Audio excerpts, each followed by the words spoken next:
incredible today. Well, like I said, we crown a champion, give away life-changing money, and well, get to enjoy with all of you in the chat as well as the stadium. Thank you for joining us today, and thank you to my crew, Dream Crazy, Enigma, and Dandro. Dream yesterday was so good. Like we mentioned, last year was London. This year, it's Las Vegas. Good old North America. How you feeling about finals? Ready for war. Oh my goodness, yesterday was so exciting with the Falcons winning 50% of their games.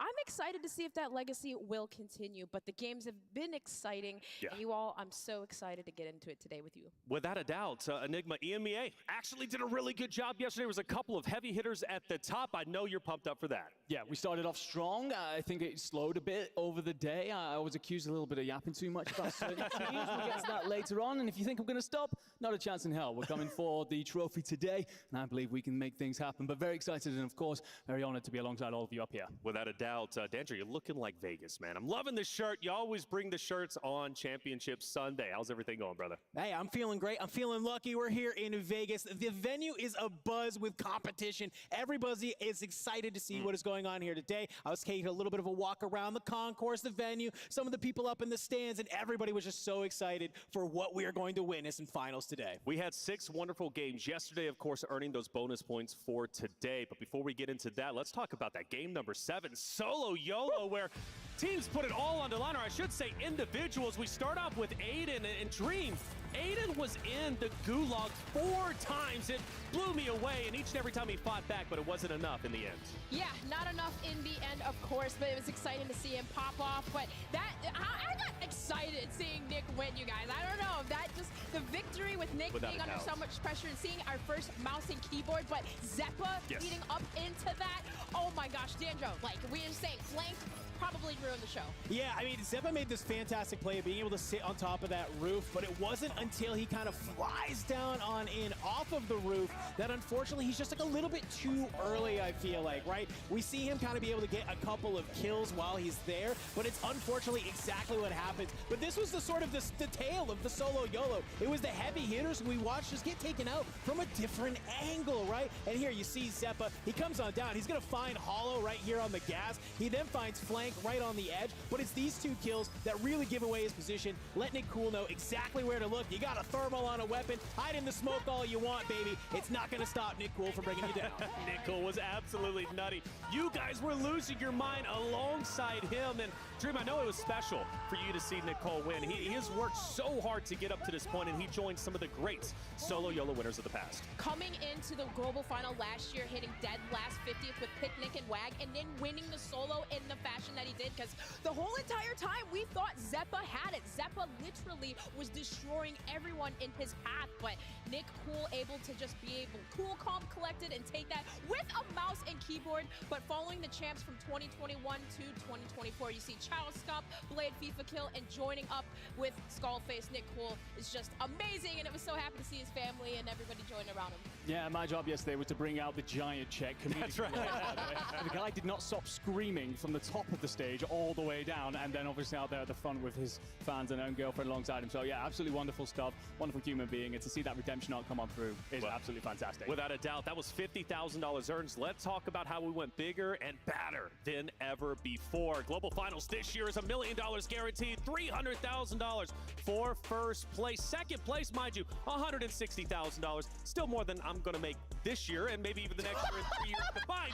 But regardless, that's a big difference between first and second place. But the big thing to take note of, ladies and gentlemen, only the top 20 out of the 40 teams on that very stage get paid out. So you need to make it top 20 or else that plane ride, well, those waters at the airport going to be a little bit expensive. But this year we also did things different for our format. Yesterday was the build-up to match point. Dandro, walk us through it. Yeah, so obviously if you missed yesterday, to kind of give you a little bit of a breakdown, we had 6 lobbies that our players dropped on in, and they battled it out. But where they landed after those 6 lobbies gave them advantage points for coming in here today. Now, if this is your first time kind of being able to watch Call of Duty Warzone match point. We are looking for a team to hit 150 total points, and then they have to win a game to win our tournaments. You're going to be getting 1 point for every elimination. You're going to have that sliding scale, of course, doubling your points for first, 1.8 for second through fifth, and so on. So you're going to have to come out hot and heavy, because what we kind of talked about yesterday, we had some heavy hitter squads are starting today with a lead on everyone else. Yeah, heavy hitters indeed, and they let the competition know exactly what they thought about it. Some spicy stuff coming from each and every one of their interviews. Of course, I'm talking about the Falcons. They've got a 40-point lead for today.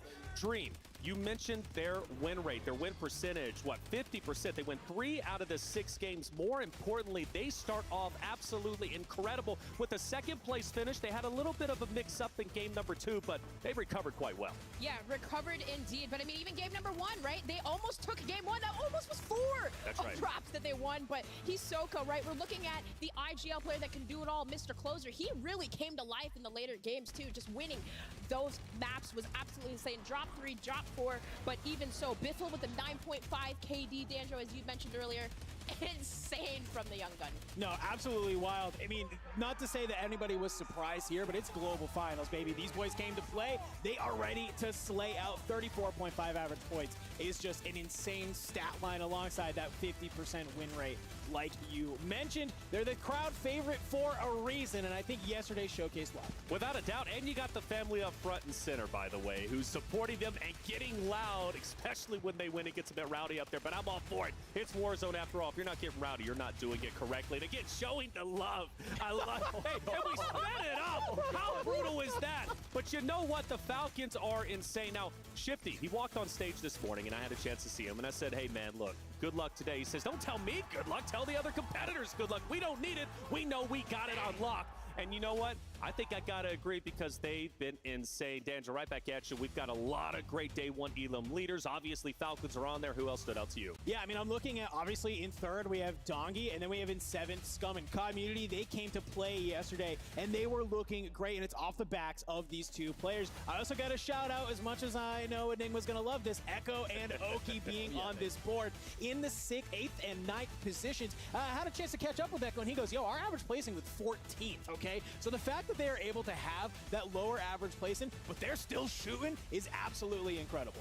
Man, they were insane, all of them, all 10 of them. It blew me away how good EMEA was doing, how good Latin America was doing, and then obviously how good North America was ended up doing. That's just nutty, buddy. When you think about those stats, Dream, again, map number 1, 2nd place. Map 2, we won't talk about it, but walk me through map 3 through 6. Yeah, that's absolutely insane. Hitting first on that 3rd, 4th, and then 6th drop. But, you know, a lot of the times, too, we had saw, and I believe it was Omit NA, we saw youngsters, we saw Juju almost take them down. Yeah. It was Biffle that saved the day. I believe it was that map number 4 that kind of created this, or maybe it was map 3. It just created this, like, echelon of just wins. Sure. Once they win that 3rd game, they just are, it's hard to stop. Hard to stop them.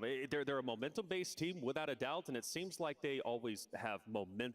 Let's dive a little bit deeper into who the Falcons are, and I actually like this part, cracking the code with Enigma. Enigma, what's going on with the Falcons? Well, I said yesterday that the Falcons must fly, and by God, they did. A 50% win rate on the day is quite frankly terrifying, and we're going to talk about a little of what they're doing in order to be the best team in the world and set up their dynasty claim. And it looks like we're going to start off initially with their landing spots and where it is that they want to be on the map. And of course, they're playing out around Popov Power. Now, this is not a surprise to anyone, but what should be is that they are moving on average 93% of the time they're on the map, by far more than anyone else. And what they're doing is they're getting that loot, that resource together, and they're going on the hunt. And that is emphasized in particular when we look at the kind of numbers that they are putting up, averaging just 24 deaths across all 6 games. That is less than 4 per map, which is quite frankly outrageous when we saw them fall so much in that 2nd map, basically barely dying throughout the rest of the afternoon.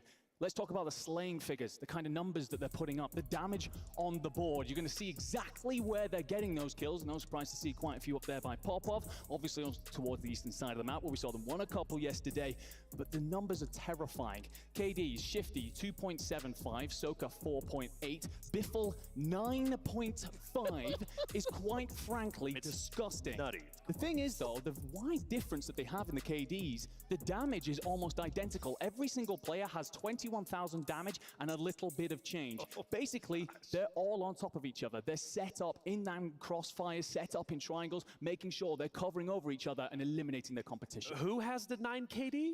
Biffle. Oh my God, like that's insane, bro, especially given his role as well. Like, but we go back, we talked about it, Falcons are setting up because they set up early, even though they have set roles, they're able to just slay out. And that, at the end of the day, that's what makes a great Warzone competitor, is being able to shoot your gun straight, something I haven't figured out just yet. Let's talk about another team, though, that was challenging the team of Falcons, especially throughout Game 5 and 6. They impressed all of us on the desk. Of course, we're talking about Team Aiden Dream.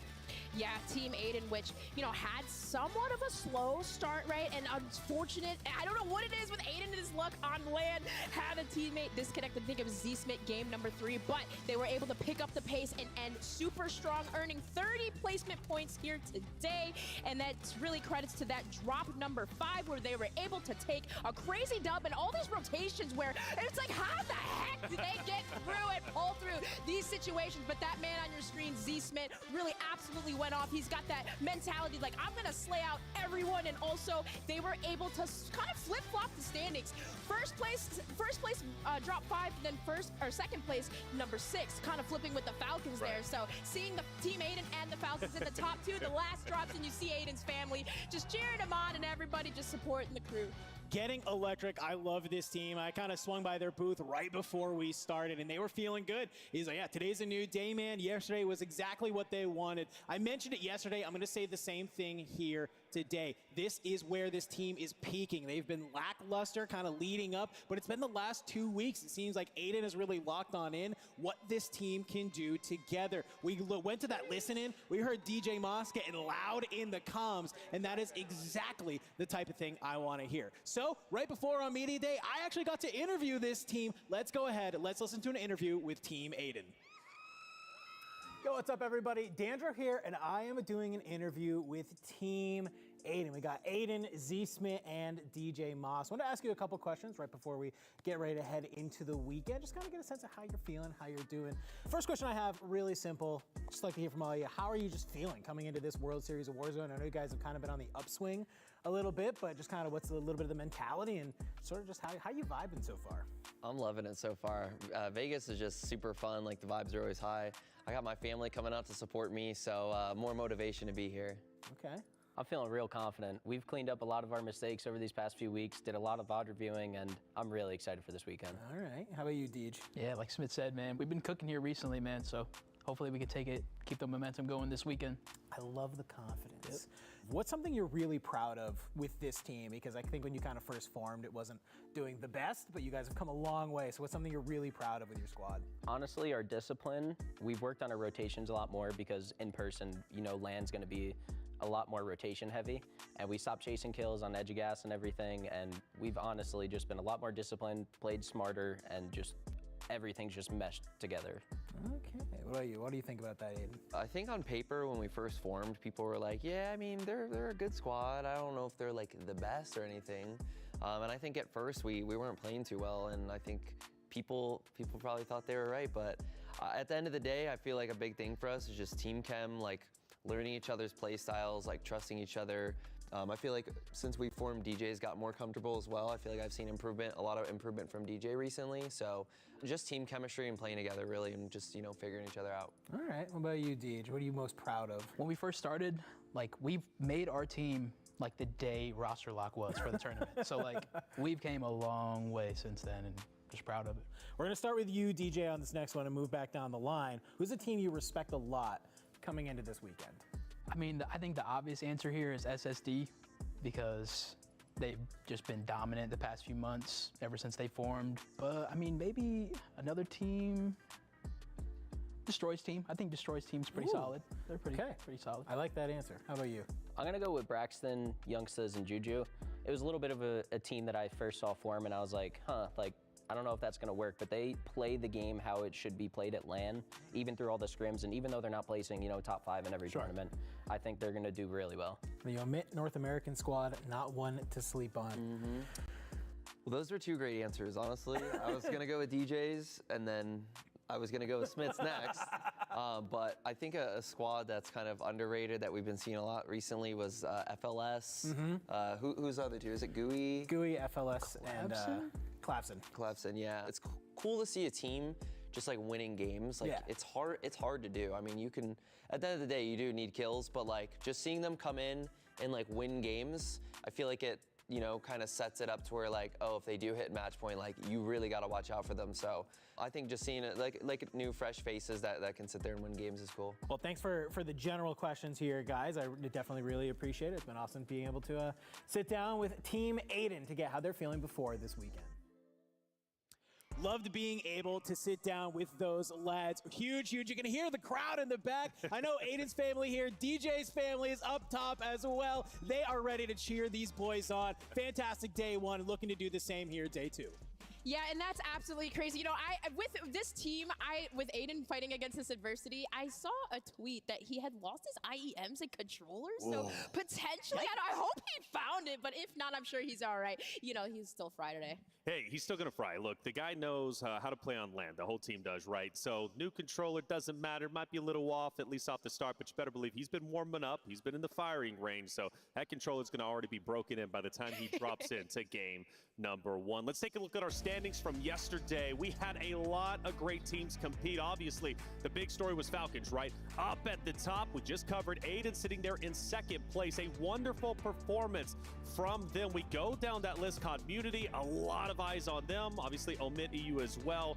Who else are we looking at? I mean, I think I'm looking at the team Echo.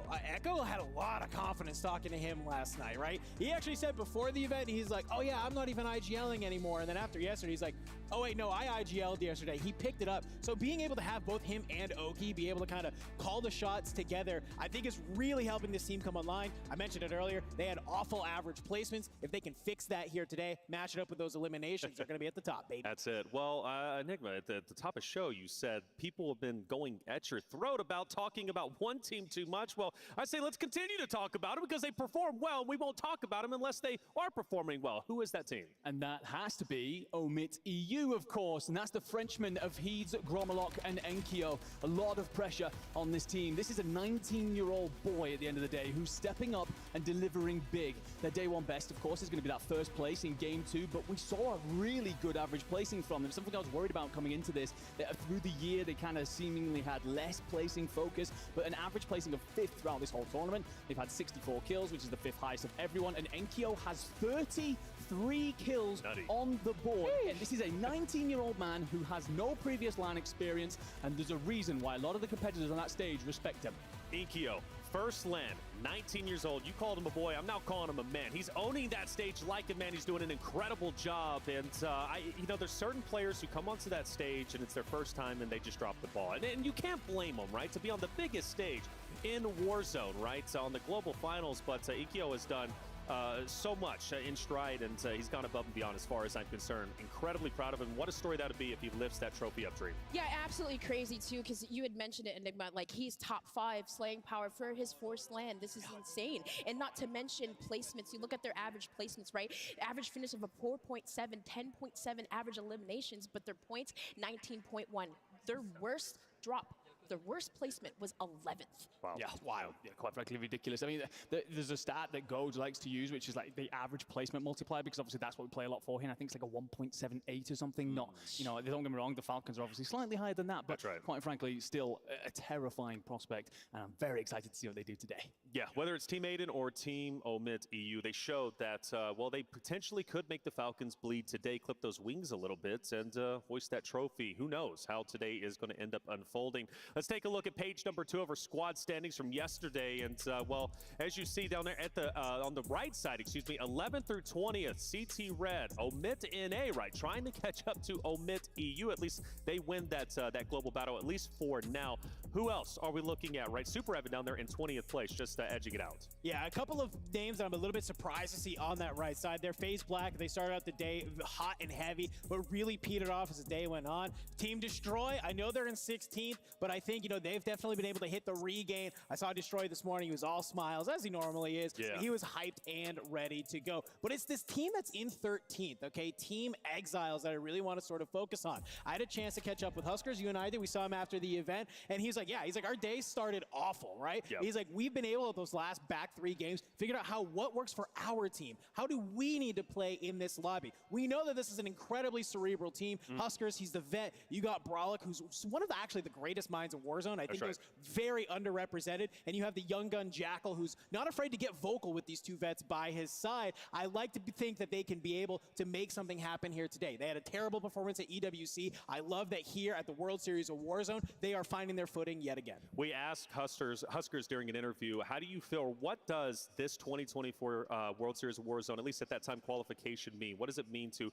potentially make it to the global stage, which obviously he's made it here now, but at the time he said, I'm on my redemption arc. This is my redemption year. I am here to prove that I'm still the best in the world, right? 2021, he had a lot of success. He still had some success since then, but not the same success that he had in 2021, which put a lot of pressure on him and a lot of talks out there. So Huskers, he's got a large backpack that he's got to carry. Let's see if he can do so. Now for CT Red though, Latin America, okay? Latin America is a passionate group of individuals. They always get loud in the chat. Talk to me, Dream, about CT Red. Yeah, CT Red, and we saw the interview yesterday with Amir, and this is represented with Z-Dark and Castillo. We know that the Latin Am community, they represented them so well, but we love to see more spots. But you love to see Amir talk about the community as a whole and just what they have done and improvements and just coming over here, right? They were able to, they started off a little bit slow, but their drop number 4 and 6, they were able to take up 15 placement points. So going into today, still feeling pretty comfortable, but definitely love the heart and passion from the Latin Am community because, gosh, they just overall seeing more communities as a whole come over to North America. Dandro will have more competition That's over the right. years to come. It's global finals for a reason, isn't it? Latin America is included in that global final discussion. Amir yesterday was on stage with Miles, and his interview was absolutely heartwarming. Let's hear what Amir had to say.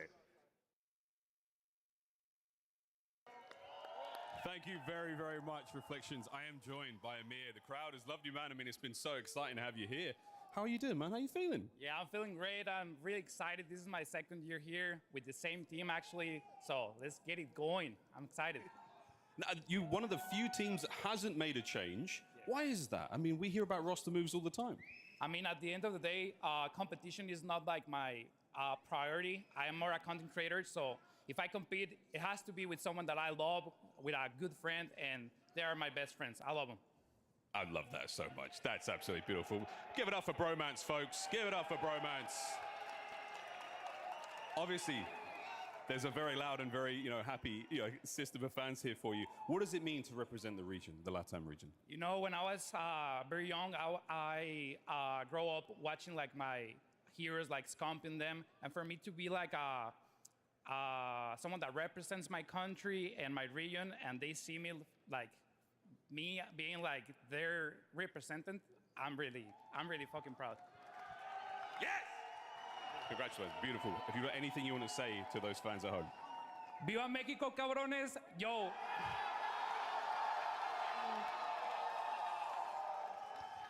We need more spots to our region. We have a crazy fan base. We have crazy talent. Don't overlook us. We are good. All right, thank you. Vamos!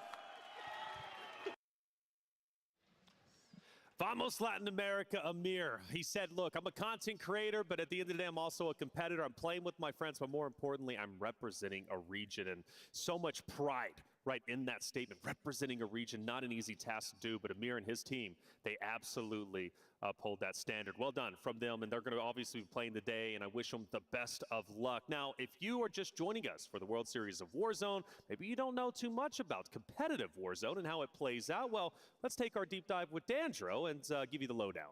Hey, thank you so much, Taylor. Yes, yesterday we kind of level set on what is the meta, but let's just do a little bit of a kind of background on what we had coming into the World Series of Warzone. We saw that SBA in single tap mode. EMEA loved this thing. Everybody was using it. We had the Car 98 get added in that season. The one-shot meta was real. We did get it out of there, so that's why you didn't see as many. The Holger 26 reigned supreme for a little bit, but it was that Superi 46 that came in, and you see almost 15,000 eliminations total across across our global final leading up here. Now, let's talk about what we saw yesterday, okay? Let's kick it off with that STG, actually the static rather. We have it coming on in, and we just saw so many plays with this gun over and over and over again. As we look through some of these highlights, you're gonna see this thing being an absolute monster at both close range and in that mid-range. And I think it's that mid-range which is the real kind of kicker for the World Series of Warzone that we're seeing. Players are not afraid to rely on this weapon in the back pocket. Maybe you kind of use all your STG ammo at range, catching somebody flying on in,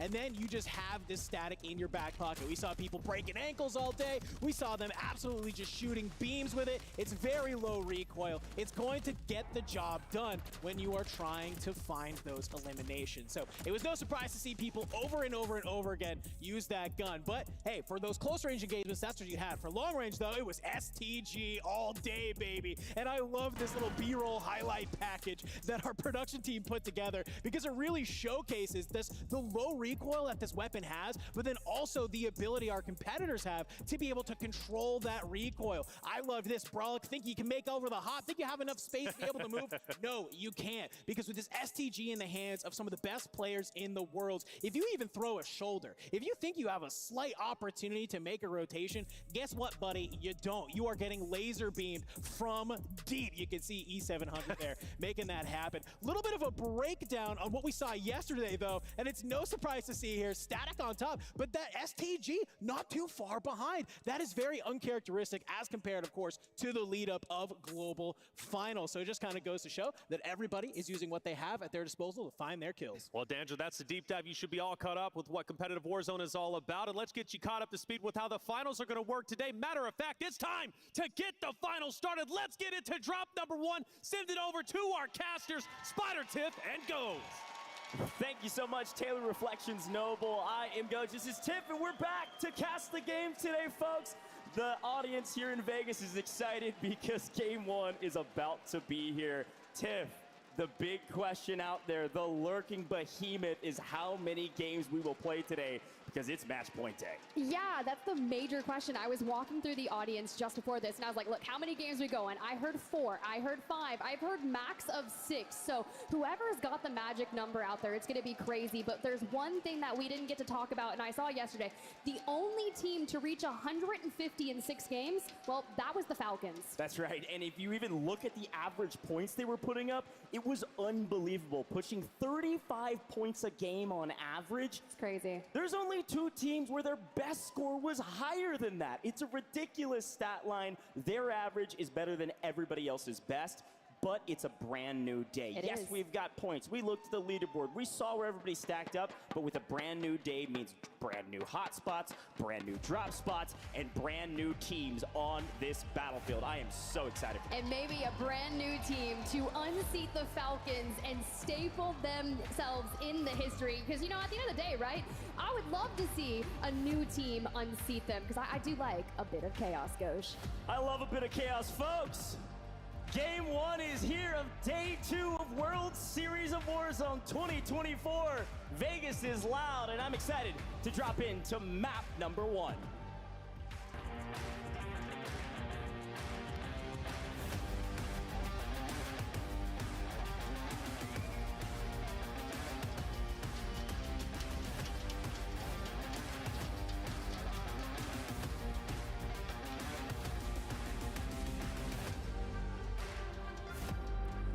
We are here, and look at that plane line. Nice, a central. We're not going to be diving off to the farms. Maybe potentially no open end games for our players today, but that's going to give the Falcons over towards Pop-Off one of the best starts. And honestly, we had a big question. We always try to incite riots at Pop-Off Power. Would someone chow them? That's a great question. Will they be chowed? And right now, it's not looking like that's the case. It does look like Team FIFA Kills also landed pop-up. But this was my question. Was this team going to be challenged this time around at High Rise? The battle of a century that, frankly, was incredibly one-sided. Team Community came to play on LAN. They dominated all day yesterday with one of the lower average placements throughout the course of our top 5 through the course of 6 games, but some of the highest kill totals. This team came to slay and stay in the top 5. We'll see if they're able to do that, especially when they're not being contested. That's actually super important. And T there, just on the outside of your screen, screen there looking to get out of Dodge. Now, I got a chance to talk to her yesterday around the casino floor, and she was saying that yesterday just really wasn't their best performing day. They were about 14th place after, I think, the second or third game, and they kind of tapered off a bit, and she wanted to come in with a new game plan. Now, mind you, think of the last chance qualifiers when they got into this. They put up such a massive game. I'm talking around 30 points to get themselves here to the global LAN. A crazy stat, too, is this Cloud9 team. A lot of folks expected a lot from them on LAN. They're storied players. They've got a long resume of playing together and figuring out how to play together in high-intensity moments. And they've completely swapped their plan. You saw them all the way over to Seaport. This is their original plan. They went to plan B by landing Old Town, and it didn't work yesterday at all. I think they're down in the 20s. Today, they said, we're headed back to home. We're headed back to Seaport. We'll see if we get some action there. So instead, we're going to go check out Omit EU, who, frankly, had a great tourney yesterday. They were top 5, and the top 5 was separated by a sizable margin from 6th all the way through. I think it was like a 30-point margin from 5th to 6th. Crazy stat line. We'll see if that continues today. You know, they've been in positions where they've been able to excel at this format, but have never been able to, once again, hit that win condition, folks. And by the way, we're looking for 150. Yesterday's gameplay gave us those advanced starting points, is what you'll see on that upper right-hand side of your screen. Omit EU already has 30, so we're looking for 120 more. And once you hit that, you must secure a win. So grabbing your loadout and getting on the move, we're looking for aggressive plays. But based off what we saw from that roster yesterday, they let those eliminations come endgame, and I think we got to start it a bit sooner. Well, another fun moment here. Take a look at Team Aiden. We talked about them at the top of the show. A fantastic day yesterday. Such a strong team. Everything is clicking. Superstore is uncontested. Unfortunately for JTech, B-Mark, and Slide being contested here by Team Huskers, getting better of them very quickly as we see a piece of the action and sending some folks to the Gulag. Now, we still have all 40 teams very early in this one, but the first Gulag of the day, JTech looking for his third. Oh, and now you can see that Husker squad is being proposed over there at 11 Resort, and JTech's got to get out of the Gulag if he wants to go and get some of those eliminations resolved on the other side. And I like that we're sending the nade right down the center line, but we are going to get a bit punished for it. The Free Fire comes through and unfortunately Resolve able to get back to Urzikstan. Free Fire does not pay off, but we're going to head back to Team Aiden. Now, they've left Superstore because, well, they looted it quickly, got their loadout, and are on their merry way. They're looking for kills. We know their play style. It's pretty aggressive, especially coming out of Superstore. They're looking for some early eliminations. This time, they have rotated down towards farms and have found another very strong team on the side of Robstar, Vortex, and Blade. Reminder, this Robstar team is a team that a lot of folks, Enigma was talking about in the EMEA as a really, really strong team. They end up going to LCQs and then obliterating everybody in LCQ, saying, yeah, we shouldn't have been here. And now they've got a chance to prove that they're a top 10 team here today after a great finish yesterday. Yeah, great finish indeed, but they only averaged about just under 11 points per game. So if we're trying to get 150 and you didn't really have the best starting points, you have to get on the move. And Team Aiden, I love what they're already doing, trying to position themselves, but not necessarily overextend. So it's a conservative pinch that we're setting up. You have Aiden on the north, DJ from the other side, and Aiden just wants to open the damage up with the thermites, kind of finish them into maybe a room, so you can see that Z Smith wants to just capitalize on that. Well, there was a moment here where I thought we might not see similar circles yesterday as Aiden picking up a couple. Quick look at the map view, by the way. Of course, this fight happening on the far right-hand side in farms, and a nice cleanup on one means they've got the advantage. This circle might end Low Town, but for now, we're going to be sending Blade & Co. to the Gulag, and we'll see maybe if they head to Old Town to try to set up for new. All I know is you're getting cut down immediately, and a ton of resources going to the side of Team Aiden. We're having another strong start. Well, this is what I want from Team Aiden, right? When you think about the average points per game that you need to get to that certain threshold, they had the second highest out of that 6-game series yesterday. It was about 20.5, but Cloud9, after their lackluster performance from day number 1, you know they're not happy, so they want to get off to a fiery start. And Jowo and Brednan, the dynamic duo, as we see, kind of just taking all the different angles around here. This is such an important moment, by the way. They moved to Seaport. Guess who followed them? Vegas Inferno. They also were over there in Old Town, and Vegas Inferno came over to Seaport with Cloud9 and said, we're not done chalking your tourney. This time around, Cloud9 said, get out of my lobby, get out of my way. We're not being third-party by Sage. This time, it's E700 and Co. We'll see if it goes the same way as yesterday, or this time Cloud9 can come out on top and turn the tides of their tourney.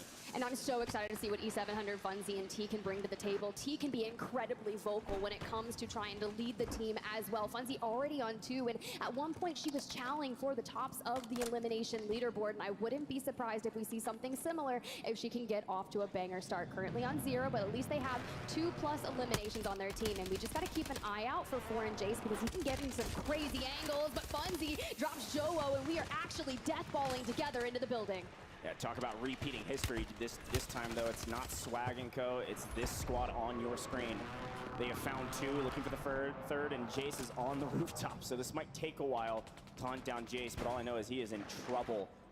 In Seaport, this is the last couple teams in this area on the northern side. Off screen, you're seeing the Falcons rotate for free all the way into cargo, but Funzy makes a huge play, gets up on top with T's help to clean this one up and make sure that Jace's teammates aren't back into the lobby. A brutal start yet again for Cloud9. We'll see if they can win their gulags. Oh, but Aiden on the prowl on 3 eliminations thus far has positioned himself in Low Town, and there's about 4 squads in the neighboring vicinity. The biggest heavy hitter right there is going to be that 29 on your screen. That is FaZe Black, GabeKoon, Flanked, and Blastides, and that is going to be a formidable foe, right? We always tout GabeKoon as kind of the rookie of the year, but they really didn't have maybe the best performance yesterday, but that's okay. Like you said earlier, new day, and we'll keep on moving. Yeah, rookie of the year for online, I suppose. Let's see if you can prove it on LAN. Today is all that matters, folks. Our points are already in. Everything yesterday can go behind you. New drop spots, new teams. You can see an entire shift of this leaderboard on its head. Of course, the Falcons on top. But I'm not sure how many kills the Falcons have found. They have rotated all the way into the bottom of Old Town, and hardly have found a single person along the way. Finally, they're on our screen. Here we are on the edge of C-Town and Old Town. We'll see if Swag & Co. start fighting some friends, enemies, or former allies with former World Series Warzone winner here, Sage, looking to hunt down the opponents that dropped him. That's all right. XO Esports on the other side of FaZe here, and when you've got the Falcons that are starting to encroach on your territory, you have to be incredibly quick with this or you bunker down and don't take the fight. Then you run the risk of potentially having mortars dropped on you, bunker busters, because you know people are going to be walking out of pop-off power. I've seen the way Soka comes through. We have a backpack full of UAVs and all other equipment. So for now, you have to be precarious. You have to check all the angles and make sure that you can snag one of them before they find you. Yeah, Team 24 is XO Esports, by the way, with Yavix, Daga, and Cam. Certainly a strong team. See if maybe they can better their standings Adrian, as let's well. open it up. High ground certainly pays off in that moment, but no cleanup. Ahsoka's by himself, by the way, on the right-hand side. If they're able to get a read on this, Sage could make a play here. And it's actually Adrian that's giving that comm, so Ahsoka's by himself. Maybe they can make a push. Adrian waiting on his teammates as Ahsoka tries to relocate to his. Right now, it's who makes the first mistake, and right now, it's Adrian getting actually shot by somebody else across the way. There's a couple other teams in this area, but right now, all eyes on this matchup. This is one for the storybooks with a lot of action off screen. It is incredibly important to know who can win here. Even if it takes 5 minutes, I'm sure we can always come back, but this fight is huge for the success of the new zone. This is nearly centrally located and will basically take over the entire northern side of this map, pending a couple rotations. But Sage trying to connect on anything to get some info. Not a lot happening, not yet. Thermite's going down, just trying to find that opening damage, and sometimes you can get a good one and find that knock regardless. Let's go ahead and jump into a listen here with FaZe. You from the bottom. You're not.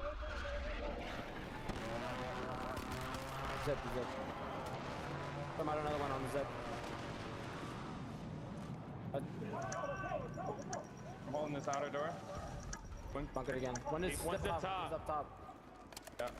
Hold down this floor. Hold down this floor. They haven't advanced. I have no place. It's alright. Doesn't matter. Mini right here. Oh, no, on the door. On the door. Here now. I have no place, by the way. I'm hitting him. No place for there. You got armor box? Behind us. One shot. Triple this guy. Yeah, I'm coming. 20. Dead. I gotta play. They're pushing me. I'm plating. I have no place. I'm just corner over here. Come to me. Play here. Mini box on me. Here not. Is there a trophy on us? No plates for me. It's right there, bro. Where?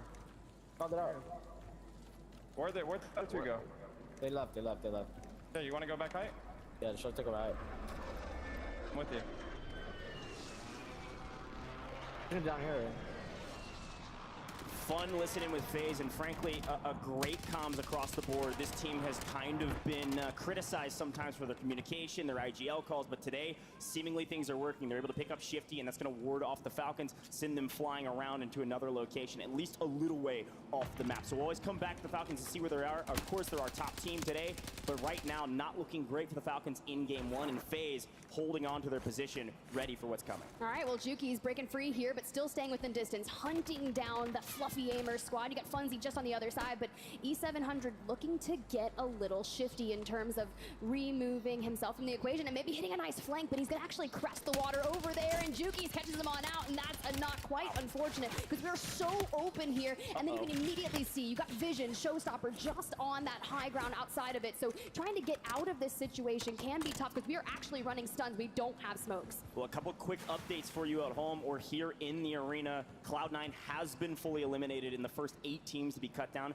as well as the Exiles, which is Husker's squad. I believe they are fully eliminated, so I will be very curious to see what happens from here. I think Omit NA just barely has regained, and also in a bit of a blender. There's some tough teams still on this map, but some heavy hitters that had a okay day yesterday, not having a great start. Omit EU on the screen, and well, finding themselves out in the upper area of Riverside. We saw a lot of teams starting to try and maneuver their way in here, especially that Deus Amir roster. You saw them just on the horizon. They had a really nice come up in the back half of our series just yesterday, so never count them out, because 4th last year on the World Series of Warzone Global Finals. Of course, we have a bit of a different format here today, and they are very experienced in that as well. Several great teams in this area, by the way. This is a little bit lackluster in terms of positioning from Omit EU. What do they usually do? Yeah, they just go to the in circle in the first zone. We're in the 4th zone. We're going to pick off Deus Amir from behind, likely, unless he's able to scrap his way out. Do cut him down, but they're way out of position here. There's a lot of room to work in City. This is our first true City zone, at least for now. Look how many buildings are in this area. What that's going to mean for us is, yes, layer cakes, teams on top, teams on bottom of the same buildings, but also a crazy amount of players into these end zones. You're likely going to see resources be everything in the final circles, whether you have PDSs, gas masks, or otherwise, will certainly help you get the victory. Well, this is what I'm excited about. You got Navi just on the horizon. You guys saw Zeppa yesterday in that solo YOLO double digits, almost be able to pull it off, but unfortunately came second. Maybe we'll try our better luck here today. Mortar strikes incoming will deter us from getting out into the open and trying to make that push onto Navi, as they just decide to rotate ahead towards that stadium era, where they're looking to maybe get some high ground and some information and watch people that are late rotating in from that cargo side. Again, the Falcons coming in from the northern side of this zone in new. There's only a couple teams not in circle already because there's so much cover here. Best positions in my mind right now, Team Super Evan in the Salmon 9. You'll see them on your screen, just off into the distance, in a really good spot in the central part of the zone with a lot of open areas around their building. So they're probably sitting pretty, likely with low kills though. There's a lot of moments looking back on yesterday where teams were able to get to top 5, top 10, but only had 3-4 eliminations, hoping they would come in the end circle and not finding them. So there's some different strategies paying off yesterday. Some of that slow play did work, and a lot of times it didn't. Kills are everything in this competition. Yeah, but you also have to remind yourself, when you're watching the Falcons in that early game, you can look at it and be like, okay, Soka's on 0. Next time we see them in just 3 minutes, they'll be close to double digits. That's just how fast they can ramp things up here in that end game. Because, I mean, we still have 29 teams up, because you mentioned that layer cake, but Omit EU elsewhere on the prowl, and they're starting to run into Team Community. We know they can put up massive numbers, and that is going to be a heavy-hitting fight between some of our top 5 teams. Yeah, by the way, that's Omit EU pushing down to the bottom side of High Rise. Yeah, Team Unrational, Team Community. They've been there since the very beginning. They are on the same building they drop on. That's what happens in the City zone. You can see them, the pink 20 just barely off new zone. Red 1, bottom right-hand corner of your screen, as Ahsoka's finally finding potentially his first and maybe second eliminations. We're heating up. Goal 1, that's 2 going their way. Should be able to pick up Little Mario, no problem, and maybe other couple in rotation. I think that's Nito on the right-hand side. That's likely a free kill if they know he's there. Oh, Little Mario. The Shifty's out here just trying to read it. Ahsoka's like, no, whatever. I'm going to get in on the action, crest the fence line, and just can't seem to set their sights onto him. And I mean, if you've got a gas mask and a PDS in the back pocket, yes, I hate to say burn your resources now, but you also have to realize that we're not really into some of the best multipliers, and just surviving can help you. Yeah, and now looking at new zone, you saw it on your screen. This is, again, the first true City zone, and there are a ton of players still on this map. 76 players, by the way, in the 5th circle is unreal. unreal, and it's going to continue to have a monumental amount of people inside of buildings. Now, I will say with new zone, high-rise barely inside of that. I'm looking specifically at Clavson, Gui. You'll see them off screen here in a moment. We check out that map.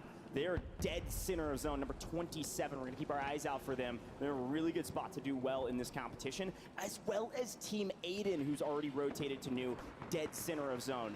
This is the opposite side of the coin, of course, the Falcons on the edge. As you can see now, Almond on your screen with the Falcons MENA team. Yeah, that Falcons MENA squad with Almond kind of subbing in there. They're on that bottom side of Quadring Shopping Center, right? So they know it's going to end in this vicinity, and they just got to set themselves up for that position. But the Falcons rotating in are getting ripped apart. Biffle down on the ground, but the thing about it is, if there's one Falcon left standing, there's usually a regain that comes through really quickly. Shifty already coming back in. They're likely trying to get Biffle down and out so we can get him bought back. This is actually going to help their rotation. The issue is you're not going to have your weapons. You're going to have to find something. And Sage, Adrian from below, we're going to have to chow this. Good grief. So many players in this area. Sage saw him fly in. We weren't able to pick him up, which means Ahsoka could make a heroic play. The problem is Sage in the way.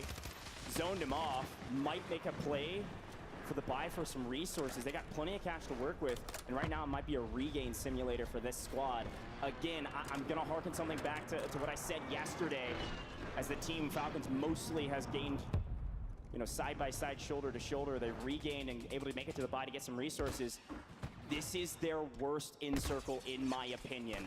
You can see Shifty actually being cut down by Gui off-screen. City is not a great rotation for them. There's just too many people in the way when they have to come all the way from the north side of the map all the way into City. Still 55 players on this map, but who knows? Anything can happen if Shifty gets cut down yet again. They are getting pieced apart, whether it's Team North, whether it's FaZe Black. Keep your eyes on them because they've only acquired 4.8 points throughout this first match. And if the Falcons foul here, keep your eyes on the likes of Team Echo, Team Aiden, Team Community, the squads that are still up and have the capabilities of getting themselves into those higher multipliers. Again, Super Evan squad in another great position. That's the Salmon 9, but here's a push. Swag's team decides to relocate. They decide to go for an early rotate, and the smoke and run apparently works. Biffle looking for a couple more in transition. Can't get anything for it. They can't find a kill to save their life right now in the first game. They've got a lead overall because of yesterday. Finally find Prodigy. That's a big one, of course. That's a top 5 team. We can keep pushing the equation here and rotate to new. They still got a chance for a good game, not a great one. But where do you go from here? Every angle is being looked at, aside from this tall building next to you, because Super Evan's team's on the bottom. No money to buy back. We are going to be a duo. And I think I'm going to hear the sounds of smokes being popped in Warzone in my sleep at this rate. A buyback nearby, but this is going to be one heck of a rotation, and we kind of need to chow and clear out this Team Super Evan from the building, because if not, on our rotate, they're going to mirror us. We already are kind of hitting that peak, maybe wanting them to extend on out. This is brutal. The amount of angles they can get shot from right now is insane, and like you said, smoke and run are certainly the strategy. Super Evan's team is not going to bite on that, which is lucky for the Falcons, as they are able to rotate again back to a team that nearly wiped them before, a Swag squad. So many angles means where do you go from here? Folks, we have 43 players in this lobby and dropping 16 teams as we're about to pop into the 8th circle here shortly. An unreal statistic. We'll see how many players can rat out underneath this bridge here in a moment. And Omid EU wiped another one just before coming on over this. We already have a bunker buster in our back pocket. We have recon drones for information. One of our players, a self-res dirt. We have gas masks. Like, this is how you set up. We rotated early. We got a powerful position. Team Super Evan, they fall. And honestly, so do the Falcons.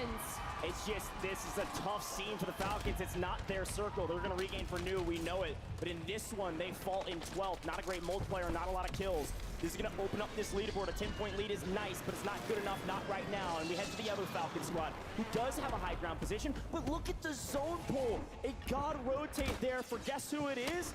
Yet again, Team North. Clavson, Gui, FLS, if they've got enough resources in the 27 pink, they've got a chance to have a great game. Team Community fully eliminated, just barely, I think, getting top 10, so a decent multiplier. But it's FaZe at the bottom of this building with a chance to do great work. They call in a bunker buster and just drop it straight on the center of everyone. There's even a squad that already preemptively rotated, that CT Black roster. Keep an eye on them because FaZe has found themselves completely surrounded. And honestly, our wildcard team from North America still in the mix as well. Nick Cool, you know, he won $50,000 in the solo YOLO yesterday. Still not enough for them. Wants to bring it to the table today. Already picking apart that FIFA kill team. Fastball special doesn't quite connect, but Juki gets cut down from Omit EU, who's trying to make a play for some piece of cover, some semblance of reprieve in the chaos of this circle. Panda also trying to do the same, immediately cut down, because who has ultimate high?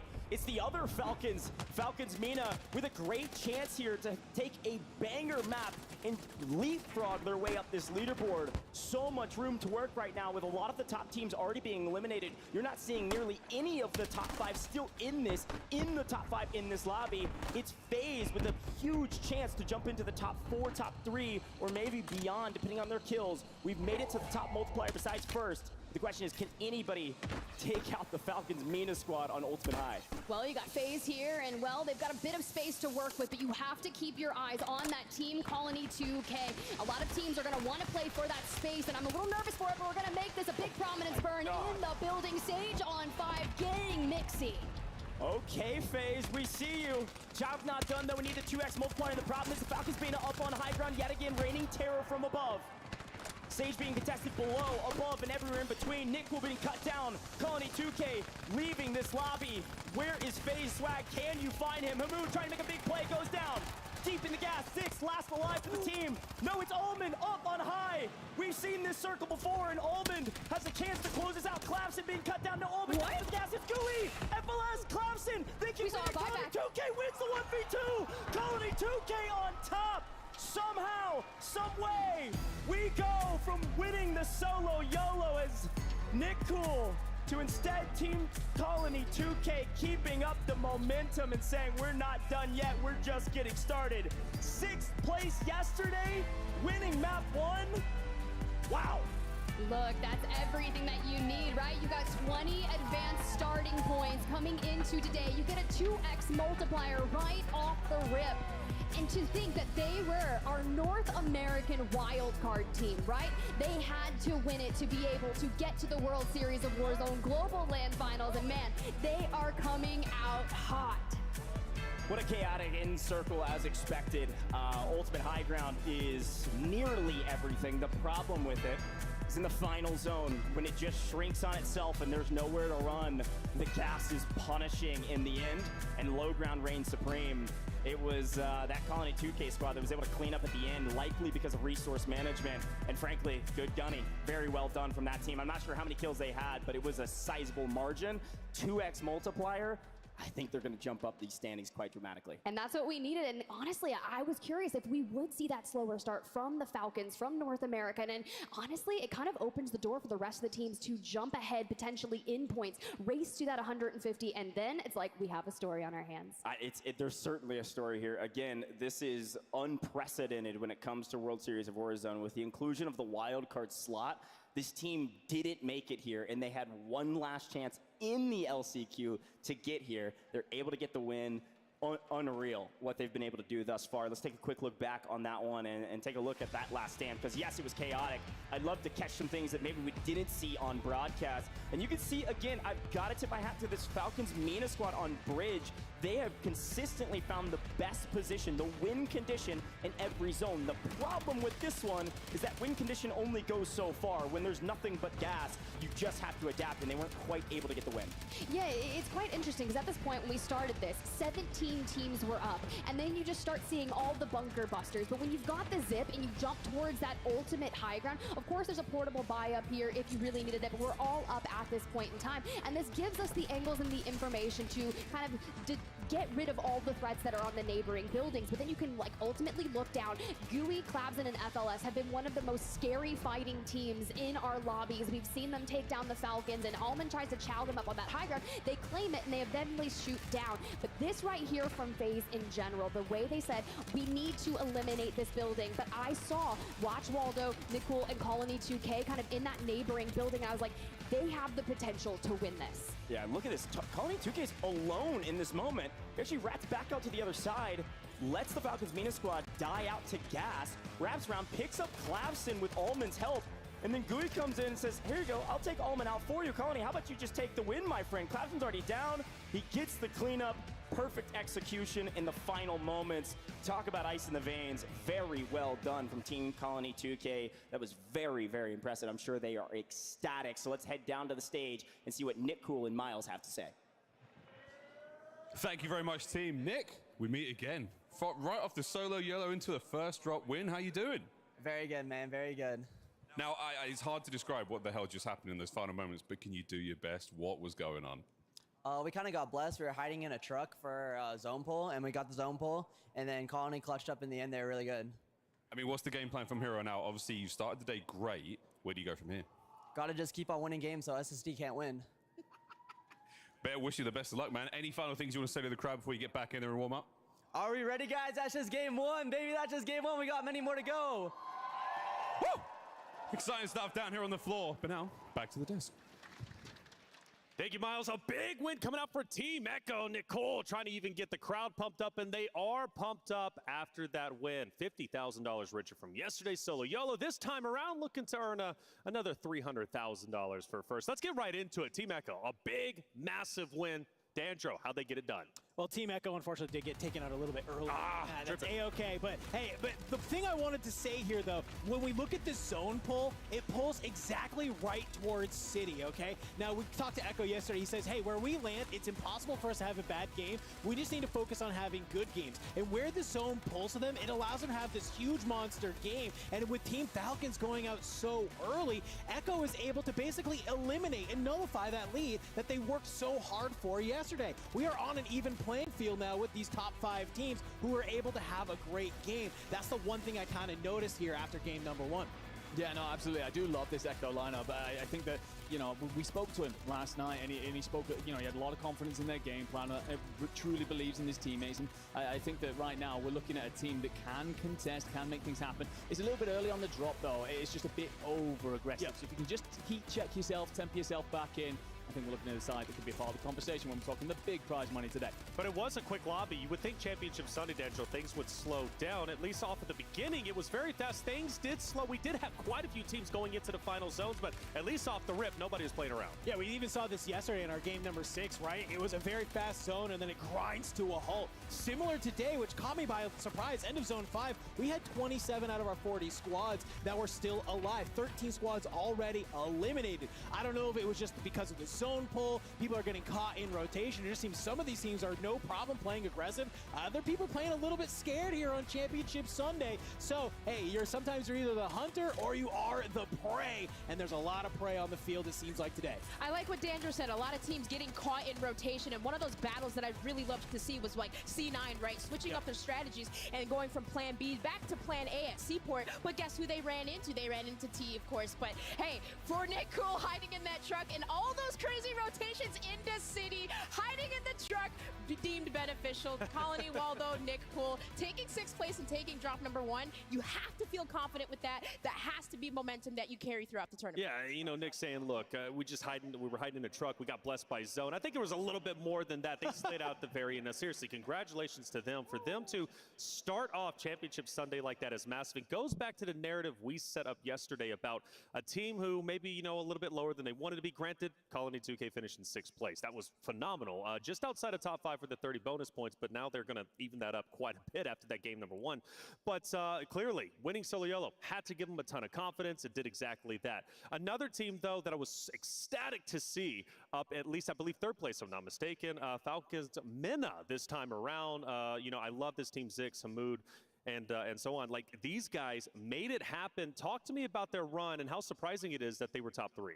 I mean, you kind of saw him have that position early game. And the one thing about this team, you have Almond, who is sort of this IGL. It is no surprise to know that Almond is a fantastic player, has played with many different trios, and knows how to run around this map. So when you get kind of Zix and Hamoud, we know there's a little bit of a language barrier there, right? They are coming from, of course, Mena. But the one thing is, though, I think that these two players have full confidence in Almond and his ability to make a play call. And they're kind of like, all right, yeah, let's go do it. And you see that at the end there, just playing in and out of the gas, almost able to take the game. Maybe a little bit of a miscommunication allowing Colony to be able to take it. But either way, fantastic work from Falcons Mena. Well, I think that this team are one that continues to fly under the radar despite stunning improvements every single time we see them. Last year, Zix and Hamoud managed to make it onto LAN with Wawadi. They fall short relatively on the global stage. However, this year they bring in Crims. Unfortunately, couldn't make it to the event here. Subbing in Almond. And they also let Almond take over IGL. And it's so impressive that they're constantly making these improvements because yesterday that was clearly them finding their feet and understanding each other other a bit.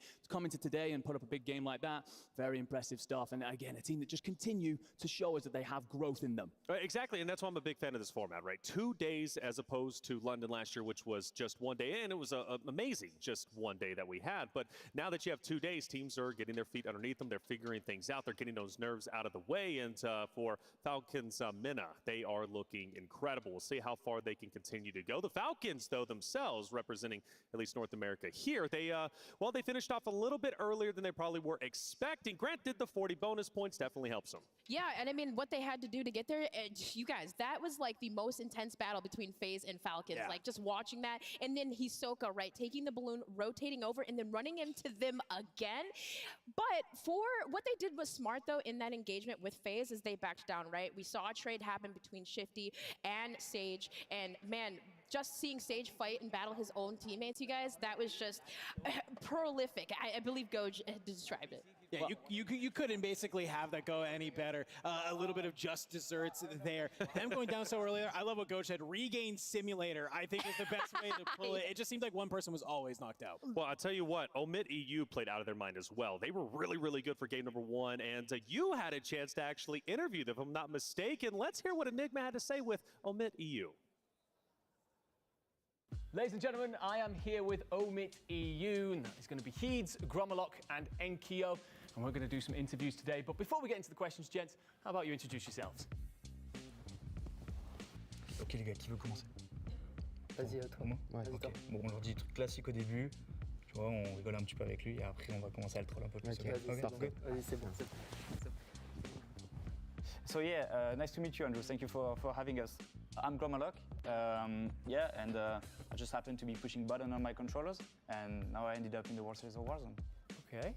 I'm NKO. I'm living Lyon pour les Lyonnais, and it's all. Hey, I'm Ids, and I'm here because I love the sun. Okay, so I think you're selling yourselves a bit short. I know that you guys are absolute killers on the battlefield, but we'll head into the next question, I guess, and that is, who do you think is your biggest threat in this competition?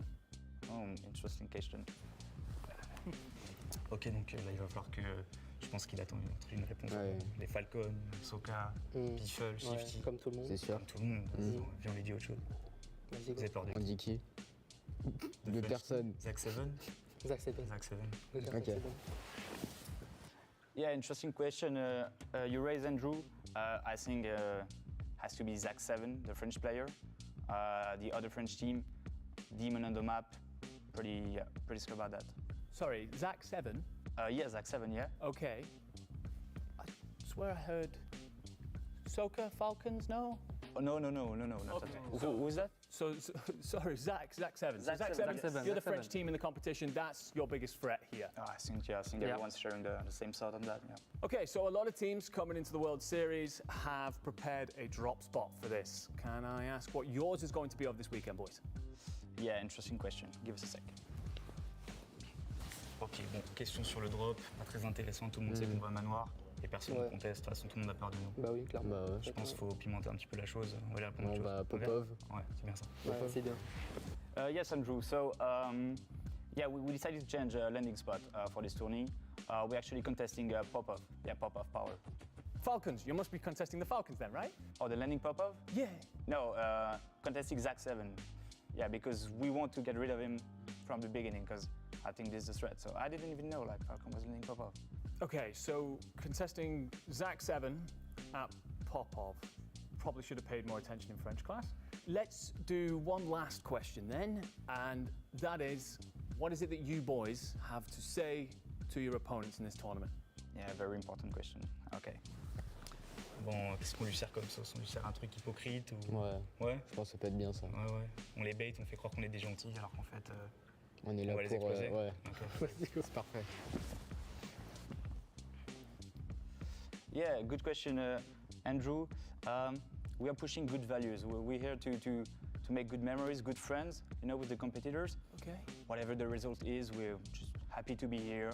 Okay, well, that was very wholesome and friendly. That's very nice of you guys. Usually people would take that opportunity to talk a bit of smack, but it's good. Wait. I'm gonna try the truth. We are all coming for you. No one is safe. I will show no mercy. Okay, so that was OMITEU here at the World Series of Warzone Global Finals in Las Vegas, and I can't wait to see what they do on the big stage. I don't know what the ending of that was, but I absolutely loved it. That's how they look like, though, playing in that game number 1 amid EU. I believe around 6th place. They absolutely tore it up. And, you know, again, from yesterday's performance to today, I think they're doing just fine, Dandro. No, they're doing fantastic. It was one thing that Enigma highlighted yesterday that was sort of my considerable worry here today as well. Is will they be able to start off quick? Will they be able to start off hot? It's kind of all eyes on Enkyo, right? To be able to come online. Well, it seems like day 1, he was acting a little bit like the end of that interview. And day number 2, they're off to a similar hot start. Being able to get 6th in that game number 1 is definitely a solid way. I know they have high expectations for themselves. So they would have loved to take the game. But either way, if you're able to get to that 6th place, you're able to get to that 1.6 times multiplier with considerable eliminations, it's not a bad way to start your day. That's right. Hey, Gia, how you doing? Welcome to the desk. Great to see you. You know what? I'm just, I'm vibing. You're vibing out here. Well, talk to me about FaZe, Swag, Sage, and Adrian. Adrian, a young gun himself. He actually played with Aiden last year. We talked about Swag returning to the stage. Sage, also, he is a champion, right? Returning to global finals. How'd they do in game 1? Yeah, you know, I think they're a really interesting team because yesterday, individually, they were performing really well, but they didn't get a ton of mention as a team. They were a little bit like the bridesmaid instead of the bride of yesterday, but actually I thought in that first drop, they did really well. They were the team that gained the highest number of points today, despite the fact that they came 4th. Sure. They gained 21.6, which is quite a significant points increase on the match point day that we have today. And, you know, they had the second highest number of eliminations today at 12, just behind Team FIFA Kill, who got 13. And I just thought the way that they played it was really interesting. You know, they came in and they found this point of interest really early, and they stayed there for like the first 3 or 4 circles before actually starting to make their move. So they kind of really bunkered down and stood by what it was they kind of wanted to take on the map. And we saw how scrappy it got at the end, and it was the fact that they didn't kind of like second guess, you know, when are we going to start making a move, when are we going to make our rotations. Like they played really confidently, and you could see that in the number of eliminations they got as well. And so even though they did come 4th, I thought that this is going to be a team that we should really be watching out for in the next few drops. Yes. Well, when you think about it, FaZe, come on. They are a staple when it comes to Call of Duty. And, hey, best of luck going into game number 2. And speaking of which, let's actually get into game number 2. See how the story is going to continue to unfold. We'll send it over to our caster, Spider Tip, and goes. Thank you so much, Desk, and a great breakdown, and a great interview, by the way. I love Enigma interviews. That one was a lot of fun. I'm sure the French weren't trolling him or anything. No, definitely not. And honestly, maybe I should brush up on my French as well. We all could use a few words, right? Yeah, sure. Well, looking back on that last map, a fun one. Again, an unprecedented wildcard team. I literally tweeted that out because this team has been dominating throughout the last several games we've played. Ending yesterday with a lot of momentum, coming in, winning the solo YOLO, and then winning game 1. This Colony 2K team is looking different, and the fact that they barely got here is a travesty, frankly, for what they're capable of. And we saw that leading up to this tournament as well. The weeks leading up, the scrims, the tourneys, the prep, they've done the work, and it's paying off, and we'll see how much money they can make. And I have to say that for a lot of the other teams as well, right? They used yesterday as that kind of test to see, can we convert to wins? Can we stop the Falcons? Especially knowing that when you heard from Nick Cool himself at the end of match number 1, we cannot let the Falcons win. So who is going to stand up and rise to the occasion and deny Falcons the points here? Let's get into match number 2.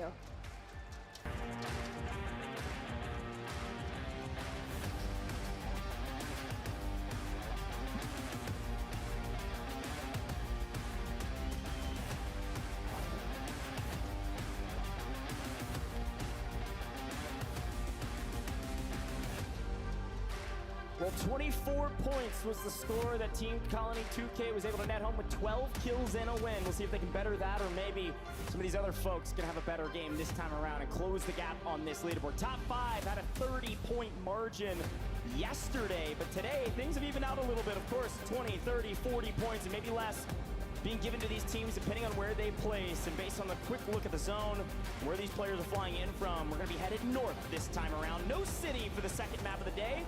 We're seeing B-Mark Slide and J-Tech go to their tried and true spot. They're going to stretch for a while across the top of this map here. Exactly, especially with that plane line, but we've got to get back on over toward this high-rise thing. It's going to be the last stop, right? And of course, Community uncontested, able to focus on that tried and true, everything they know and love. But for the teams that are on that north side, that like to go hang out towards Levin Resort, past Outpost and Seaport, you are going to be some of the players with your feet on the ground absolutely last, which is going to force you guys to make sure, get your loadouts, get on that hyper-aggressive, especially if you're trying to get to that win condition early.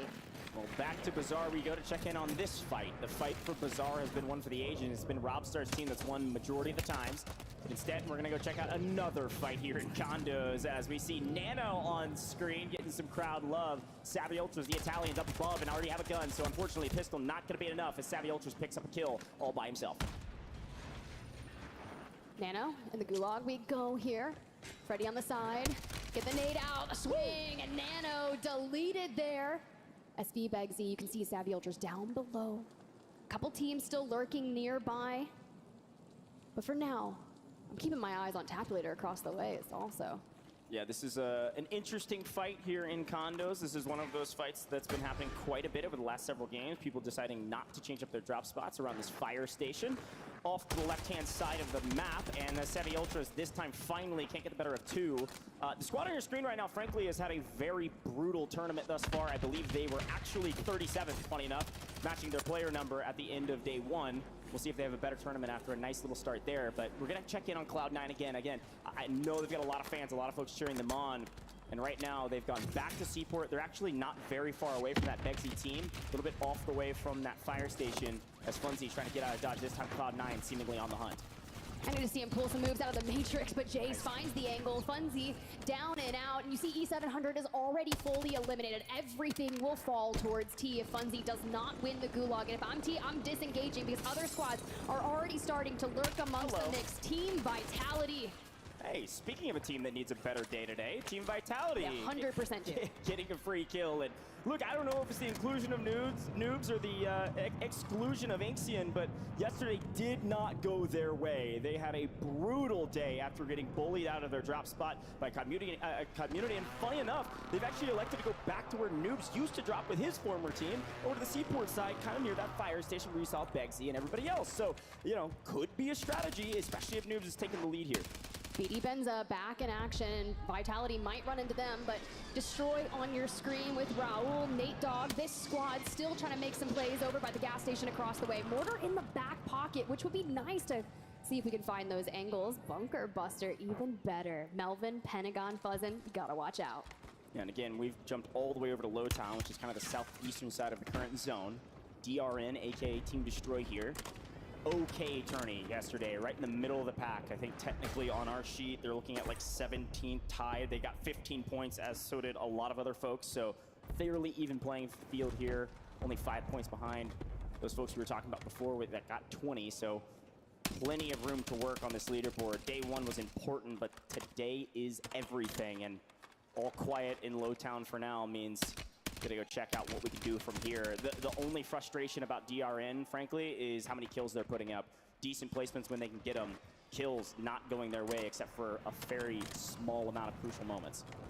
Yeah, it's going to be tough, right? That average multiplier yesterday for them, 1.42. So if we can get some of those eliminations and maybe bolster our points multiplier, could be really good for them. But I already like what we're doing. We're conservative, right? And now that you've got that third-party situation coming on in as Launard and Cloud start that push, I wouldn't imagine that they are going to be alone for long. DRN will push into that. Okay, big hitting teams here, of course. You've got Omit EU in the red one on the right-hand side of Farms. You've got, obviously, Falcons in the green in the northern side. Team 20 is that Community team we've been talking about. Team 5 is going to be Aiden squad. I think you guys are figuring out the numbers. You got it. I don't have to keep reminding you. But when we take a look at that map deal, you'll be able to see them on the map quickly and see maybe your favorite squad as well. Deus Amir finding a couple kills in the kill feed as well. That's number 18. Look out for that squad. Had a decent day yesterday, and they always perform on land. I mean, DRN right now is just trying to find a way to open it up and get on over, but it's Destroy that's going on the Hail Mary flank here to get closer and closer to them. But as they start retreating, it's just getting to the point where if we overextend, if we take this, it's drawing out way too much time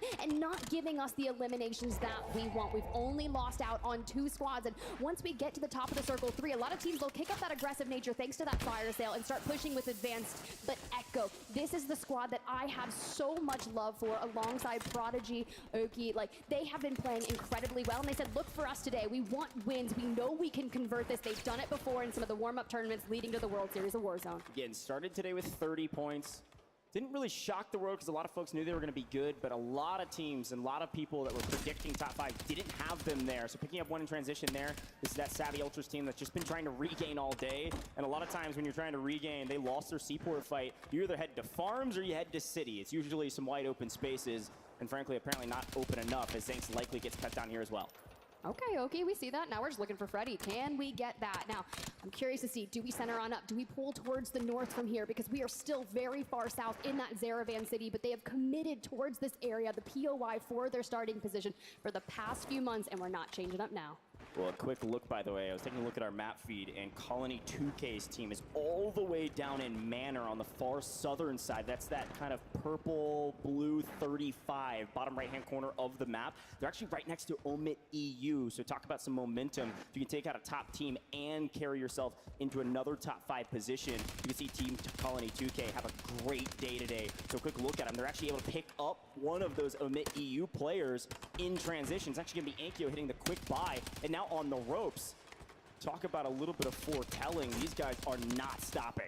Oh, that's just absolutely brutal there as Waldo gets the full. Now, typically, if they think a zone is going to pull to the north, they'll just go ahead and land Kotovo, and they had the very real opportunity to make that occur, but we still elected to go all the way down to Manor because we were looking for eliminations. Now you can see that Colony 2K squad already has the fluffy aimers in their sights, and it looks like Scummin is over there for Team COD Munity as well, but I'm glad to see that the fluffy aimers were able to get a regain, all 3 players back into the lobby. Yeah, this is the south side of the zone. This is a really big moment as you actually see trades happening on the other side, mostly going the way of COD Munity, but even still losing 1 player in that mix, if they're fully eliminated, could open up the window of opportunity for Colony 2K to pick up a couple kills. But we've got to check in on Team Aiden. A great day yesterday. They had a solid performance in game 1 for the most part, but Aiden getting picked up in transition means Z-Smith and DJ Moss got to back up and make sure to play the regain if Aiden gets cut down. He might barely be able to sneak out of this one, but look how many teams are in the area. Come on, this is DJ. a really tough spot when you can get wall banged through that one.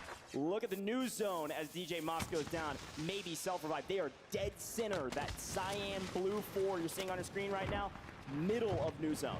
Yeah, we preserve it for a second, and then you see that thermite come in, that just the re-knock occurs, and I love that we can hold space with that, and we throw the trophy sister, and Leonard pushes into a 1v2 situation, and Z-Smith is just lying in wait. Aiden incredibly low. They grab Leonard as well, but little Mario is just kind of finessing around this, looking for the opening. We've got the bunker buster down, and we're just trying to survive. We are dead center of zone, and if we can maintain this, we'll walk away with a ton of elimination towards endgame, but here comes the push. Clown doesn't check the door behind him. Z-Smith tries to put him on skates, but it's Clown who comes out on top. Wow, we're going to send Team Aiden all to the gulag or maybe to the lobby. I believe they've got some gulags to work with. Only 6 teams fully eliminated. CT Red on our screen, by the way. A nice rotation from them to get dead center of zone coming from that stadium start. We're going to take a look at these gulags. Aiden full dead. These are big moments. A chance to take down FIFA kill. DJ Moss, Chows, and... Okay, what? FIFA? Unreal heading from FIFA on the prone. It made DJ miss. This is a must-win scenario, Tiff. Z-Smith has to win here or Team Aiden is sent back to the lobby in 34th on this one. And Z-Smith and Flank have a long storied history of fighting each other. Let's see who can get first blood. Z-Smith looking to take the Chow. Flank doesn't connect on anything. Z-Smith trying to find his opponent. Where are they? Smoke and run, even in the gulag. You kidding me? Still no connection. Reload. The zip is down. Z-Smith takes it. He gets out. Z-Smith gets out. Z-Smith, you are insane. The fact that you make that happen, I can hear the desk literally screaming behind me in my ears, but now we turn our attention straight on over to the Falcons, taking on Team Suprev and Hisoka. 5 HP, still trying to make that happen, but the replay... While this replay is happening, look how close this zip was off screen. Z-Smith was able to get out, but on screen here, the Falcons were able to fully eliminate the Wolf and his compadres. The herd is not following him. The Wolf pack is in trouble. Maybe snuck into the gulag here if they haven't been there yet. It looks like Otterize was able to win, so they're not done yet. But a frustrating day one is turning into a slightly frustrating day two, at least thus far. But we're just getting started today as DRN also punishing this regain. A couple buybacks come through and immediately are cut down yet again. Z-Smith and DJ Moss last alive. Well, this is tough, right? We still have our gulag weapons, so that Spear in hand, and we had maybe a Semtex, so we're still trying to use what we've got. But a buyback for DJ Moss did come through, and DJ does have enough cash to make sure we can get Aiden back into the game, but that's if Z-Smith can finesse his way away from DRN. And Z-Smith, I think, is trying to wait for DJ to get involved. DJ, I think, is flying up above. The problem is he's got to isolate all these 1v1s where I might just throw his life away if he's not careful. Z-Smith makes the great escape. My goodness, he just dug a tunnel underneath the prison. What do you mean? With a spoon. My guy gets out. That is unreal. He's not done yet, but at least has a bit of reprieve and definitely shook DRN. I did see a wipe there onto FIFA Kills team. Not sure if that's full, but DJ Moss does fall. Looks like Swag's gonna be elsewhere to take him on out. Z-Smith will have to survive and get on that regain yet again. Revenge tour back on our screen and some early combatants here. Again, they won map 1 yesterday and got a decent map with 14 points. Would like to get a lot more kills though based on the scores they were able to put up for the rest of the day. And this Opal Palace fight should be nice and easy. As we take a look at the zone, again, it looks like, look at that. Number 4, Team Aiden has somehow fully restabilized, and DRM has left them after the shake from Z-Smith. You also see the Falcons up on the far north side of this, above cargo. Gonna have to come over the bridge or through the water to grandmother's house. We also have, it looks like Community, the Pink 20, still in this as well. They've made their way to new. So willing to gatekeep a lot of our top teams still in this. It's going to be another heavy-hitting end game, right? We had that first match go to Zaravan City. A lot of teams able to find habitable space towards that end game, and it's likely going to happen again. But Community, anytime Unrational starts to break out the Morris Sniper, it just allows him to put the pressure on so many teams and get that information. But Falcons, after that less than average performance, I would say, from them, considering it was 11.2 points last game, and their average is about 35 points per game. That is how you're going to allow to open the door for the rest of the team. Soka chows Juju here on the roof and gets it. That right there is classic Falcons move. Isolate the one, take out the other, omit NA, see you later. Edge of zone hunting, this time with a little bit more kills to work with, means the Falcons could have a good game. When we took a look at that map, you know who we didn't see?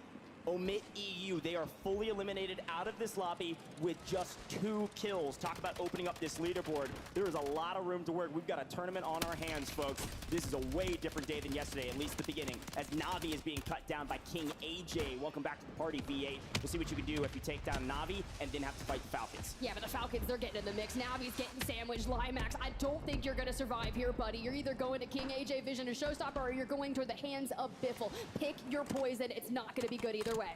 Either way, he's able to shake several bullets and finally goes down to Showstopper. Ahsoka doesn't really care about that kill. He wants this V8 team. Says, give me AJ, give me Showstopper. They're all trash, apparently. Shifty finds a nice angle, take down Showstopper from above.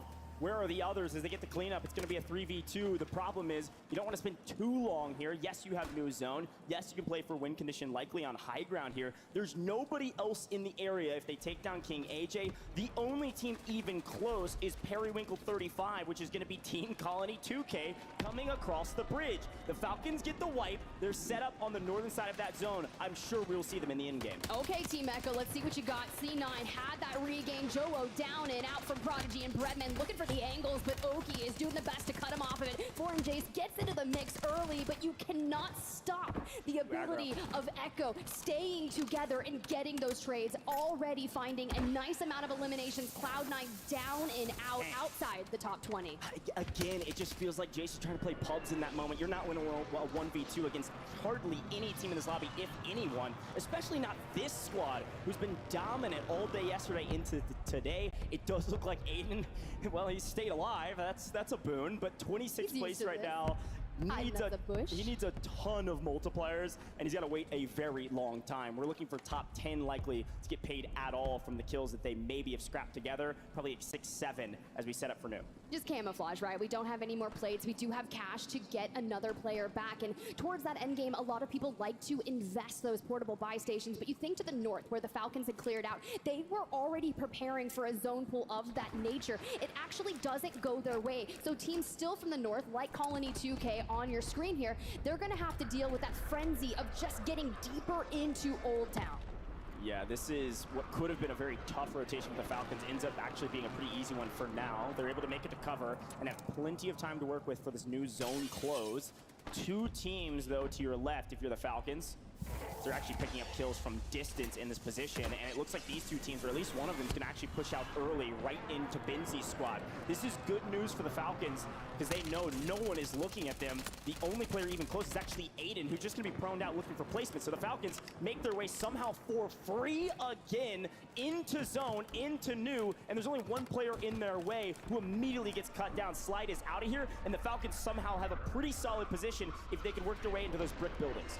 And Aiden gets ripped by Shifty. Full wipe for Team Aiden there, but we're talking about the timing that the Falcons were able to use to thread the needle of the zone and move almost dead center. The only squad that is neighboring and challenging them for that endgame good positioning is going to be Reply Totem.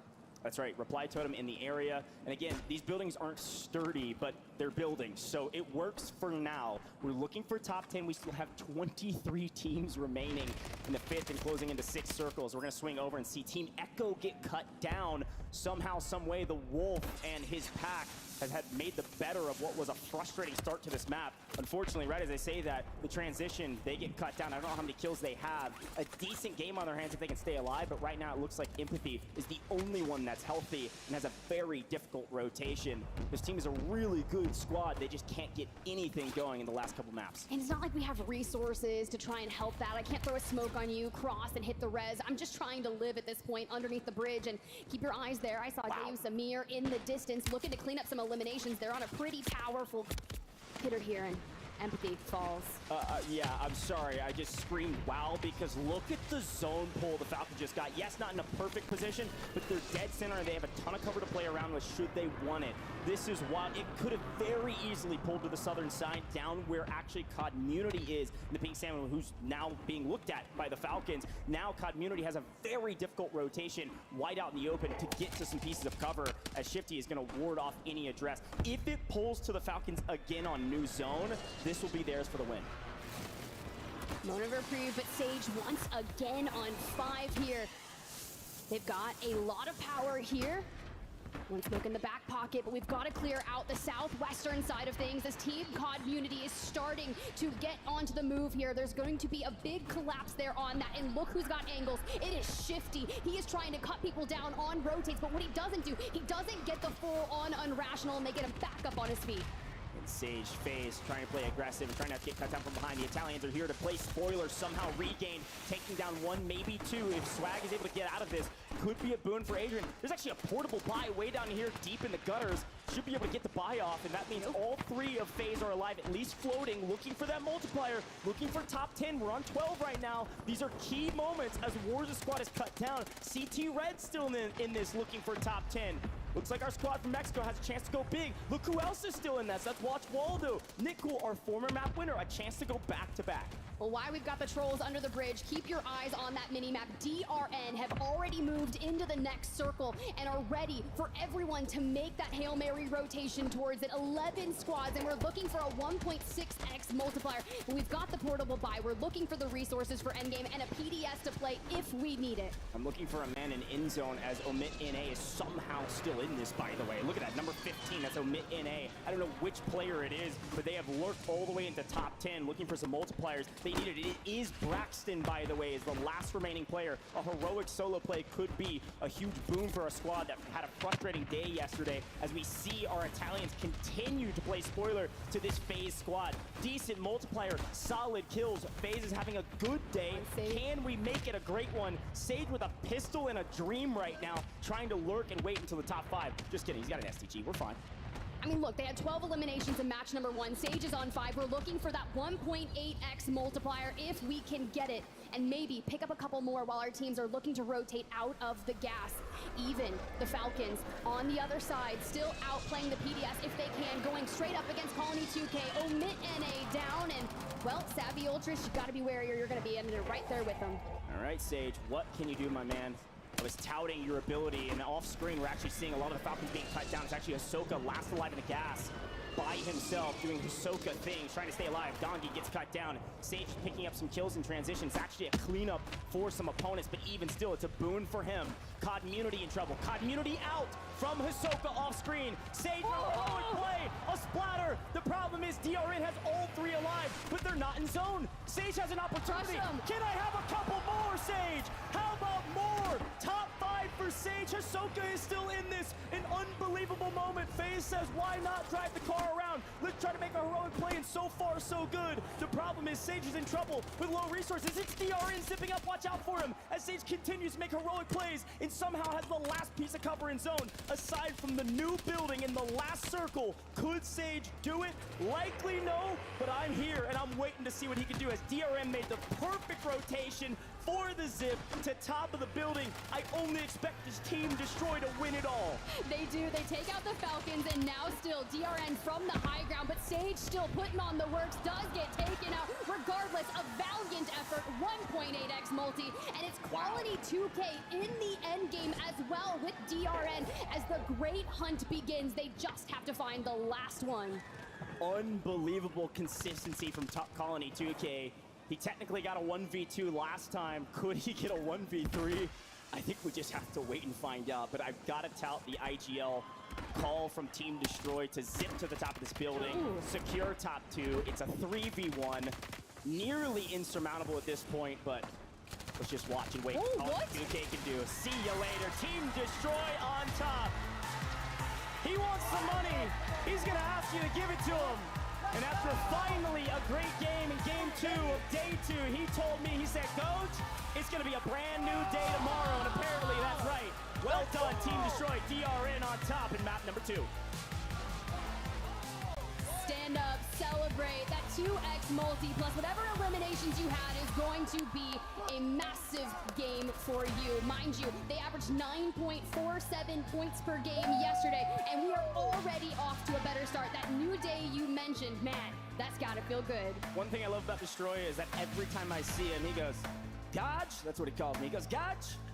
I'm feeling good. I'm ready to shoot. And I'm like, hey, man, I love your energy. Every single time he celebrates, always just putting on a show for us and people at home. He says, give me my money. There's a chance to earn a lot of money today. And with a map like that, certainly putting himself in a better position. He's always had such magnificent energy around him, and anytime we get to watch them on the tournaments leading up to World Series of Warzone, you're right, it's that show me the money. There's a very insane clip of him. I don't know, I know the Pulse Check boys got it. It went everywhere, and I was just like, what are we gonna get? Like, is he gonna jump on the table over there? I don't even know. If they win again, you might see Destroy run laps around this place, Probably. all right? I love this team for a lot of reasons, and one of the main ones is they had some adversity leading up to today, right? Leading up into today. Yesterday had a struggle, but also all of the tournaments leading up to this week, aside from some early events, they've had some struggles. They haven't been able to piece it together. They haven't gotten the kills they needed. Finally, they put together a win. Big question is, how many kills did they end up with? They got here early, they secured a win, but was it enough to really leapfrog that leaderboard? Let's take a look at that last stand and see how it all happened. Yet again, I'm going to tip my hat, as per the usual, with our last stand. FaZe, a fantastic job to stay alive. I'm not sure how many kills Sage was actually given in those final moments of the LTV, even still making top 5 a heroic feat. Yeah, especially when you start getting pieced apart with about 15 squads remaining. You see Swag kind of dive on down, see that portable buy station, get Sage back into the mix, and this is where you see DRN on that bottom right-hand side of your screen. Even Omit NA, Brax just doing the army crawl, trying to get out of there. But then Sage, you know, grabs the LTV last standing, starts absolutely crushing people looking for points. Soka, after working on that COD Unity team out in the gas, was the solo player, and at that point, every elimination they got was worth 1.8, especially for FaZe. It's such a key factor and obviously a great moment. Again, I don't know if Sage Sage was given any of these because he's playing cleanup for his opponents who were knocked, but even still a massive effort with the LTV, and it was a perfect call from you, Tip. The Falcon squad are kind of the unsung heroes here because they had a sizable amount of eliminations, and Ahsoka was able to wipe COD Munity to get top 5. But of course, the final moment with the heroes of this map, DRN able to grab the victory, taking down yet again a very consistent squad with Team Colony 2K first, and then second on day 2. Come on. Come on. That's consistent. That's exactly what to see. So hear me out, though. I hear we got someone on stage, and I want to hear from Miles and Destroy. Thanks very much, Tiff. Right, Destroy. Congratulations, man. A big win right up there in the standings after that. Crazy finish. Who made the call to take that top building? My boy Nate Dogg, man. He just said, yo, we threw a zip. We had 2 PDSs. Best IGL in the game, Nate Dogg. Threw the zip down. We got hype for free. Free-ass W. That's what I'm talking about. Sorely needed, man. Well done. Again, how's it been so far in the tournament for you? I mean, what's the environment been like? I mean, I know there's some fans out here. There's some loud Destroy fans. Let's go, baby. They're real loud. How you doing? Yeah, man, I got my whole family out here. Thank you guys for supporting us. I appreciate you guys. Yesterday, we weren't able to get a W, but I promised today that we were getting 2+ Ws. That's one right there. Not the most kills, but nonetheless, we got the zone pool. Nate made the great call. Me and Raul are on all cylinders shooting, and it's just kind of flow for the squad right now. Dude, love that for you, man. Congratulations once again. We'll let you back up there and stay warm. It's back to the desk.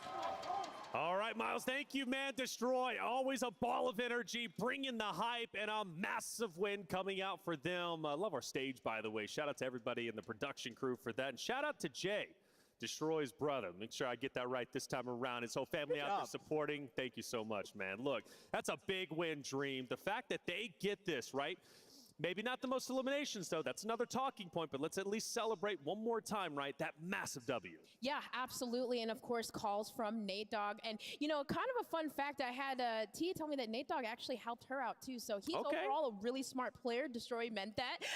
But you saw them, I believe, you know, when we were watching Sage during that, like, crazy action with the vehicle, which is insane, they were lurking around the warehouse, right? They waited for their moment, their opportunity, and they played the zone, and they got the dub.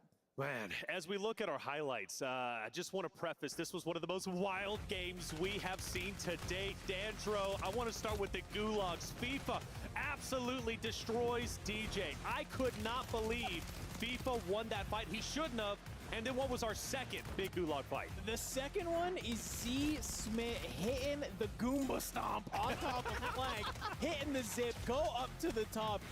Look at that! Dude, that's what is this? That is just embarrassing. Oh my goodness. I know Flank is absolutely, I've seen him put his head in his hands too many times in the Warzone space, and I know he's feeling bad about that one, but it really just kind of set us up for the rest of this lobby, right? It was just moment after moment after moment. Same pace as sort of game number 1, zone number 5. We still only had 26 teams left, 14 teams already eliminated. Yet again, seems like some teams, like Destroy said, firing on all cylinders and finding their kills. Yeah, and finding their kills here too. Falcons, right? Shifty plays with the vehicle was absolutely insane because as they were rotating in their zone, they were literally destroying everybody, rotating into center and getting that Opal Palace area on the northern side of zone. But credits to their plays, and of course, throughout the rotations, it was absolutely insane. As we saw, even Echo, Prodigy, Ara, FaZe, everyone was trying to find a spot to rotate. You know what, you mentioning like the vehicle plays, I feel like this was the drop of vehicle plays because of course, as you said before, what Sage was doing at the very end. Listen, when I said to look out for FaZe, this isn't necessarily what I had in mind, but I am 100% not complaining. When he was left on his own, we were like, oh man, Falcons were eliminated before this man was. I'm telling you, Sage, again, like we highlight the Falcons. We talk about Shifty and Biffle returning to Hollow Ground, trying to win that championship, right? Back-to-back years. Sage is trying to do the same thing. He's on a wonderful organization of FaZe, and he's playing with the greats of Swag and Adrian. The fact that he stayed alive as long as he did with the vehicle plays, and even before that, getting hit from every angle, it was absolutely crazy. But hey, Sage has been here before. Cool, calm, and collected. He's a wonderful player, and he wants a championship just as much as the Falcons roster does. Now, from one Falcons roster to another, Falcons Mena also an early exit from game number 1 to game 2, polar opposites. And then we had Omit EU also out in 33rd. Inconsistencies, Dandro. Yeah, a little bit of inconsistencies. I kind of hyped them up. Game number 1, Omit EU, saying, hey, this is exactly what they have to do. You know, they have to come out firing on all cylinders. They need to keep up and be consistent. Unfortunately, game number 2, they make an exit at 33rd. But hey, we have Destroy winning that game. And I didn't hear really anybody give it to him. So while I got the full cam, can we just get a little, give him his money? Let's go, baby. Team Destroy taking game number 2. Right. I love it. I always love that guy's energy. You know, and I think in drop 1, they were in 12th place. So, you know, maybe not a lot of eliminations, but getting that placement, I think Raul had at least 5. Right. That's still pretty good. And for Colony, man, I can't believe that they got second. Well, let's talk about that. I was about to bring it up. Colony, right, Gio? Game number 1 was absolutely incredible. I mean, it couldn't have been any better. They got first place after all. This time around, they get second. So yesterday, Falcons were the teams going first and second nonstop. Colony 2K, they've kind of flipped the script. Now it's them. Well, this is the thing that I actually find really interesting about today so far. You know, we talk about these teams like Omit, who came in 33rd today, right. and Falcons still, yet, look, they haven't been playing badly, but they haven't won, so it's kind of, you know, listen, it's relative. But my point is that, you know, these teams that necessarily didn't make a huge name for themselves yesterday, you can tell that they have gone back to their hotels, they have gone and they have grinded through these VOD reviews. They've come in with really solid plans. And not just that, but it's like the mental shift, you know, that think the others on the stage right now, they're known quantities. They know what they're working against, and they've come in with really, really great plans. And that's why I wonder, like, there are pressure on these teams like Omit, like Falcons, who did really well yesterday. Is that pressure a bit much? Are they resting on their laurels a little bit? Do they just come in and expect that they're going to be the best again? Yeah, who knows, right? It's early to tell. It's game number 2. I do say inconsistencies because I like to be dramatic on the desk for the most part. But it's only 2 games. We'll start talking more about that when we get to game 4, game 5, and really start to see maybe, okay, some rosters have really slowed down. And I felt this lobby was pretty quick at the start, but it definitely had its moments of lulls. And I want to talk about that northern zone because Falcons, give them the respect. You know, they had a decent game number 1. Game number 2 was, I think, a lot better, if I'm not mistaken. Top 5 for sure before Sage ended up trying to run him over. Talk to me about Falcons and how well they did. Yeah, I mean, in sort of that game number 2, when I saw that sort of zone come immediately out and knew that it was going to kind of pull a little bit more towards that northern side, I knew that the Falcons were going to have probably a really decent game, okay? So I think that here in game number 3, I'm hoping they're kind of hoping for those zone pulls, right, to continue to have these sort of banger games after banger games. Well, game number 3 is about to get ready. Let's take a look at our standings heading in, and it's Falcons leading the way. That 40-point lead is doing them justice. 2 games, not doing bad at all. They've managed to secure 41.8 points, and, well, Colony just below them at 62. I'll tell you what, that gap isn't as big as you would think it would be from Falcons to Colony, and second on down, it is close. Hey, it's only going to continue to heat up from here. Let's see how well the teams are going to play moving forward. And, well, speaking of which, let's start moving forward. We've got game number 3 ready to go, so let's send it and continue to tell the story of the 2024 World Series of Warzone Global Final. Spider Tip goes, take it away. Thank you so much, Taylor Reflections Noble. I gotta say, Tiff, it feels crazy to say that Falcons, yes, they're on top by not that big of a margin, but also Team Colony 2K is in 2nd place overall. That, by the way, if they finish, is like $52,000 a piece if they can keep up this pace. I mean, that's a good weekend if I'm Nickel, if I'm being honest. Because, like, I mean, 50K from the solo YOLO yesterday. We're still getting crazy here because, man, that's after 2 games. We're flying through this already. I thought yesterday that I would see a max of 6 games, and we are starting to be around that halfway point. If we're north of 80 points, that means for 2 games, we're at 41.8 points for the Falcons, especially after you drop an 11-point game in match number 1.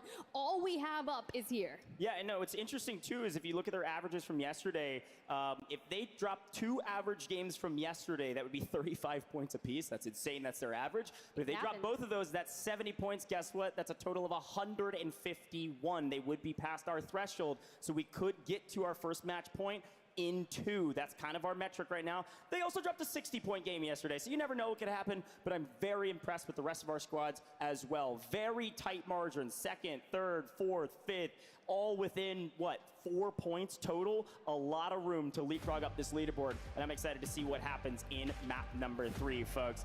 This new zone, new map, we're moving quick, and Tiff, I'm just excited to say that I believe map number 3 It's here, folks. You don't have to wait any longer. Crowd in Vegas, I know we're excited about this one. It's time for map number 3 of the World Series of Warzone, Day 2.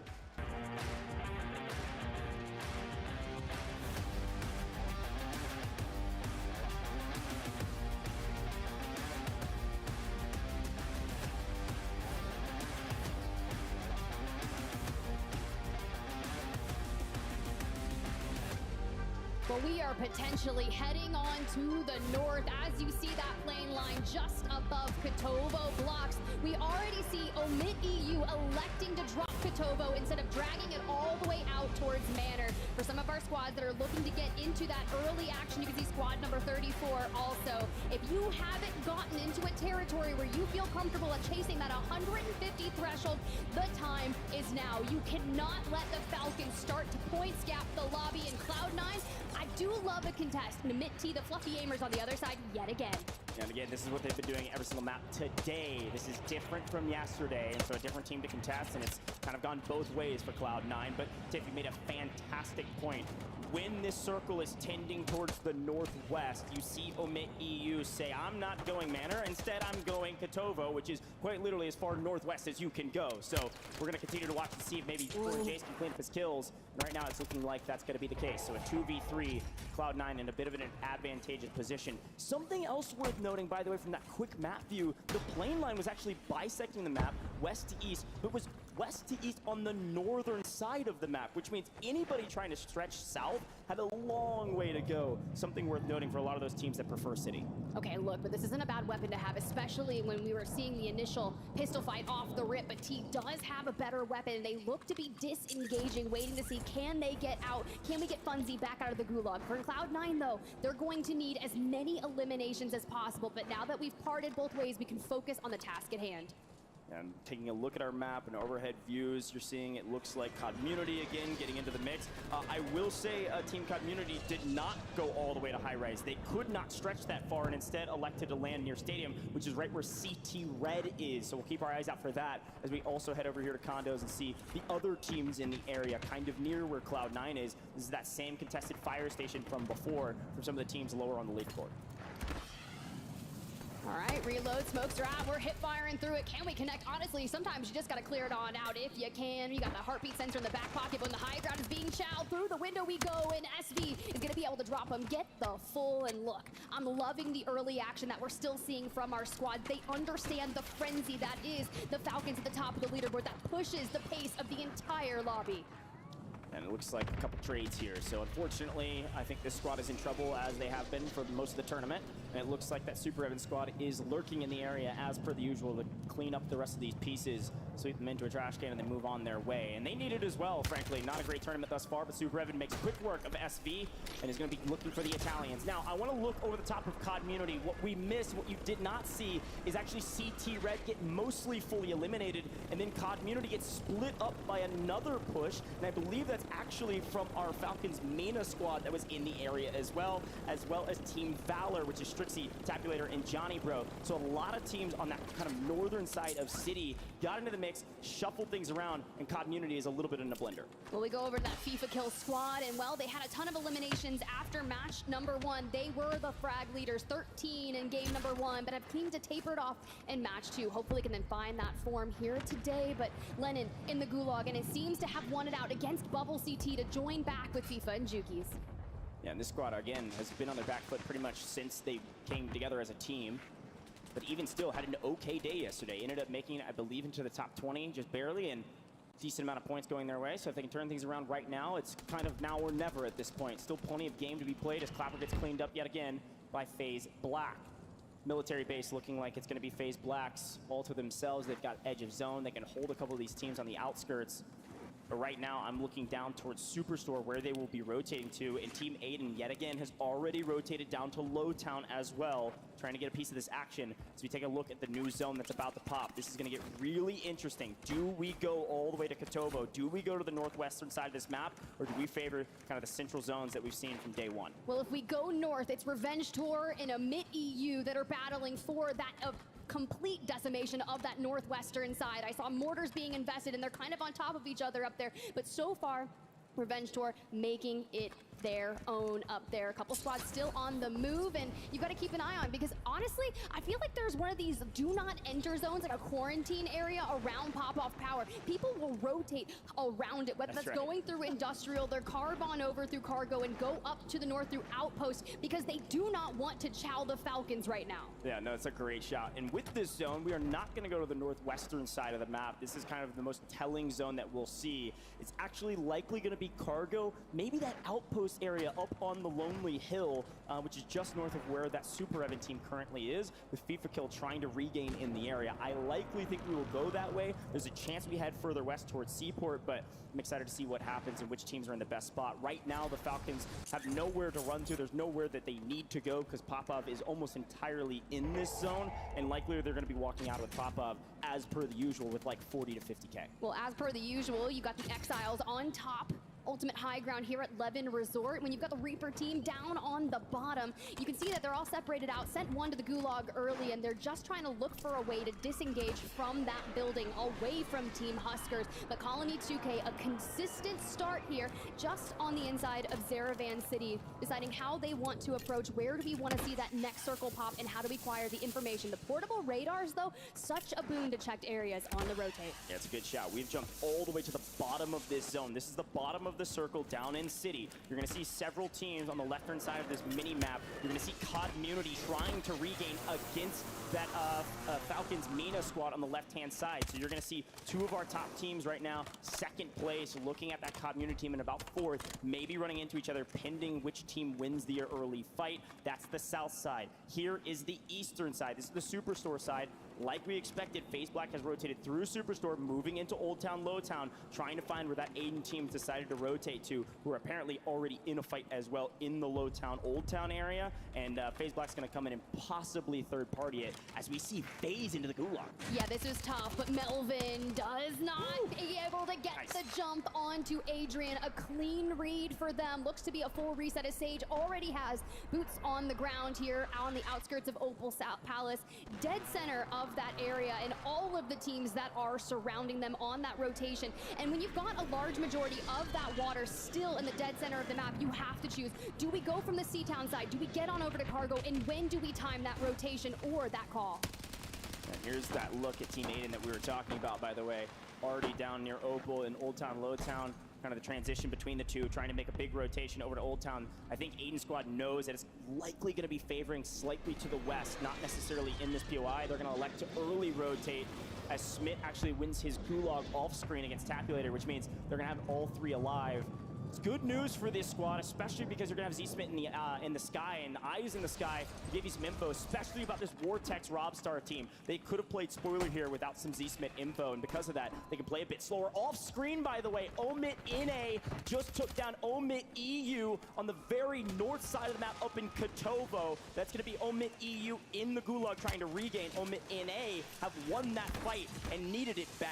I mean, that's one way to have an Omit takeover, if I'm gonna say that. But for Team Aiden, you have got to hit that rotation as you see that pull come through. A mass exodus will occur from the Old Town, C-Town area. You're going to have to get towards Cargo. A lot of squads have already set themselves up there, and you can see right there, Team Super Evan, the mainstay in Cargo. Yeah, right in the middle is Team Super Evan, 15 that pink. That's Omit NA. They have won the northern side. The only team that is nearby is actually the Falcons and Popov. Pending which way the Falcons rotate, that could be a fun fight to watch. But I think that Omit NA team is thinking, we want high ground, we want in-game. So where they're going to take over outposts and punish any teams that get there. The other teams in the north, by the way, that we were looking at is actually that Exile squad with Team Huskers still up in Levin, trying to make their way out and into New. As we see FaZe apparently back on our screen as Team Aiden is trying to take down some of the main competition they have. Oh, we're full sending it. This is Big A versus Little A. Not on the same team this World Series of Warzone. Z-Smith on your screen, filtering up through the stairs. You can already see the regain that they've been trying to occur, throwing that loadout, which means they don't have their weapons they're comfortable with, and DJ Moss needs to take advantage of all of this. Sage across the way. We already saw him take that zip to reposition earlier. Aiden takes down Adrian. That's kind of brutal, man. Get Aiden back up on their feet, and you can just see FaZe just saying, I don't want any part of this right now. There's still 36 teams up. I'm out. It probably was either a Z-Smith or a DJ Moss call to say, no, we know Adrian's separated. We can punish this, and they're able to do so. So now that it's a 3v2, they say, all hands on deck. Let's swing, and wild timing, and unfortunately nobody punches each other, so they might get out for free, at least for now. But DJ's on the hunt with C-Smith and Aiden. They are punishing this FaZe team. They've lost one, they have player advantage, so they're gonna push the equation. 2 + 2 = 4 in this instance. What a win against FaZe. We're gonna send them likely to the Gulag to try to regain a big win. Look, FaZe is in 3rd right now. That's a big takedown, especially with still 34 teams on the map. It really is. Reply Totem here on your screen. We saw them getting Mixie here alongside DRN, and it just seems like we're going to keep on poking, keep on regaining, but no one has fully wiped one another just yet. But you've got DRN, your match 2 winners, over there on the north side, kind of smoke and run here. They want to use the zips to get out of dodge, but sometimes when you're the first, or maybe they're just going to shoot out the one entirely. So Raul, you better get some cover, and you better get it quick. Oh no, I think somebody told Rob that guy was one shot, pulls out the static, couldn't connect. I think they likely will pick up this kill and take down every zip along the way. This rotation is going to be punished. And look who it is actually in the skies. Did I just see FIFA kill running around with a helicopter? They've left Lennon out on the longest leash of all time, who's likely going to get punished. This is actually a 1v1, by the way, Nate Dogg and Lennon. But to the action we go, because Team Aiden's in trouble, or maybe they're the ones causing the trouble. One goes down, nice trade. This team is moving with a V12 engine right now. Everything working near flawlessly as they punish Hollow's team and take them to the bank. Oh, they understood the assignment. They know that they have to play at a very quick pace of play to make sure that they can track down the Falcons and eliminate them in their own format that they're so good at converting on. Even Super Evan's team, we called it out earlier, they were already on the cargo side of things and they're starting to separate out, but it's the Falcons that are going to be hailing from pop-off power. They've moved just on the outskirts of Outpost, and you'll have to keep an eye on them because Soka just went down on the ground. Into the Gulag we go. Yeah, this is such a great call, by the way, from Omit NA. They know they need a third party this. Whether this is Vegas Inferno that they're going to punish or the Falcons, we'll see. We're going to do a quick listen in with the Falcons with Ahsoka down. This is going to be a crucial moment. On my level, 2nd floor. Up on the hill. Yep.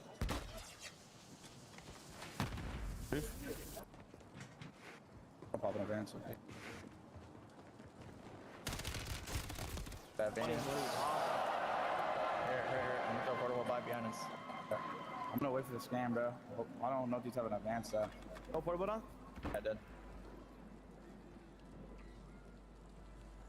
Did none of you guys hop out right there? On the hill? No, because the backs in them were just shooting us the whole time. Gotta go back there for that buy. Just wait for these to scan, bro. They I don't know if they know I'm advance here. Think so? I need a refresh. I'll just come anyway. Whew. Yeah, that one was brutal. A good listen in to hear what they were thinking. I think they were thinking, we don't have a third man. I mean, Ahsoka got punished in the Gulag, and now she's fighting. I'm trying not to make a mistake. And Omit NA is here to pay. And oh no, Shifty goes into the building to try to make a play, and he knows his teammates are low. Omit NA playing spoiler right now, potentially to the Falcons, but we lose Brax, so this is a 2v2, and with their third coming back, a quick buyback on Ahsoka means the Falcons somehow have found a way to find an advantage over Omit NA. How will this one pay off? This is going to be crazy. I mean, the Falcons still have so much cash for resources, and they always have buy stations in their back pocket. But Omit NA, after taking out Omit EU in the north, Youngsta's on 5 eliminations. Remember how much of a game day they had yesterday? Well, it was nothing that we are used to seeing from Omit NA. Brax loses the Gulag to the APAC team, and that's so unfortunate for them, because if I'm fighting the Falcons in a 2v3, I'm going to want to go in with my full strength. Yeah, and frankly, this is one of those, probably the only moment ever that the Falcons, if they knew, would say, thank you, XMQ. I think that's a huge boon. Like you said, player advantage now on the side of the Falcons. I don't think they know that. There's a chance they've got some UAVs in the sky, and maybe they're picking up on some reads, but right now, they're looking with this smoke and run. They know someone's out here, and it looks like they've actually grabbed maybe an LTV and are getting out of dodge. So Omit NA playing their life well. We're going to swing back to a team that's been doing that all map, this map, and are slowly creeping up the leaderboard. Team Aiden trying to return to form into the top 5 as they've secured a nice spot in cargo right now if this zone pulls south. Well, I love this rotation, right? Especially when you're getting ahead of it, because we knew crossing the water was going to be incredibly difficult, and you've got other squads still trying to get in from that south side. That's Reply Totem here, looking for a bridge to cross. But with Team Aiden, Z-Smith already on 6, we've got LTVs to play around. You have to see, where is this pull going to occur, and are they going to be able to take down the Team Falcons Mena with haste? Looks like Z-Smith's going to jump out just to make sure they don't get full team wiped. Luckily, it looks like a couple bullets went the other direction, which means they have a free rotate. They're still good. Still here in condos. They really don't need to go anywhere right now. There's still 30 teams alive, by the way, as the Gulag's about to close in 5 seconds. And as such, this is going to be a race to the finish line for any semblance of a multiplier. You see the Falcons, Mina, like you said, trying to push the equation here. Couple little ticks with the thermite will at least give them the info that they're there. But right now, it's just a matter of who makes the first mistake and if a third party happens. These are one of those fights that you're going to look back on and say, could we have cleaned that up faster if they decide to push? You actually see Team Aiden push, and Team Panda says, yeah, I'm out on that, my man. They are gone into new zone. Panda is not taking any chances, and now on edge of zone with the new zone. This is dead center on that fire station here in Seaport that we've been talking about. We've showed it in the early drop spots. This is where Cloud9 used to go. Cloud9 is still in it, and I think Cloud9's actually holding out Community, who is rotating in from the C. DRN just got wiped, but we still need to get the Team Falcons Meta Squad into the next circle, so you have to get through Team Aiden. We jump on over to the other side here. Team Community scum and full wipe. Dongy on your screen as well as Unrational. And when you've got Cloud9 lurking below you, things can be detrimental towards your regain. We do have a bunker buster in the back pocket. We just got to set our sights straight onto Jowo. Can we rip him out of it? Because if you think about it, it's always going to be Jowo and Bredman right next to each other with Foreign Jace kind of lurking from a cross angle. Yeah, unsurprisingly, by the way, that I called it periwinkle. That is definitely a blue. 35 with that Watch Waldo team, Colony 2K. They're still alive. They're fighting right now. We're losing Nick Cool, but this team went first, second, and they're trying to better it again in this next one. So they're losing one off screen or a little bit further down the line. You do see Omit NA has regained fully and have moved into the new zone as well. You see Exiles were able to make their way out of Resort and have crept down to new. But right now, Dongy and Unrational are just lying in wait and looking for somebody to make a mistake and maybe somebody's head to get popped. Well, Foreign Jace picks up XMQ, and that's a full squad wipe, so we don't have to worry about them looking for a regain over here. But Exiles, man, they are just hunting, waiting to use that Car 98 and find a down. Biffle down below, you can see them just on that screen, but Omet NA, and of course, Team Aiden in the distance. We got Pentagon, Melvin, Fuzzin as well. With 26 teams here, you have to make sure these circles can be fickle, right? Depending on those end game pools, whether you have to cross that road, that will cost you so many placement points. But for Team Aiden, who took the early rotation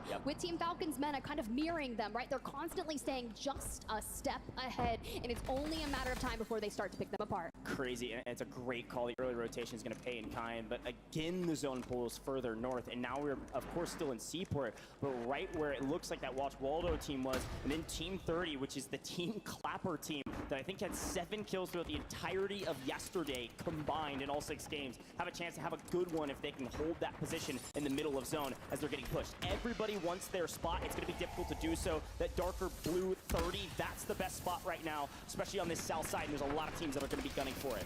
Oh, and we're starting to move. The Falcons have already found themselves a home, but it's not a good one as Soka gets ripped from the ultimate high ground. Launer, Little Mario gonna do the work on them. Biffle only on 3 eliminations, and you're gonna have to fight off everyone hailing from the north on that. It's gonna be Aizen, Hollow, the next biggest threats to them. Huskers team, the Exile squad, has made their rotation in and actually have a nice position on the northern side. So a couple gatekeepers right now as everybody's trying to get a piece of the pie, a piece of some cover, and a place somewhere. We need some multipliers. Still 23 teams up as we're moving into the 7th. This is unreal, nearly unprecedented on this side of the map. This reminds me of City, everybody playing slow. There is $1 million on the line, and off screen, it does look like our Watch Waldo, Colony 2K, Nick Cool squad finally eliminated their worst game of the day in 22nd.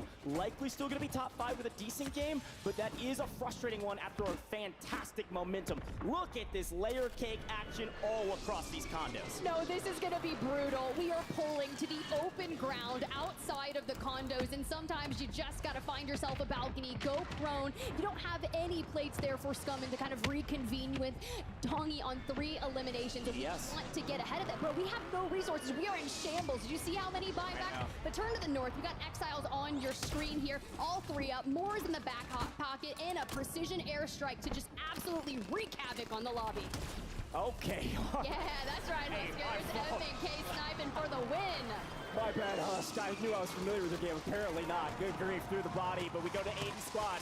PDS is for days. It's Omit NA versus Team Aiden, and it's a brutal one. Blood trading hands, but no one will falter, not yet. Sharing a wall like a townhome. This time it's in condos. Juju, little fastball special. You gonna get paid in kind? Aiden gonna get the rip. No, doesn't get the cleanup. This squad's still in trouble, but Omit NA is out of here. We are deep in the gas, but we got a buy station for some gas masks. Hey, that's how you make a replay of that. And a PDS in the back pocket. Elsewhere, the Team Falcons men have fallen. Team Community still struggling, but we still have to get into that next circle. Knowing that it pulls out into the open, we want to take our time. Smoke and run here, and look what we see just ahead of us. Cloud9 being wiped by Dayu Samir's squad. Good grief. CT Red getting into the mix and cutting down one of the top teams today. CT Red still in the mix, finding more team wipes, finally losing Dayu Samir. But the question is, you might be asking, wait, we're not in the 9th zone yet. Where is the zone? It's all the way on the other side. Who's there? The Exiles have been here since the beginning. There was 20 teams up and they were here. Here comes Vegas Inferno. Hometown heroes trying to make a play for day 2. Getting punished. Wait, Almighty TJ. Okay, Brolic. You run out of ammo. Do you still have the gunny? Huskers makes the move. Future has game. Last alive for this squad. Trying to play from underneath. It's the Exiles. It's Vegas Inferno getting cut down. It's Rocket. It's Zakar. They're blasting off again into second. They had 7 kills yesterday in total. Could they win it all? Or will the veteran of Huskers win by himself? He says, bring me my teammates. We're not done yet. Now we make it a 3v2. We cut the difference, throw some thermites into the mix, and the swing comes in. We get Rocket. Now we're looking for Zakar. Brawling from the high ground. He drops down, cleans it up, and the Huskers return to form is what we need on land. He's been doing it for years, folks. He told me it would be a different day.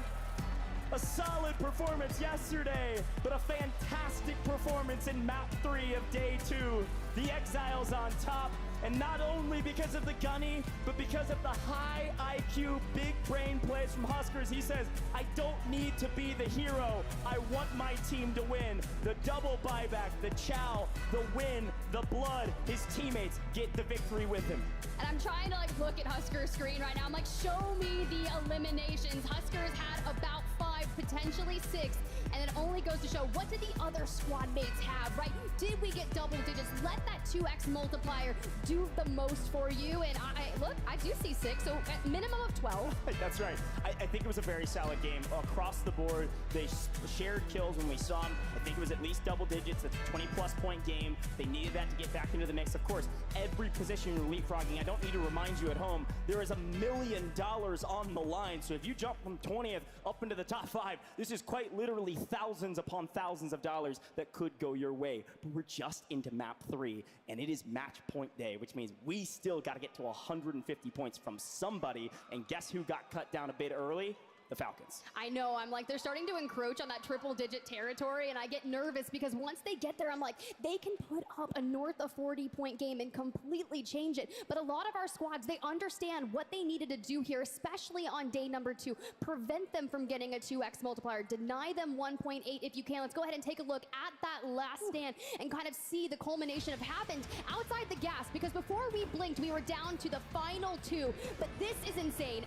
18 squads, different sides of condos, and Team Aiden fighting like hell to get out of here. Again, this is a fantastic game from Team Aiden, but I want to draw our attention to that Exile squad. They have the perfect zone pull. They gifted it, but then they're able to reap it. Look at where New is. You can see where Team 7 in yellow are already in position, lying in wait. Vegas Inferno almost played spoiler, especially with Brolic running out of ammo, but Future also running out of ammo, had to relocate, replate, and wasn't able to get the better of his opponents. Brolic gets cut down here from Zakar. And again, what a monumental effort from Team Rocket, having an abysmal day yesterday to getting second in map 3. But Huskers getting the buyback here, Tiff. Huskers is able to get one. It's exactly what he needed for his teammates to come in, shoot him in the back, say, see you later. Jackal Brolic, very well done. A holistic team effort. But on the back, of a high IQ play from Huskers. That was sick. It was sick. All he had to do was put down so much damage to allow Brolic and Co to come back on in and finish the deal for them. I believe it was a 10 elimination win, so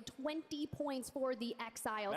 And honestly, if you already show that you can convert those wins, because mind you, at the beginning of the map, they always lurk around that Levin resort, so a nice rotation is quite easy for them. But I hear we've got the man himself, Huskers, down with Miles. Let's hear from y'all. Thanks, Tiff. Huskers, how are you doing? Because I was nervous after that one, man. Feeling better after that win for sure. We had a rough first couple games, but hopefully this will be a huge momentum shift and we can keep carrying that forward. What was it like in the final moments there? Who made the play call? I mean, did you know it was all going to work out once the bye was in play? I think just both me and Jack were making great comms there, great calls at the very end to, go back to that little building because we saw we had the shift. And yeah, the last minute, I was so locked in, I didn't realize that there was like a portable buy there. But Jackal made that comm to get the double buy back, so I was able to buy enough time to get them both back. It was awesome, man. There was such a great reaction in the crowd when we saw those shoots coming in. It was like, oh my God, it felt like someone out of a movie. Yeah. Well, congrats, man. Obviously, a big win helps out a lot. The regain is potentially there. You've still got a few more games to play.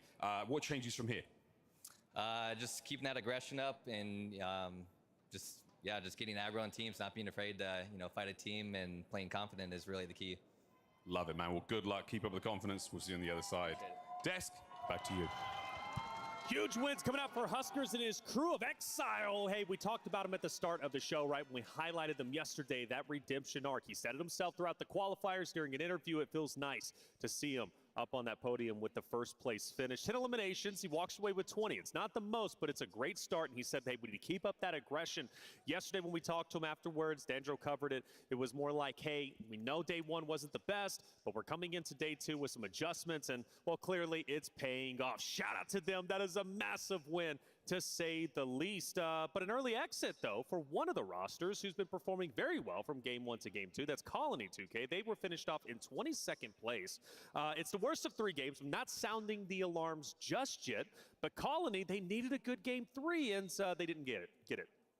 Yeah, no, it's unfortunate, but for this game too, for drop 3, it seems like a lot of those teams sped up the teams 21st through 40th. Like you see the Falcons, right? They started off 81.8 is the top, the first place spot, and Colony was in 62. So for those bottom half teams, you do see them speed up a little bit. Speeding up a little bit.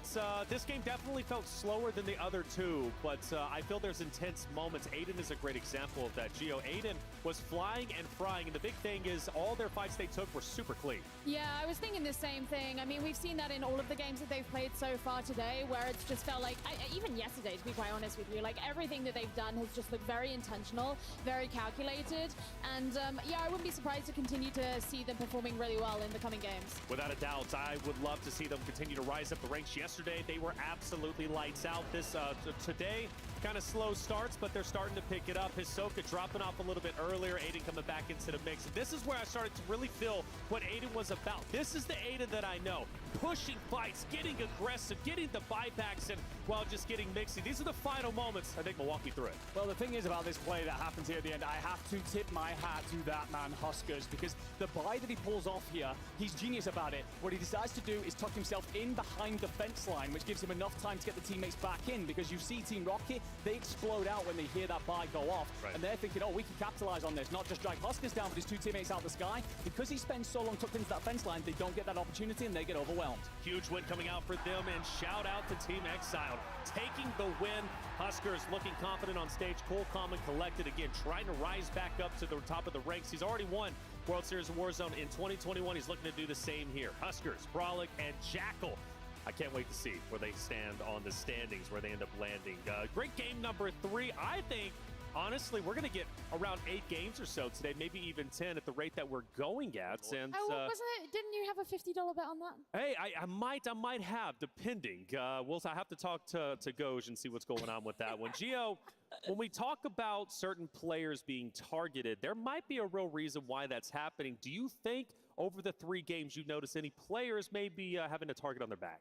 Honestly, the player who I've really noticed kind of had this struggle seems to be Hisoka. And it's definitely not a case that I think Hisoka's playing badly. That's not what I'm saying. It's that I think that we're seeing all the other players are like, hey, we should get that guy. You know, he finished the day yesterday being the player with the highest number of eliminations. In that last game, he only got 2. Now, look, that happens, but we saw him get eliminated in the Gulag, and then we saw him get downed in circle number 6. And these are like relatively early moments in the game for these teams to be having these struggles. And even when we had the listen-in today, you know, after what happened in the Gulag, it just seemed quiet. It was very subdued. Now, this is a team that usually has quite clean comms. They're not usually talking all over each other, but there's a difference between being clean and being, like, down. Yeah, no, I absolutely love this point that you're bringing up because that's exactly what we heard, right? You lose Hisoka, that is your IGL, that is the person that you are constantly referring to and listening to and hoping is going to guide you where you want to go. We talk quite often about how Biffle shifted, they like to just switch off. They want L1R1 sometimes, and you lose your main man. That is a very difficult thing to do.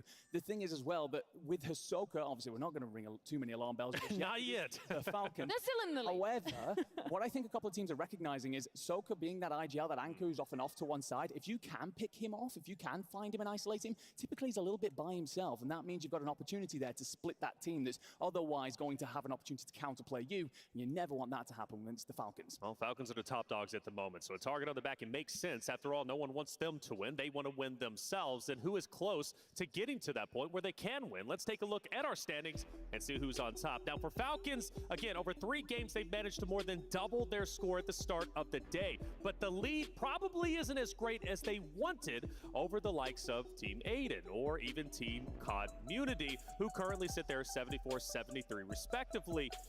Dream, the score line is relatively close going down. I think a lot closer than people were expecting off of day 1. Yeah, I mean, to be expected a little bit, but I mean, for the top 5 teams, just a little bit of switch around between Team Colony and Team Aiden. Of course, COD Community still kind of holding that 3rd place spot, but for Omit NA, that's actually a jump up for them because I believe before this, and I was actually gonna give them their flowers, they really, I feel like stepped it up, and I'm looking at Juju too in terms of like slaying power. It seems like this is the team that actually is always kind of fighting with the Falcons, right? We saw them at Outpost set up. This was the team that was a team of 3, but somehow Falcons did recover and dismantled them. So gotta give them their flowers because Omid and a team definitely coming alive. I noticed they're in 10th place DRN. They were in 6th after their win. They do fall down a little bit, and that comes off the back of them not getting as many elims off of their placement points. So 2 things have to go together if you want to be the global champion. We take a look at our 2nd page. Gio, any team standing out to you? It obviously has to be Omit EU. You know, this was a team who, judging by the way that they performed yesterday, you would expect them to come in really, really hot today. And for whatever reason, they just haven't. I don't know. I feel like Enkyo just hasn't been that player that we saw him be yesterday. I'm not going to ring alarm bells just yet. I think that they've been heavily contested when they've gone for their alternate landing strategy of Kotovo in particular. But the one thing I will say, EMEA boys, can we stop shooting each other? What is this? Like, I'm sitting here trying to come up with all these like ways in which the boys are playing, and I'm just seeing EMEA team against EMEA team right now. Please go and find someone else to shoot at. I've been talking you up on the desk. Go out and make it happen out there, please. But seeing this whole thing where it's like, you know, Totem, then we'll drag Omit EU down and so on. I'm begging you. Go and find some North Americans to shoot at.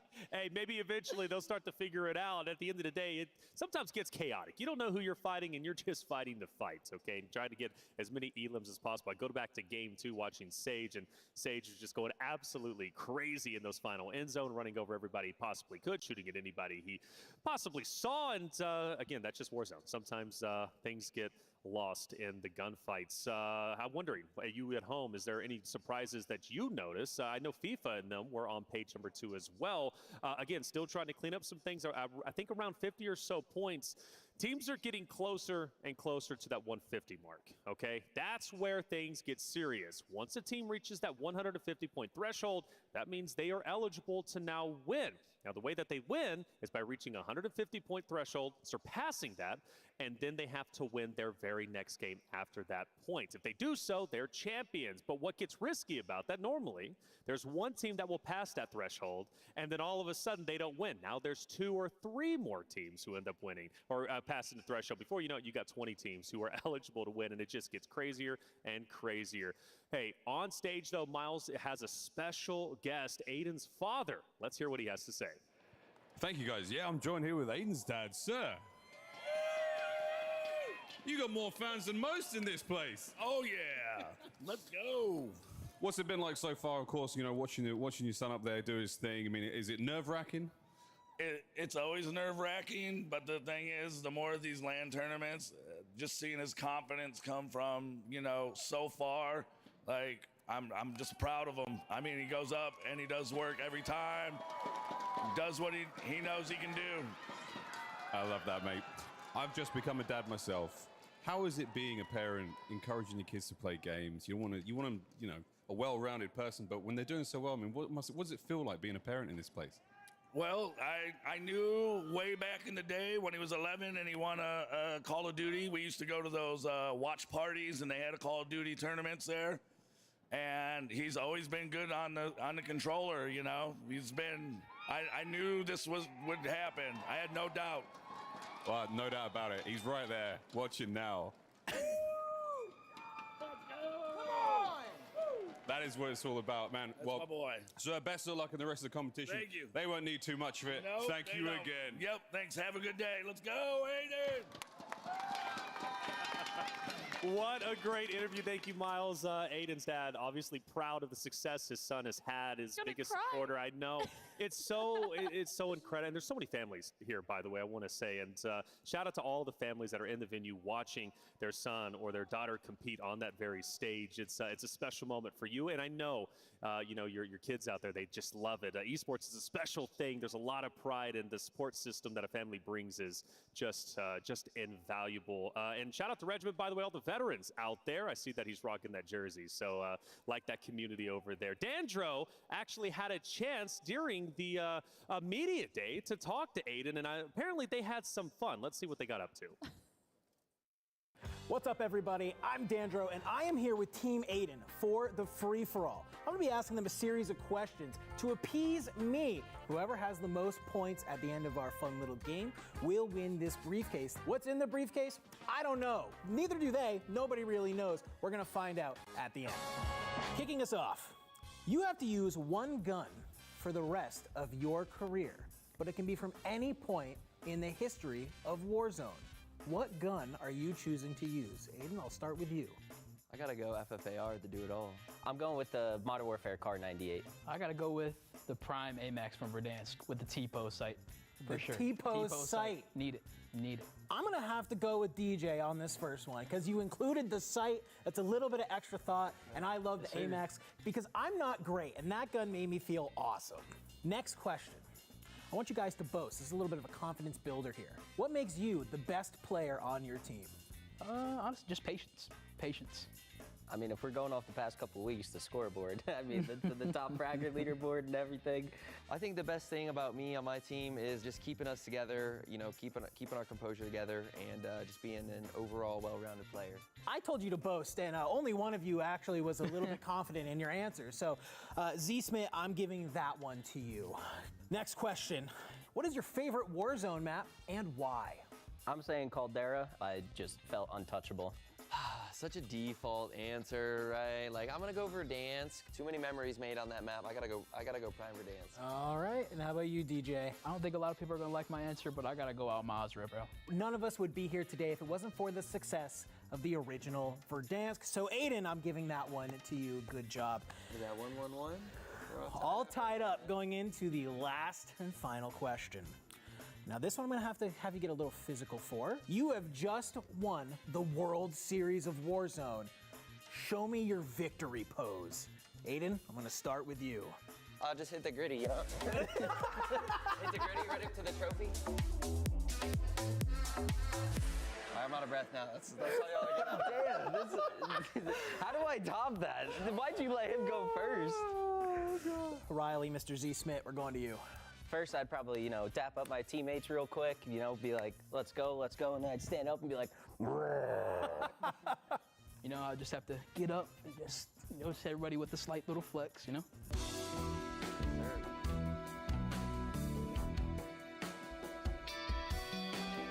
I always have to give it to the most, you know, fluid here, and it was just honestly a work of art to watch. Aiden, I'm gonna give you the victory pose. You are the winner of the free-for-all. Congratulations. Let's see what's in this briefcase.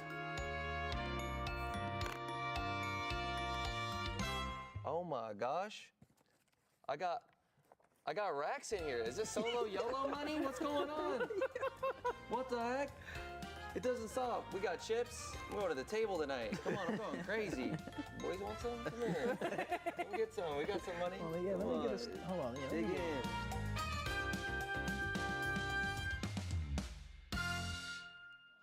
There he is, Big Aiden out there, warming up, getting ready for game number 4. That gritty was clean. It was very clean. What you didn't see here is that he had to do that like 5 times. So when he said he was out of breath, he actually legit meant it. But I love being able to watch him do it. Always a fun time being able to watch that team and be able to talk to them. It was a great little segment. I had a blast. Hey, absolutely. It was a fun segment, man. You should host your own game show in the future. Some have said that. Doubt. So. I could see it. I could. And his outfits would just go absolutely perfect with all of it out there. Hey, check it out. We've had 3 incredible games. Let's do a little bit of a recap throughout those 3 games as we get ready to hop into game number 4. Game 1 was great. Colony 2K started to rise up to the occasion. That roster took the victory and was the first time we really got to see that solo YOLO kind of buff, Daniel. Yeah, I mean, Nick Cool comes on in, wins the solo YOLO, and they're feeling great coming on in. Let's reminder, folks, this team in the regional finals for North America came in 4th. Everyone was like, wow, who is this team that's come together at such a last second? However, when it came to that finals, they were not doing great, right? They had to drop down to that LCQ, and then I was like, okay, this team drops the LCQ, it's A-okay. Yeah. They'll make it on through. They have to make it in through the wild card map, the last second possible to be able to get here to the global finals. And well, after a rough day number 1, they kickstarted day number 2 with some flame. Yeah, big wins coming out from them. Falcons Mena as well, showing up 3rd place. They looked just absolutely stunning. They've kind of slowed down since, but hey, it was good. Now, this was my favorite map without question, Gio. The vehicle from Sage. Shout out, by the way, to DRN for getting the victory, but Sage was just on a rampage. Yeah, I mean, drop 2, definitely the most exciting of the day. This vehicle situation in the final circle was insane, but let's not forget how the drop even started with some insane gulag play. Coming out of Team Aiden, in fact, a couple of instances of that. Sage at the end, Omit EU going out so early, being the 33rd team to be, or to come in 33rd, which was just completely out of nowhere. Right. Every single moment of this drop just seemed to smack you around the face. And there it is, DRA getting the victory, Destroy getting hyped up with his boys out there. We had a wonderful interview from his perspective, shouting out his family and to all the supporters. And, well, he believes in himself, and I believe in him as well. Game number 3, that just ended. Enigma, Aiden wakes up from his slumber. This was an incredible game, flying and frying, but also the bow on top was Exile with Huskers and Co. taking the win. Yeah, I mean, it's very impressive to see Aiden and Co.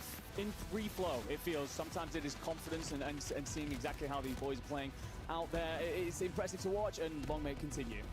All right, well, hey, there it is. Exile taking that victory. The standings are getting close. We've noticed a bit of a race at the top, right? Falcons, they still got a lead, but not as much as people were expecting by game number 3, heading in to game 4. 150 points is that threshold. Who will be the first team to win it, and who will be the first team eligible for their match point game? Well, of course, they have to answer that question, and I do have some others who are ready to at least tell the story even more for game number 4. Let's get it started. We're heading into game 4. Going to our casters, Spider, Tiff, and Goj.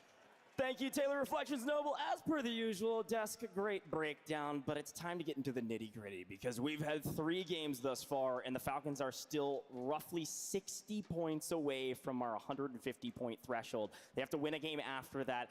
I gotta say, this is going a little bit different than I thought it would be, but they are still on top, and it's wild to say that this is a little bit of a weird tournament when they're still up by 16 points on their competition. Nah, they just haven't hit their flow state yet. You gotta think yesterday, they were averaging about 35 points per game. So if you need 58.4 points to eclipse 150, that's potentially 2 good games for them. Or who knows, maybe they have a banger and drop 60 on this one. That would be a 30 elimination win, which would be, I mean, way insane. I mean, it is possible. We've seen it done before, but not really from the likes of them. We've seen things like that out of the squads like Team COD Munity. And what they need to eclipse 150, well, that's 76.8 points. Aiden, they need 75.6 more. We're still just about halfway there for some of these rosters. That's right. And again, a big shout here to FaZe, right? They're in 6th place overall right now. Still a lot of points needed to be tallied up. There's a lot of money on the line, even if you're not in the conversation for that 150 points, not yet. But all it takes is one really good game, then you're in the conversation. You butt in and are able to take home a ton of cash. We're about to drop into this one, and I think the big notes right now are CT Red has made it into the top 10. They're in 7th overall. But that FaZe team, Sage is the top fragger right now, tied with Robstar with 14 eliminations apiece, with several players in the 13s. Well, a team that's flying under the radar right now is Omit NA, 31 eliminations, second to Falcons, and they said they wanted to come into day 2 a little bit better, but let's see how they do. Let's get into match number 4, Vegas.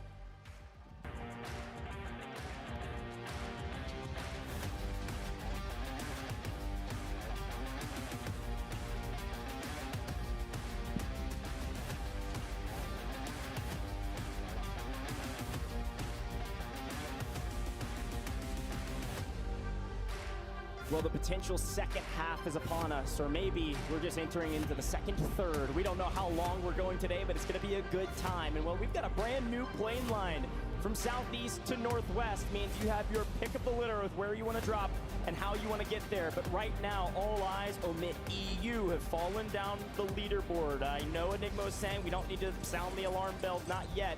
But not into the top 10 as a top 5 team dominating yesterday, not making it into the end circles. We'll see if they can perform on LAN in back-to-back days, but they need a big one here to get back into the conversation.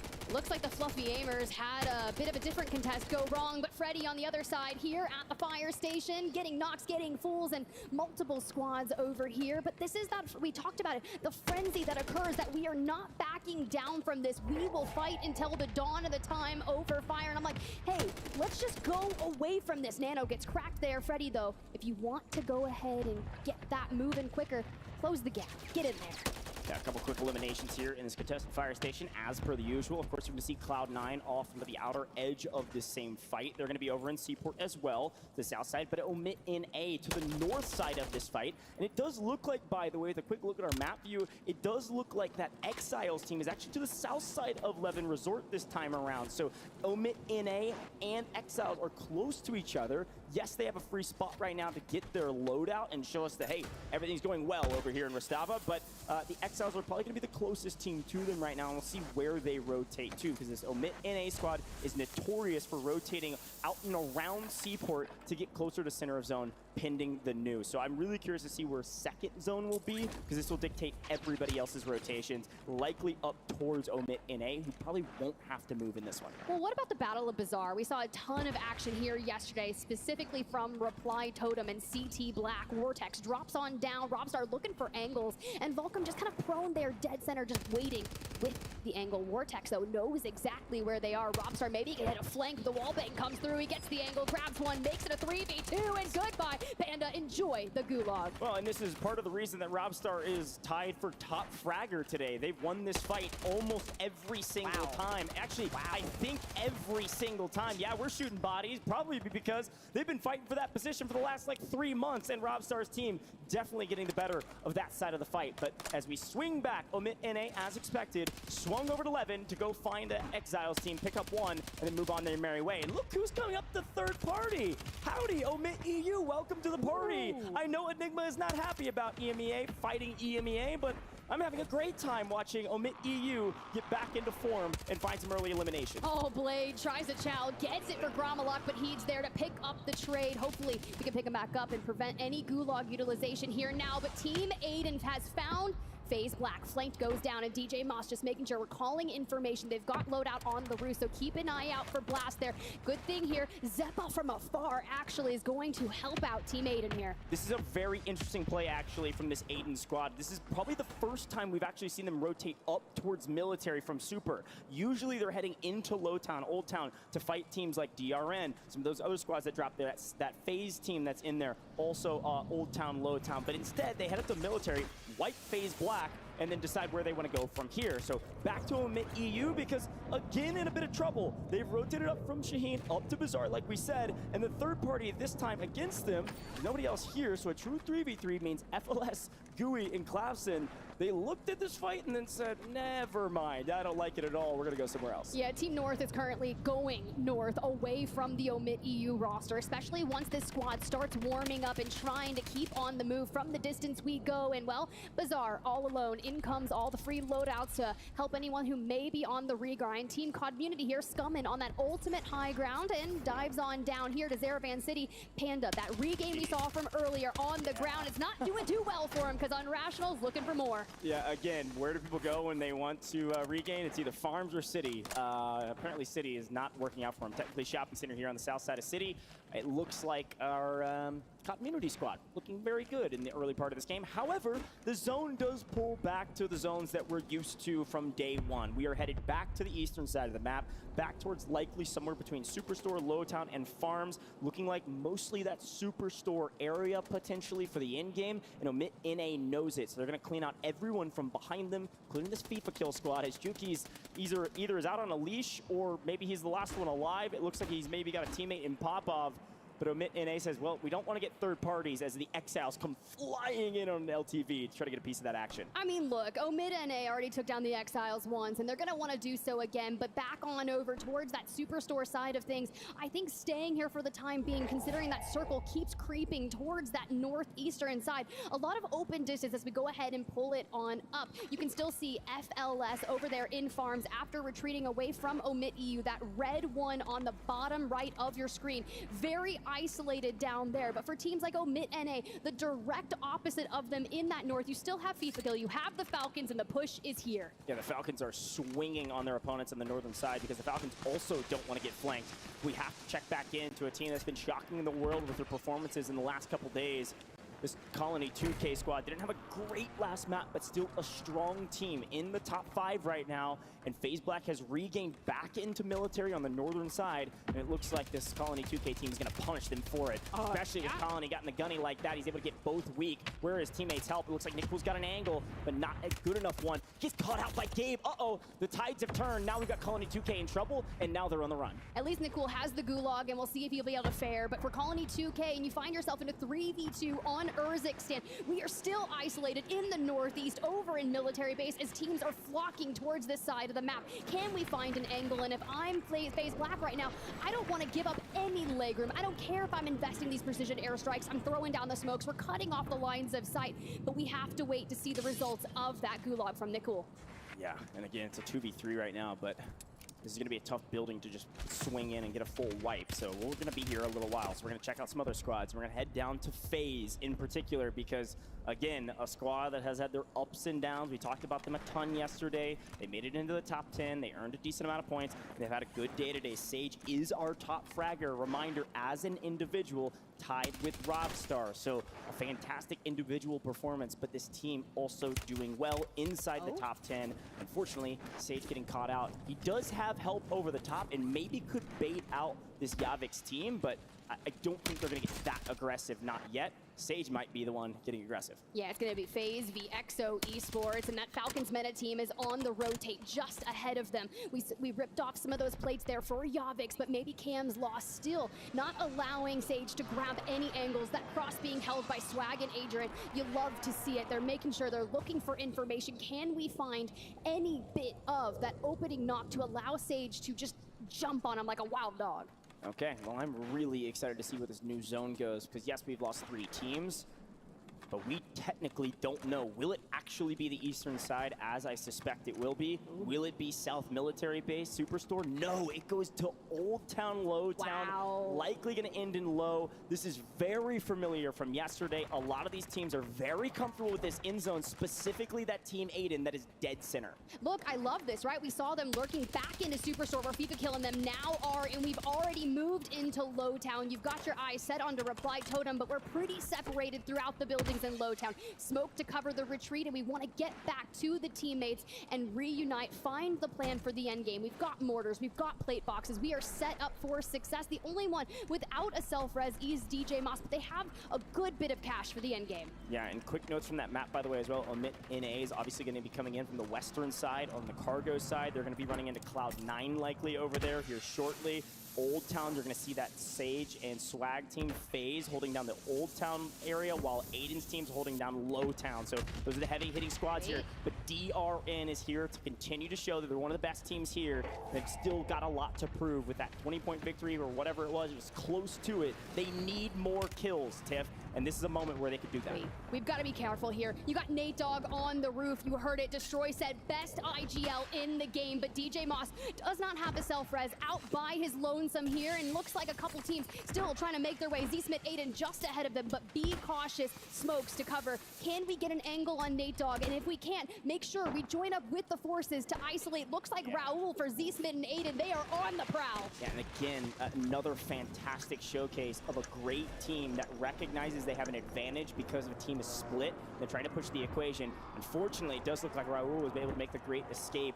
He's able to get back over to Destroy, and they left DJ Moss in the dirt, which means DJ Moss gets cut down, and now it's turned back the other way, and Destroy's team can get aggressive if they want. Still has Gulag, though, but it makes it a 3v2. Look at Aiden behind the billboard over here, looking for angles as DRN starts to close the distance, but DJ Moss on 2 has faced up against Swag here on the other side. You get that information on the left. We swing through the center. We hit fire, but Swag puts DJ down there now. A regain here for Aiden. Can we deal with this DRN roster and get DJ Mouse back into Urzikstan? Swag hit some headshots on that one. My goodness, he went down quick. And because of it, like you mentioned, this team Aiden squad has to get out of dodge, and they're going to run right into the open arms of the Germans here with Pentagon, Fuzzin, Melvin. They're right around the corner, and we're dropping cash to our teammates as they come flying back in and rotate in. We'll see how that one goes, but to Omit NA we go because, well, they've made a big rotation. They actually came all the way over from the northern side of the map, northwestern side, Levin area. They were fighting Exiles,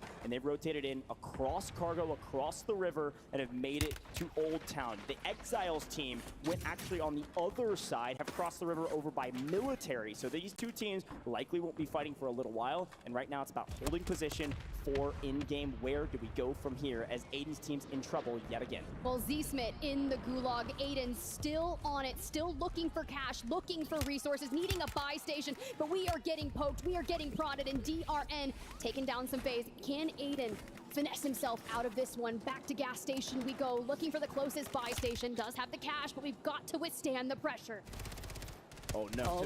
Oh, Z-Smith goes down. Aiden is last alive for his team. He's going to get no help right now as a solo. Going to go for a quick buyback because he's got just enough for it. He's going to drop some cash on the buy, and look how much cash Z-Smith had. They have enough to get DJ, but they are still on their back foot. They're not done yet, but on their back foot, and here comes COD Immunity. They had one of the longest rotations from the southwestern side of the map, deep in city. They went very deep for a couple kills and have come out better for it. It's coming on 6 right now. Team likely closing in on double digits, if not past it, as they try to address the south side of the zone. Team Echo, Omit NA in a bit of trouble there per the kill feed, but it's the Falcons here getting their portable buy station on in, making sure that they can get the resources needed to take on potentially Zach Paolo, Azen on the other side, Youngstas in the Gulag, FLS on the other side. Smokes to cover, but we are prone, we are patient. Can we find them? One thing I know about Youngstas is that he is a very patient player, and it looks like FLS is going to wait as well. He's going to make a move. FLS, the snap! FLS wins it! There was likely life in the game. Omit NA not done in the Gulag. It's just Brax, last alive, the only player remaining from Omit NA after a very strong start to day 2. All of a sudden, back against the wall, maybe falling here. If we lose this Gulag, we go out in the first 8-9 teams. This is not good. Omit NA, Brax on 4. Nice, and on the other side, must-win situation to keep this moving for them. The up and up, lackluster day 1, a different day today. Hello. The push in, the cracks there, and we are coming back. Omit NA stays in the game. When all else fails, barrel stuff your opponents at the Gulag. We take those. Omit NA still in it, but a long way to go. The Falcons, speaking of a long way to go, playing edge of zone yet again and having to make a very treacherous cross. Luckily, their opponents, Team 40 just lost their teammate, so with only 2, they can't play quite as aggressive, and it's actually XMQ on the other side. It's going to be the first team that the Falcons could look at. It's also the Exiles. You're not seeing them on the minimap. They're on the high ground outside of Old Town. Team 7, watch out for them. They could have an angle on the Falcons and more. Well, a regain still needed here for Team Aiden. They can't catch a break in a blender here in game number 4. I love that you called out the Exiles, though. That is the exact spot on this type of circle pool that the Falcons are going to look to play. Once they get through XTH, they're going to set their strikes straight onto Exiles, so keep an eye on that for now. But if you're on the south side for Team Aiden looking for a regain, hopefully you can get it done, because there are still squads like that Uno Gaming X West Esports squad nearby. Yeah, and quick update, by the way, if you're watching the kill feed, and I know you all are, the Falcons did wipe XMQ and his team. APAC is down and out, and the Falcons have taken that position in zone. It's not a great one, but it is in zone, so they've got a second to breathe. Sage. And think about where they go. FaZe in trouble, likely on their last leg, so the back of Sage, their top fragger, on the train, riding it to, I don't know, I guess the lobby. This is brutal for Sage, and somebody's going to clean him up. It's just a question of who. As Sage is on 0, this is not FaZe's game. Look, this is going to be the greatest distraction if I've ever seen it. We're going to stop the train right on here. And it's Colony 2K. You just hear the Moors trying to connect through the walls of the train. But for now, we'll get back moving. To the north we go. Yeah, this is a distraction if I've ever seen one, because we've got to go back up just high ground, meet up with the squad mates who are already in the next circle. I know Ted Timmons is out there watching and loving some train action. Unfortunately, we lose Sage. Adrian and Doozy still alive, but not near their teammates. So we only have 2 remaining on this FaZe squad, but look at the resources. I mean, they have nothing. They've got to get to this loadout. They've got to make a play for it, but they don't have a game on their hands at all. Here's a quick look at that new zone, by the way. You see the Exiles, a yellow 7 at the top of it, in a really good spot on high ground. Still a decent amount of cover there with the rolling hills. And yet again, it's Super Evan's team dead center of zone, but they have to find kills if they want to jump up this leaderboard and earn a sizable amount of cash. You also see COD Community right around the corner from FaZe in that pink 20. They're here lying in wait. They are a top 5 team. You said kills, and Omit EU said, yes, sir, I'll give that straight towards you. FIFA kill in the distance, and this is where we start the gatekeeping. I'm only worried about the water cross later, but FaZe Black on your screen, and he's looking to close the gap, find the angles, let it rip with the thermites, but choo-choo, the train is here, and Colony 2K, we knew you were a wild card, but this is a good way to shake some things up. You're gonna stop that train. You're going straight. They're just gonna keep going. Goodbye. Stop that train. There's a John Mayer song in there somewhere, but Gromelok's looking for a couple eliminations on the edge. And like you said, they were holding edge of zone. And frankly, it does look like as the train, we're gonna get a replay of the train. Wait, no! Not like this. What? Not on main stage. Thank you, production, for the replay, but man, that one hurts. Can we get him back in? I saw the portable buy trying to come on in. You've got cash. We need Heeds back in the fray. John Mayer's on our stat sheet somewhere with a single elimination. Or maybe it's Thomas. I don't know. Even still, the Falcons are in trouble. We're losing both. Falcons? Up on both. We called it. It's Exiles. Do we We're get it? still in it for a moment, but Jackal's got to see him. Somebody look. No. How are the Falcons still in it? Hisoka is alive. Bush, Wookie, or otherwise, this man is still up. Look at Dark, though. PDS, he'll be incoming, and Soka knows it. 2 eliminations. If Dark's not careful, he's going to get his head ripped off. Another PDS gives him more information. Oh, are we doing this? It's BD Binza right behind as well, deep in the gas. Dark knows Hisoka is here, and it's maybe the only player until those shots are fired. I mean, we have to stay here. Falcons have an opportunity right now to open up this leaderboard to a new leader for the first time in eons. And that's exactly what happens. BD Binza, maybe not that high up the leaderboard, but they know exactly what they need to do to open it up as Aiden's team also falls near the final game here. This is brutal for everybody. Unless you're in lower than 10th place right now, you are screaming to the fences and saying, yes, please, we want more games. This is one of the only other squads still in this game that could continue to push the equation on the leaderboard and maybe take the lead with Aiden's squad down. Yeah, all eyes on Team COD Community. Scumming on 8 eliminations. Don't peek too long there. Keep your resources for the end games. We're even throwing the bouncing Betties on the stairways, but the revenge tour, they're on the rotate. So many teams looking at that building, trying to escape. Bunker busters, smokes galore, and well, quite frankly, here we go. Down goes the mine, and we're already shooting to make sure we can do as much damage as quickly as possible. Take one down, rip it apart. This new zone is going to be everything. That's so cheesy, man, but I love it. This new zone, whatever this poll is everything. And look at where it goes. Exiles in a perfect position to try to get 2 wins today Look at Squad 7 holding Watch Waldo on the cross across the river. We're looking for top 10. We're going to lose Colony 2K here likely. We're going to lose a lot of multipliers. Somehow Sage and Co. still in this one, but the Exiles have taken one of the best positions on this spot. Now, yes, they're low ground, but they have a ton of cover, whereas a lot of these other teams do not have this same luxury. I like this spot for a top 5 position. We'll see what these final circles look like. Yeah, but I'm nervous about this side of the circle as the pool comes through. It's going to be high risk, but you can walk away with a ton of eliminations. DRN across the way, Team Vitality with Steve-O just there, and FaZe, Adrian, and Swag as well as they get another squad wipe. Incoming streaks are going to help, but the Exiles, they'll have a safe course of passage on the north. And Little A here in a bit of trouble. Swag down and out, and we've got Cash, but can we get on out? And we don't see them. Scum and Bro taken out by J-Tech. Revenge Tour wreaking havoc. Dongi last alive for his team. They get cut down. Top 10, a good game, but not the game they were hoping for. Revenge Tour enacts revenge and then moves on their merry way. Vitality still in this potentially, but again, it's the Exiles on the low ground in one of the best positions right now. Where does the zone pull? It doesn't go to the Exiles this time. It's Team 29. It's FaZe Black still in this somehow. They've got an opportunity for a massive game because they get zone rotation. Top 5, DRN cut down just out of the 1.8. They needed it bad. Now the question is who's going to get the 2x? And Jackal saying we've got to make a play for down low. Noob still up, but the Wolf goes down, and they set their sights straight onto him, clearing out the rotations. We get ripped from the left. Frolic down as well. Huskers last standing. We saw the clutch just in that prior map, but we have to keep on moving. We are caught between so many players here on top of the bridge. It's not going to be enough. We will fall with a 1.8x multi, but look at the rotate coming in from EXO Esports. It's Cams, it's Loss, it's Yavix. We've been waiting on you this entire tournament. FaZe Black gonna try to play spoiler. Gabe Kuhn, he shoots straight,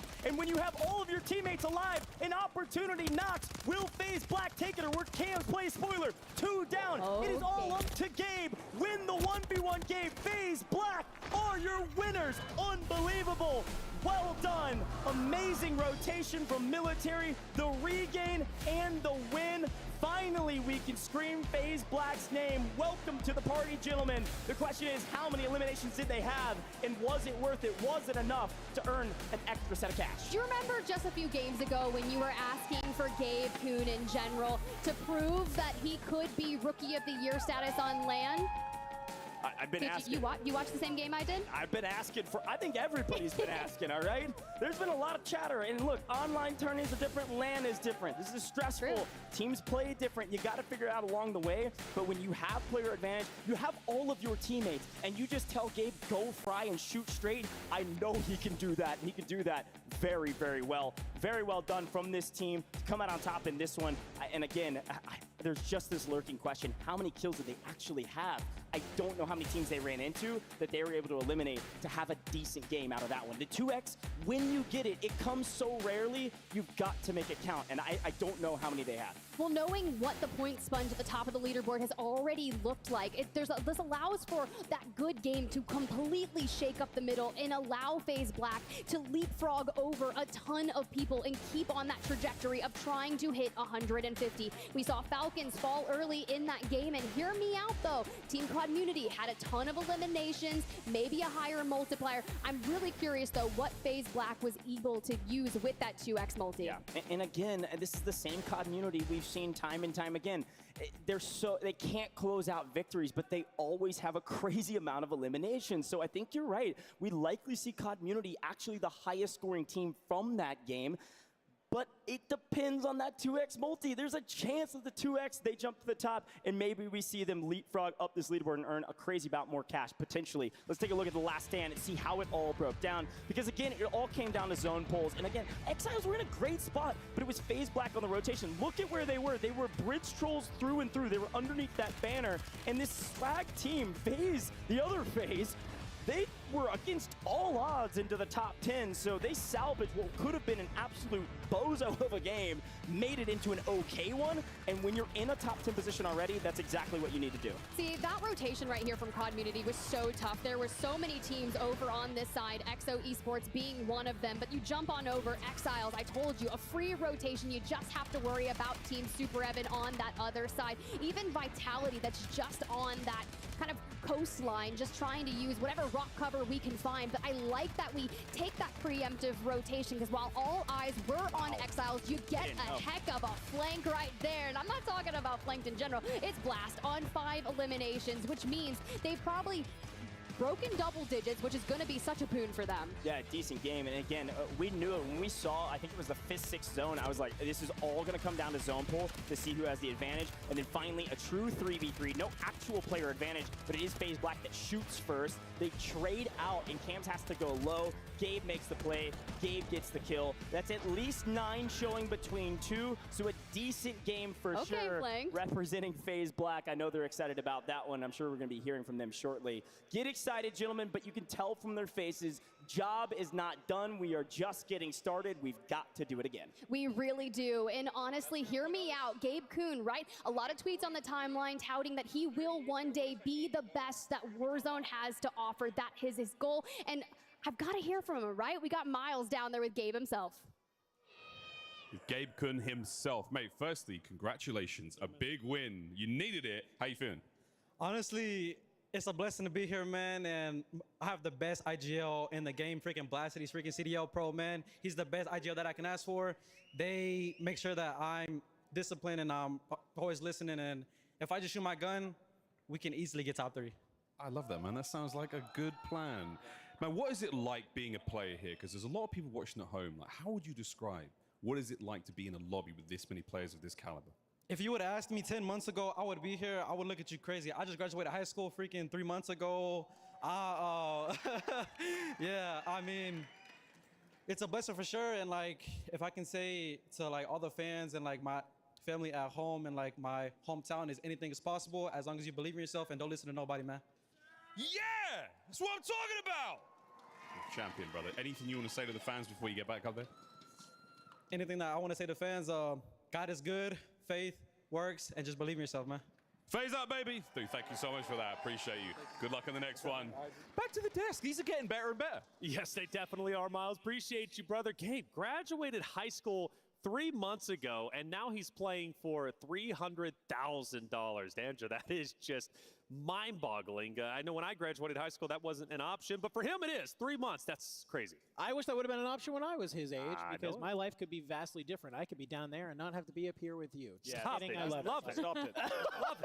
Yep. Anyway, Gabe, he's honestly, I've been kind of online touting him. He's my personal rookie of the year, okay? He has just come such a long way in the last couple months. Earlier this year, I got to do a LAN event down in Miami, and he was just on fire the entire day. And I got to talk to him, and Flanked was like, this is my prodigy. I am bringing him up. I am teaching him. We're a duo. We are playing everything together. And I'm glad to see that when they bring in Blast as a kind of trio here, that they are finding success at the World Series of Warzone. Finding success at the World Series of Warzone. Well, Falcons are definitely shooting for that, but this was a game where they ended up falling a bit short. As we look at our highlights, you'll start to notice that Falcons at the beginning had a lot of pressure against them, but again, we go into the gulag and some critical fights are being lost. It seems as if certain teams the pressure might be getting to them, but let's talk Falcons overall. Enigma, Falcons come into this game, right? They looking good. They're looking to break 100. They actually end up doing so, but they ended up running into some struggles. Yeah, absolutely. I think actually if you take away the advantage that they had yesterday, I think they actually fall behind Team Aiden.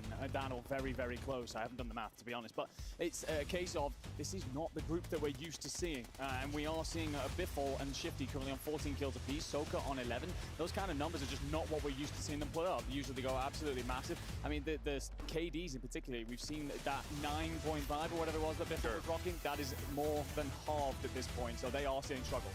I will say that one team that is performing pretty consistent is FaZe. FaZe continues to cruise through. I know you covered them after game 1 or game 2, but I gotta say I'm pretty impressed with them. Wonder if they can keep the energy up. They do fall there in 9th place, but that was a deep run. Yeah, I mean, that's what happens when you take a vehicle and you just run everybody over. You know, you're right. It was the first game that I brought them up, and I think that we've just seen them play with a certain level of tenacity and confidence that really like drives the teams through this kind of competition, and that we saw from those teams like Amit and like Falcons yesterday. And they've also been really creative. I feel like a number of the positions that they've taken up, and the fact they've been using water a lot as well, we actually just saw in this clip here, but it wasn't even just in this game, to kind of use as a like conceal themselves and like be able to spring out on their enemies at the right moment. It's just been incredibly creative and not something that necessarily their enemies have been able to read into as easily. That was a great final play, Gabe. The hero for FaZe Black, making it happen. Graduated high school 3 months ago, and his team keeping him honest, keeping him disciplined. And of course, he's talking about Flanked and Blast. FaZe Black, congratulations. They finally rise up to the occasion. The first time we're really seeing them highlighted, right, when it comes to the World Series of Warzone Global Finals. How's the EU doing over there, Enigma? Terribly. We are not having a good day, ladies and gentlemen. It is not great. However, there is a team that I want to highlight, and in particular, an individual, and this is going to be Reply Totem, and they are the two Italians of Blade and Vortex, both of which have previously won the World Series, with Blade even winning the World Series solo YOLO back on Caldera. Last year, they played with Savvy Ultras, and they were really strong online, had a not great land stage, let's say. They dropped Savvy Ultras in controversial fashion, and then really struggled to find a solid third. They've brought in Rob Starr, who I've spoken about as a young man, who I believe has a lot of talent out here, currently leading the way on everyone when it comes to kills today. 17 on the board thus far. 17 is pretty incredible, but it's a team effort. It's not an individual effort. The team hopefully comes together and they can make it happen. Well, if you guys at home have been playing Call of Duty, you've been seeing a lot of seasons come and go. But one that is going to be coming around the bend is Season 6. Let's see what's in store for us.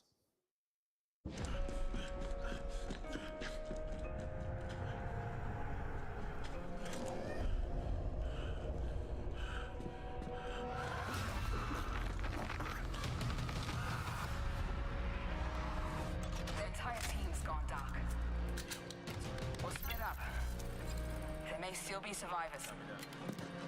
Let's move.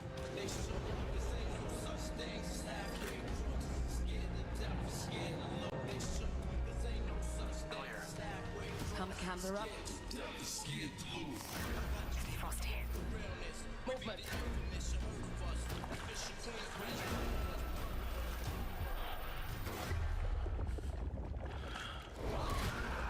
Rocket, come in. Enemy movement.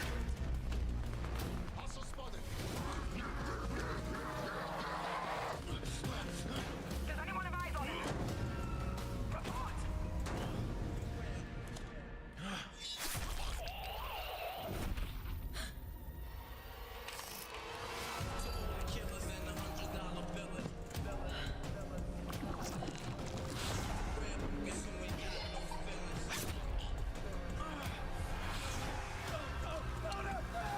Everyone fall back! Repeat, fall back!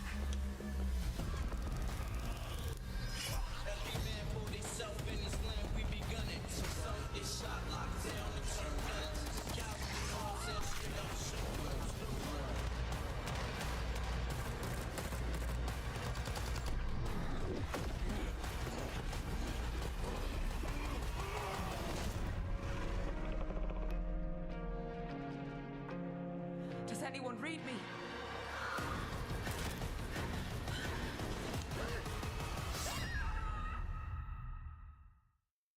Warner, I can't wait for it, and I can't wait to see how the next game is going to go, which we're loading into it, and it's going to be starting very shortly. Before we go there, though, let's get you caught up to speed with the standings. Enigma, what do we got going on? Well, as the EMEA analyst, I'm going to talk a quick second about Team Echo leading the line, doing a great job at fighting around City. However, what I do want to obviously point towards is that the Team Falcons gap has diminished to 1.2 points. Team Community are all over them and also leading the way when it comes to eliminations. Ladies and gentlemen, we have a series on our hands here for the final day. Yes, we do. Falcons falling early gave an opportunity for Community to catch up. Aiden as well.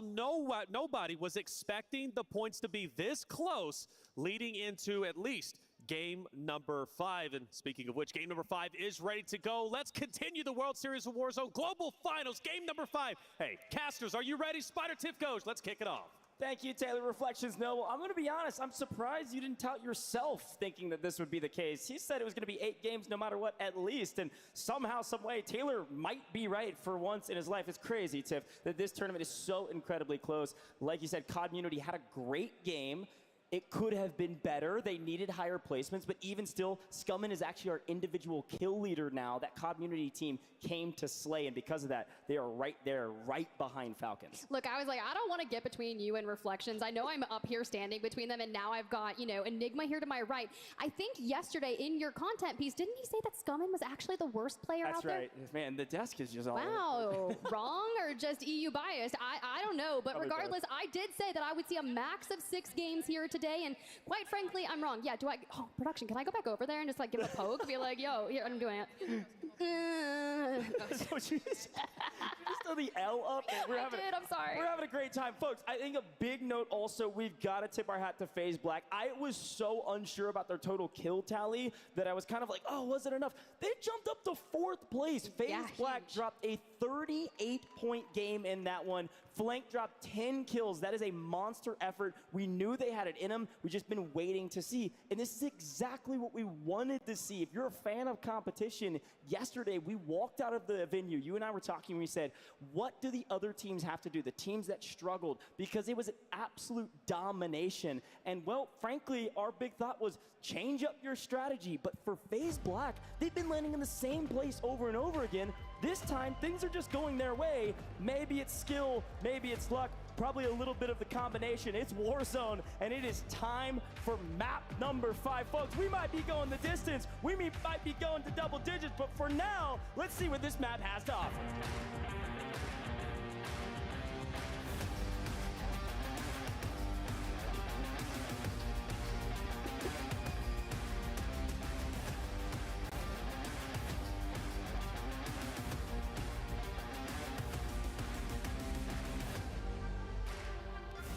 Well, look at that. Potentially to the north we go. I look for Omit EU, and they're going down to Manor again. Now, if we're going to split the difference here of Urzikstan from north to south, we'll start things off here with Omit NA as they get things moving. This squad firing on all cylinders compared to yesterday, and I can only imagine with Juju on 14 eliminations, still looking pretty powerful here.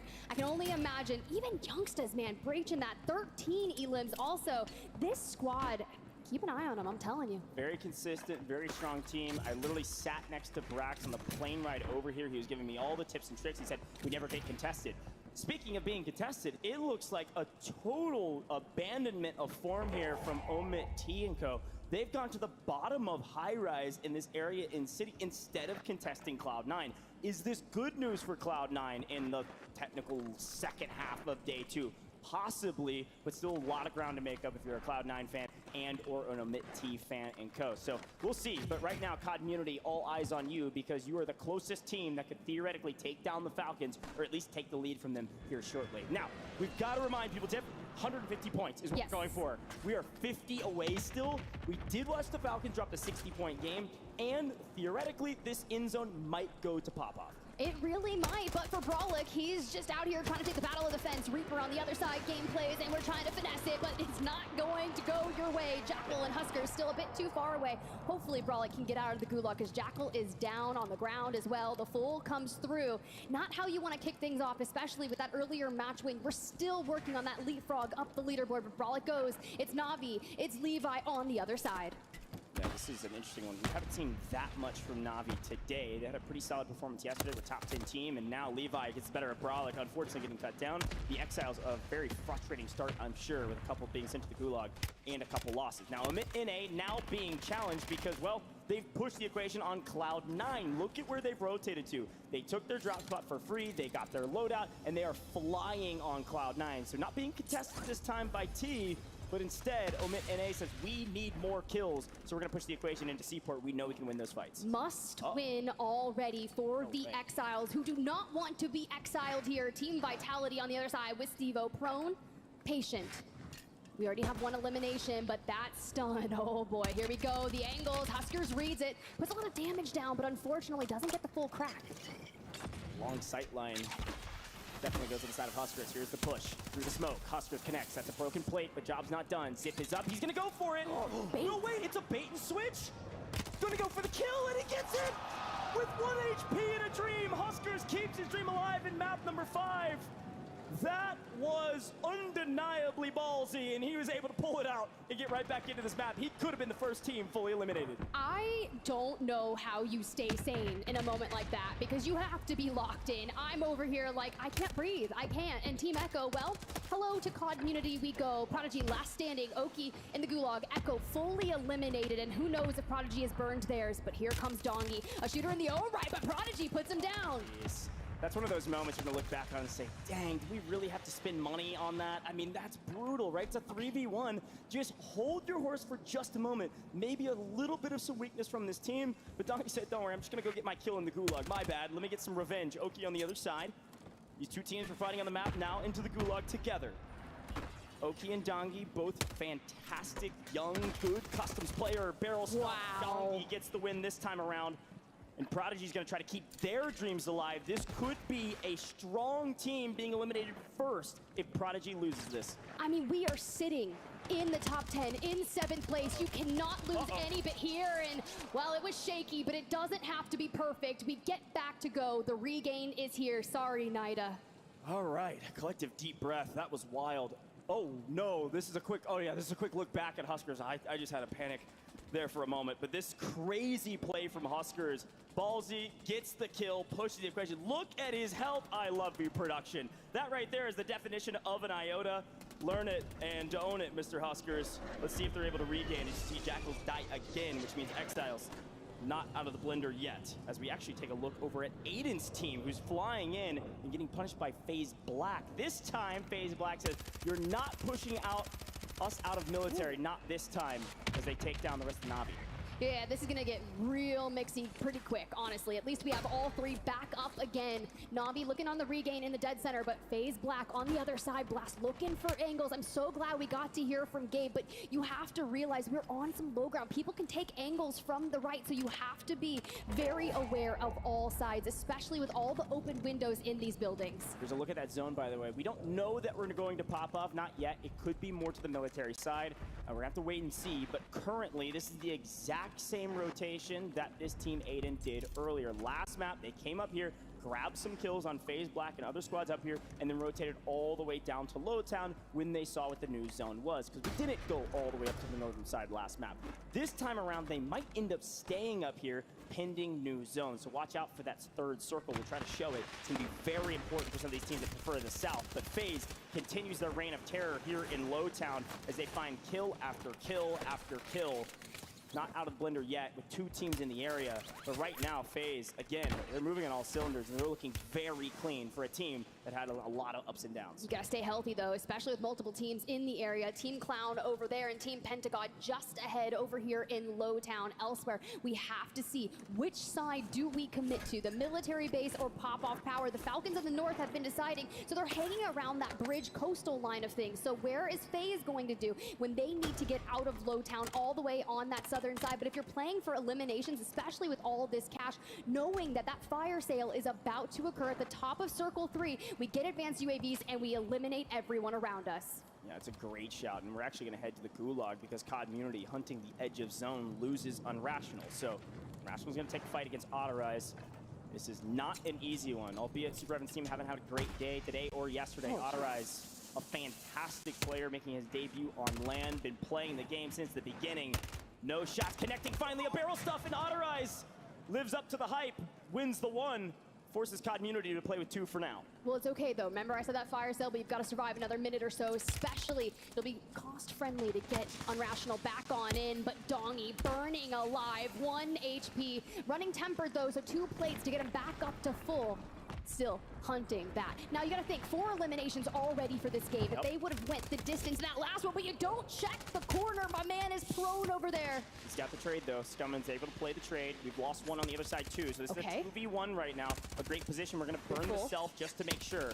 Clean up on XMQ and Co means Apex gonna fall yet again. Send him to the Gulag, likely not fully eliminated, but even still, as expected, COD high risk, high reward. It's been paying off this entire tournament. They play edge of zone, they hunt for kills, and they're already on like 8 or 9 as a team. This is a really strong start. Look, I don't care if they win a game. They need to breach 150, and that's when you win. You don't have to burn those just yet. The race to 150 is live, and with it kind of soaring up with the waterline dead center, it's going to come down to those IGLs to predict which side. Pop-off power, a ton of playable space on there. The Falcons have elected to go further towards the west. As we see, Team COD get all 3 back. They are on the utmost southern side, and will have one heck of a rotation to make. Long journey ahead of them, but already on 9 eliminations confirmed by our map feed. Also lighting up the kill feed, you see Omit EU. Where are they? Oh, they're way up on the northern side of military already. So they made a huge wrap up there a while ago, playing for what they believe to be in-game. Historically, they've been nearly right every time, so I'm expecting a military base ending. If I'm an Omit EU fan, that's definitely the better position. And right now, when we look at that map, there is no one in a country mile from the Falcons if they're able to clean up that final player. And Omit EU, they've got some competition. And Gramalok down, he's quite low. Enkyo, though, still looking for this player. A little ring around the rosy. Zakar just trying to get on out. I'd imagine he's looking for a pace to just turn around, but looks lost, quite frankly, and Enkyo cleans it up. Just too many, right? When you have player advantage, you're going to win that 9 times out of 10. And they do a good job of not losing a player, right? Unlike what COD experienced before, they played slow, they played together, they got the kill and didn't lose a life. Nice job. Now, again, our zone shoring up either military or pop-up, and teams are kind of split, picking a side and hoping it goes their way.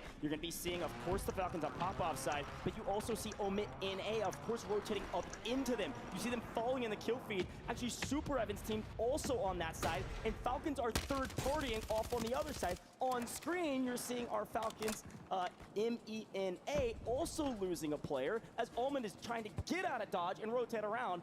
FaZe picking one up in transition.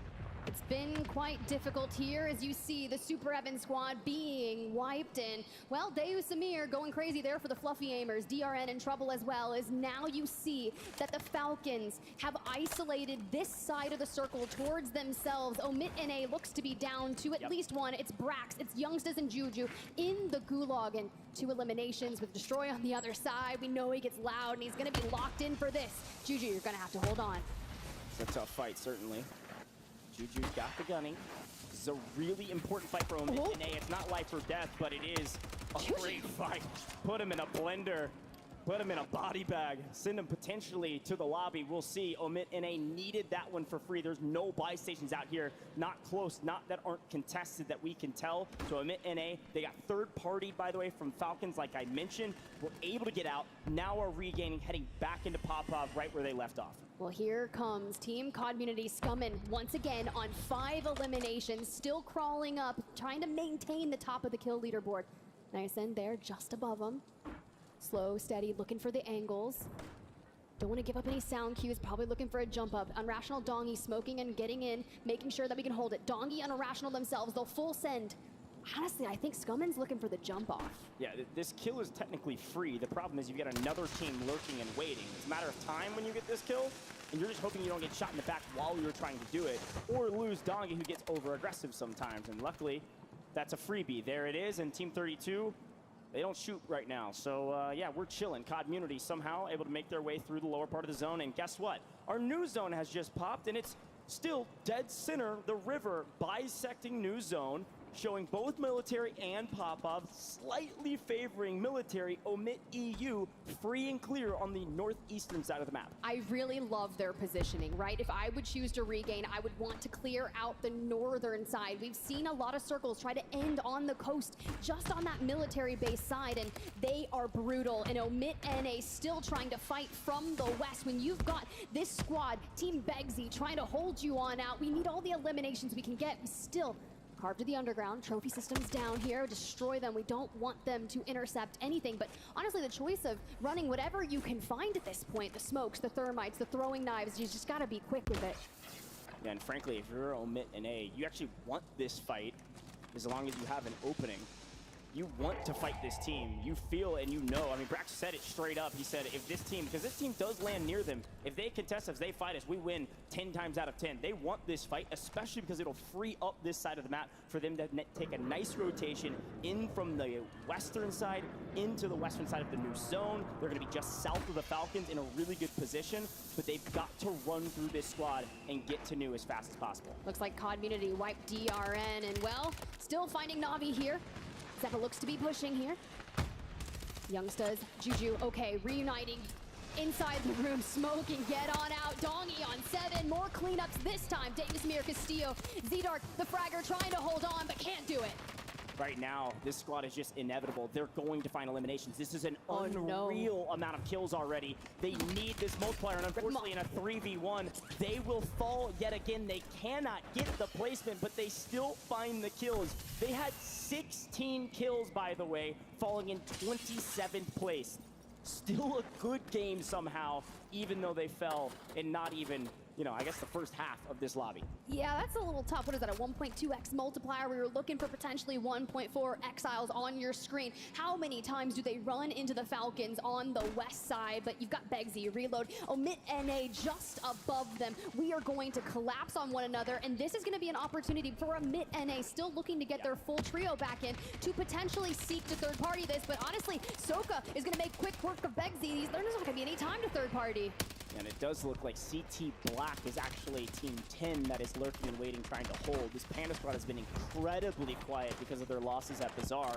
They do have a good position to hold, especially now that the Falcons are down to 2. It becomes a bit easier if they're able to root out where Hisoka and Go are. Now, Husker staring at you means, well, I can only just shoot back at him and tell him to stop so I can get into this building and then regain with my team. They've got not a ton of cash, but Shifty died with the majority of it. So they're going to have to loot up. This is going to be a tough one for the Falcons. They're going to have to slow down so they can still play for in-game. Slow? What do you mean? This is the Falcons we're talking about. They're currently sitting on 13 eliminations. They resupply here up on the plates, and we're going to have to find some cash, which means we have to eliminate our enemies around us. That means Omit NA, CT Black. You've got to watch on out, but keep an eye on the exiles as the team looks to take their position. Yeah, and frankly, this is actually a massive opportunity for the Falcons to gap their main competition. Reminder, they're only up by, what, 2 points on COD Munity? COD Munity dropped 16, a good game, but not a great one, and they're already out of it. So anything that the Falcons get right now is a massive boon for them. Sure, there's other teams in contention, but not that close, so they're trying to make a play here. This is a 3v2. Now Shifty flying back in. Omit NA not knowing that didn't push the equation. They should have swung on Ahsoka and Biffle, and because they didn't, Shifty's in the equation, and now Omit NA are on the run. Come on, CT Black needs to look at this as well. You can't just stay over there and be a third-party innocent bystander. Brax down and out. Juju falling low in health, and Youngsters as well to join them. But now CT Black joins the equation, like you said, and this could be different. They are going to sandwich the Falcons inside this building. This fight's taking too long for both teams. That Panda squad's lying in wait and ready to take the rest. Shifty down. Shifty down from Panda. It's the perfect third party. Panda getting involved finally in this leaderboard, potentially taking out one of the top teams. As we've lost Shifty, Biffle and Ahsoka again, like you said, a nice kill tally, but they need these multipliers. Folks, we still got 23 teams in this lobby. As Ahsoka says, okay, you want placement, Goj? Fine, I'll fly to high ground and lurk and lie in wait. We've got enough kills. We need the multi to pay off, so I'm gonna let my teammates die and just do my thing. We're still on the cargo side. We have $70. The self-res comes through, but now when you've got other teams still looking to gatekeep you, it's EXO Esports, the end game. We saw them just that past map, and they're looking to work on cleaning up these squads. Juju just down in front of Youngsters. We don't have a gas mask, no PDS, but the time is right, and we don't even have a smoke. We are just going for it. If we don't see them, we don't look at them, no one knows we're here. But Exiles in the building ahead, Soka in the tower. It's got to be trigger discipline. Ahsoka just has to sit there and wait. He cannot make a move. If he starts shooting his gun, people are going to know they're going to shoot at him. He needs top 10. This is a great map for them with the multipliers. It's going to stretch the equation. We lose Omit NA in 18th place, so they also don't achieve a massive multi, as Exiles have a decent position, but they lose one and get bunker busted, and Ahsoka is just still playing that high ground position. Who's still alive? It's Team Aiden trying to play spoiler. Could potentially have a really strong game right now to close this gap on the Falcons and COD Munity, having a pretty decent game in their belt and still plenty of multipliers to play for. Well, you got Insight Gaming owning the train, working on getting to the circle. FaZe Black just ahead of DJ Moss, and this is going to be so epic for them. Now think of a brilliant game if they can just get double-digit eliminations and then maybe a 2x multiplier. They can call the top of the leaderboard after this, depending on what Soka is able to do. But now we go, we get the train, we get the replenish on the ammo. We look forward. FaZe to the right, FaZe Black to the right as well. We need to claim the train. Oh, the battle for the train is currently a brutal one as Ahsoka is trying to make a huge play here. Has to move to zone, so he goes into the water. Hello, Robstar. What? Top kill leader. Sorry, buddy. See you later. Ahsoka now on 5. We got more plates. We're creeping up to top 10. Ahsoka knows where he needs to get to. Just make sure he doesn't drown as he's getting shot at. Everybody's looking at him. Everybody's looking at the water. Quite literally fish in a barrel. So let's smoke and run for cover, or rather swim for it. As exiles the entire team in the water. Revenge Tour in the water. And Ahsoka has a moment to breathe, literally, to replate back up and try to make a play. He's one of the best players in the game for a reason. This is a massive moment to very easily 3 teams could die in the next 15 seconds. That could be all he needs to make it to top 10 and get a nice multiplier to move on his merry way to further up this leaderboard. They don't know there's a shark in the water. Wiz. The fact that no one has found out yet. A stun connects. We're still peeking. Here comes the damage. Not a lot. We're moving straight on over, but back to Swag we go. We talked about the battle for the train, and well, we're working on it. He's done it. Hisoka is out, but he got 10th. He got his multiplier. An unreal effort. A great game. But we're just now into the end game, and the battle for the train is deep in the gas. This train will not stop not right now. So Satan goes for the kills, picks up StuKex in transition, and Adrian's able to make it to zone. Makes it into the top 8, looking for top 5. Aiden and Z-Smith, a duo off to the edge of the map. Hunting kills in gas as well. Omit EU still in this, way deep in the gas. Probably PDSing, hoping for the zone pull. Team Aiden just wiped. Down to the final 5 we go. Little A solo here on your screen. 1 elimination, no money to buy the teammates back, and look at the pool for them. Every elimination here will be worth 1.8 if we can get them. The static HV, all we have, thanks to the base mag of 50, could do the work. But FLS down. Gooey last standing, and well, you've got the Exiles. They've already won 1, and they're looking to go back to full form. But not. They get wiped. Gooey clutches. FLS is up. This is crazy. Exiles are fully eliminated. Gooey's on 11 eliminations. Omid EU so deep in the gas with so many PDSs. Inkyo a solo. It's a 2v1v1 with Adrian on one side, Inkyo on the other. They're pushing Inkyo. Adrian has a third-party possibility, but he's low down. He can't make the play. Omid EU goes down. It's the final 2 teams, and it's Adrian as a solo. He's got to win 1v2 with the PDS. Adrian, this is going to be a brutal fight, my man. I'm not sure you can do it. It's going to be Gooey. FLS on top. They did fantastic yesterday. Fantastic consistency. Welcome back to the podium. Welcome back to the main stage. That was a gigantic game from a trio not a lot of folks expected a ton from. Well, the North are looking pretty good in the North as they clear that on out, get that 2x multiplier. We saw the moments of brilliance throughout day number 1. Every time they were the ones that were putting detriment down towards the Falcons, and well, they keep on doing it. That 2x multiplier, hoping to shoot them up the leaderboard. Man, what a finish. And again, a huge shout out to Omit EU for making it to the end zone. Adrian, of course, as well. But this squad, unreal amount of eliminations, at least from the side of Gooey with 11. I'm sure they passed a couple across. I mean, that's a 30-point game at least, and then some. This leaderboard, folks, is so incredibly close. And they're celebrating one of their players right now, because that was a big win for them. We saw FaZe Black jump from way down bottom of the leaderboard all the way up to 4th place. That's how close this leaderboard is. This team likely about to do the same. We could very easily see them into the top 5, at the very least top 10. This is where I start getting really excited, because I love when I am wrong, and I love when we get a real 6 series on our hands, especially with all the points being so close to the top of the leaderboard. Hey, well, a new challenger has arisen. Wow. And again, this is one of those teams we talked about, like in the green room, building up to this event. We're like, I mean, maybe, right? They've had moments and glimpses of greatness, especially recently in scrims and tourneys, but I didn't expect them to show out this big on main stage, especially into day 2. Very proud of this team. They are dominating right now in that map. It's a big, big map for them. And after their first drop disaster in day 1, they turned it all around and were hyper consistent up until now. So very cool stuff from the squad. I'm excited to look at this last stand and see how it all panned out and how they won this one. And again, it goes back to this moment. Again, we've got to tip our hat every time we look at these last stands because Hisoka was barely able to make it to top 10. And look who actually killed him. It was Gooey, the thorn in their side, back in their side. And we can see where they were. They were on ultimate high ground, so they had the best position and the most information.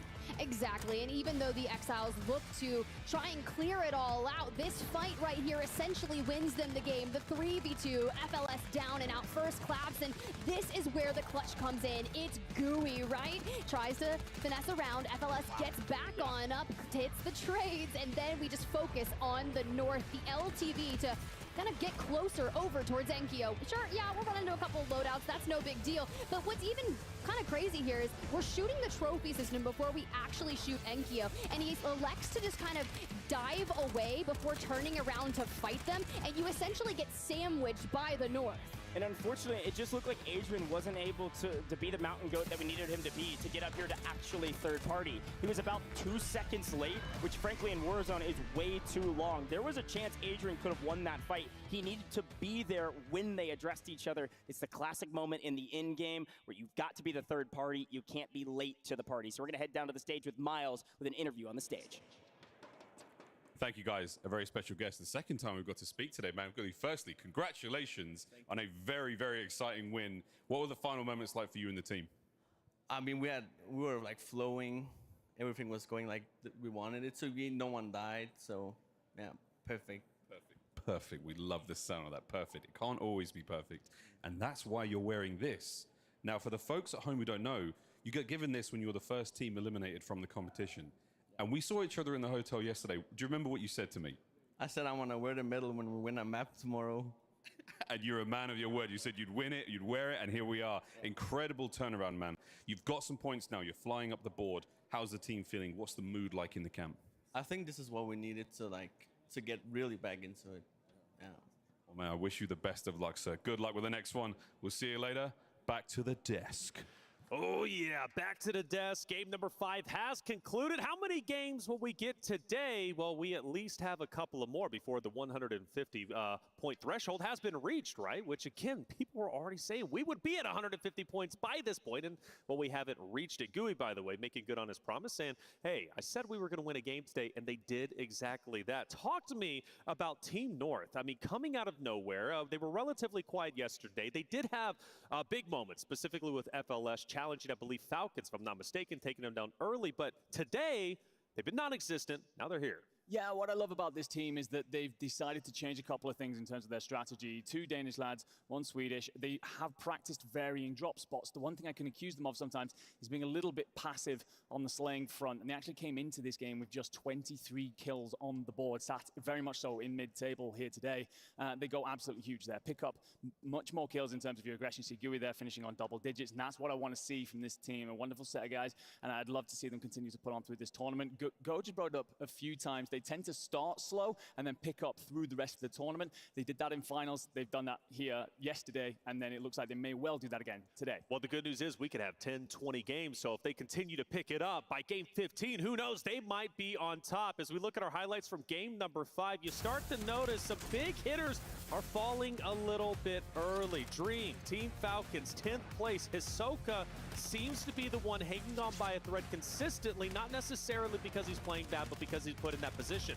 But one good thing he does is he gets the placement points, gets the multiplier. Yeah, and that's one of the things for the Falcons too, as it just really seems like Hisoka's kind of one of the players that does get picked off first, and like they're just always trying to find this situation where they need to regain. And you know, Biffle coming out clutch was able to res Soka, so him staying alive as long as he did in the water, as you saw him trying to swim around and just staying alive, I still think they hit what, at 1.6 multiplier. 1.6 is good, and Aiden as well, 6th place, right? We're talking about the 2 heavy hitters currently on the standings. Yeah, but the thing that kind of troubles me about that is if Team Aiden is able to just survive for one more team placement, you go from a 1.6 to a 1.8, and in a game where the Falcons are struggling, these are the opportunities that you have to sort of jump up the leaderboard and usurp that throne. So while Falcons maybe sure are having some of these games that are a little bit lackluster, what I'm not seeing is the other teams that are poised to take those points away, being able to jump up the leaderboard, right? So being able to go down in 6, yeah, you're missing out on that 1.8 times multiplier, and those type of small differences could be the make or break between you being on top. Well, the thing is, Falcons have had 2 relatively lackluster games for what we're expected, and let's not make a mistake. They haven't won a game today, which is totally polar opposite of what it was yesterday. They're still in first place. I want to make that very abundantly clear. They're still in first place, but teams need to be capitalizing off of Falcons not finishing where we are used to seeing them. In the past 2 games, I don't feel Community, even though they did close that gap, this game wasn't as good. Aided in them missing out on that multiplier. They could have definitely passed up Team Falcons in the points region. But again, circling back, we have Team North taking first place in a very dominating fashion. GUI with, what, 12 eliminations by the finish, maybe 13. Dream, that is huge. Yeah, absolutely huge, too. And it just seems like a lot of these teams just picking up as many eliminations as they can, because even when you see teams kind of take away with that leaderboard, those bottom half teams are really going to start to fire up, and we're continuing to see that. And, I mean, even for, you look at Community, too, teams that just have 23 eliminations, that is absolutely insane. But for Team North, having 23 and being able to pick up that win, all smiles around. Clavs in, GUI, FLS, making it happen. Like we said, GUI, or like he said, I should say, making good on the promise of winning a game today. They did exactly that. Enigma, EMEA, we were talking about them fighting each other. Stop it. We just want to continue to move forward, focus on the other regions. Well,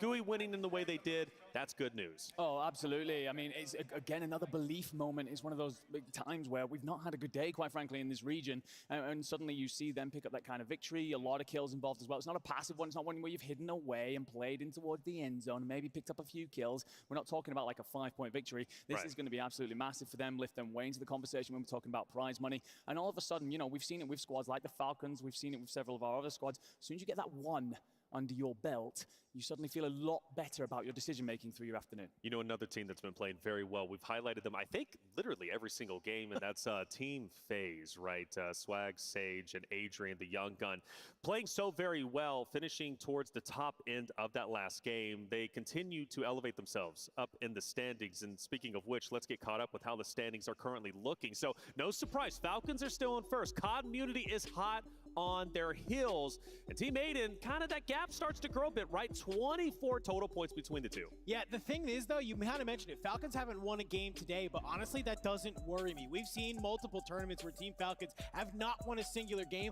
until they get onto that match point, and then they win the only game that honestly matters. So even though to be able to see them be able to come on up, they're at 124 points. It's a little bit kind of great to see. They only need 26 more points to get there. And looking at FaZe in 4th place, let's talk about them, Enigma. Yeah, honestly, I think a lot of conversation has got to go not just to Swag, the man on your screen right now, but that guy in the middle, Sage. Got to remember, this is his tournament to defend. He won the World Series last year with Shifty, with Biffle. Obviously, you know, very controversial dropping going on there. There was a little bit of bad blood from Sage. We saw that at the Esports World Cup, right? We were talking to him in the back, and he was hoping that they would have a bit of a downfall in that tournament. Didn't end up happening, but maybe he's going to be a part of it here today. Hey, and he's even watching Polscheck, by the way. He's staying informed with all the standings and making sure what's going on. Shout out to Polscheck. They're actually up top in the venue. Repulse is here yesterday. It was great to hear his perspective. We look at our Elim leaderboards coming actually in first place. Dongy just below him. Now, again, we go back to Community. Dream, they've been on fire. Yeah, absolutely insane. And I mean, you know, with Community too, there was like speculation, what? These guys were on vacation. They weren't sure how they were going to do. But then, you know, coming back, getting back into top form, and here now on land, proving a point that they should be here. They're doing incredible. I want to clarify, by the way, that when I said that Scummin was the worst player here at the pre-show... Would you say that? In the content. I don't remember that one. Yeah, when he was on the walk around. I was joking. This guy can get super aggressive.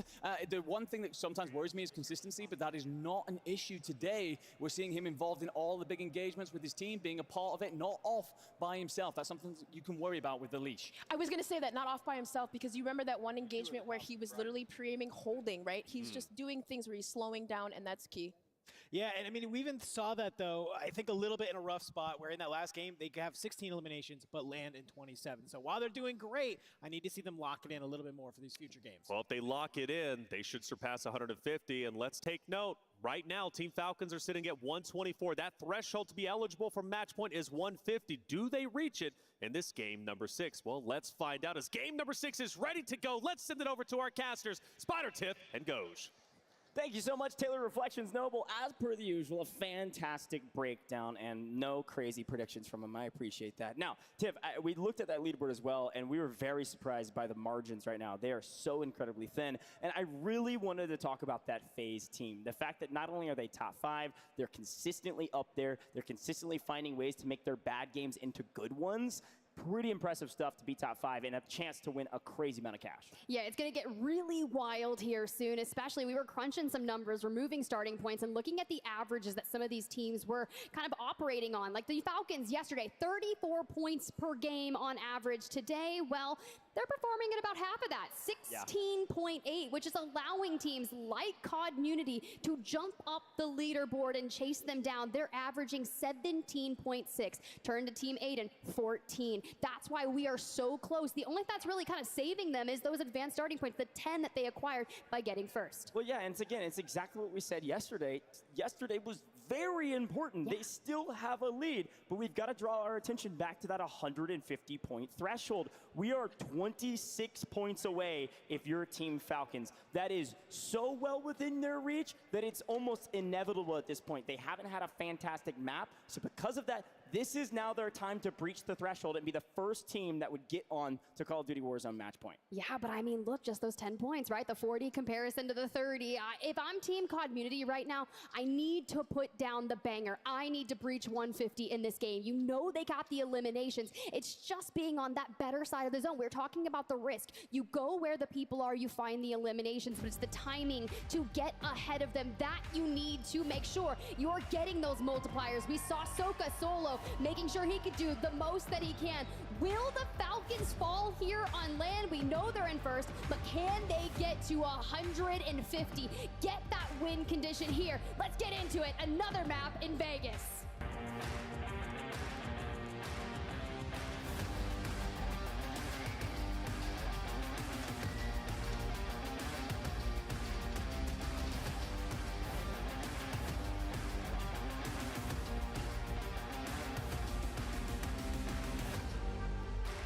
The stakes couldn't be higher. 26 points for Team Falcons to breach our 150-point threshold. 32 points for Team COD Unity and 50 points for Team Aiden. All well within reach with FaZe 60 points away as well. Sure, once you breach it, you're not done yet. You have to get a win, but you have to play a totally different game after you breach that threshold. We're excited to jump in with the Falcons and see if anybody decides to contest them already. The answer is certainly and definitely no.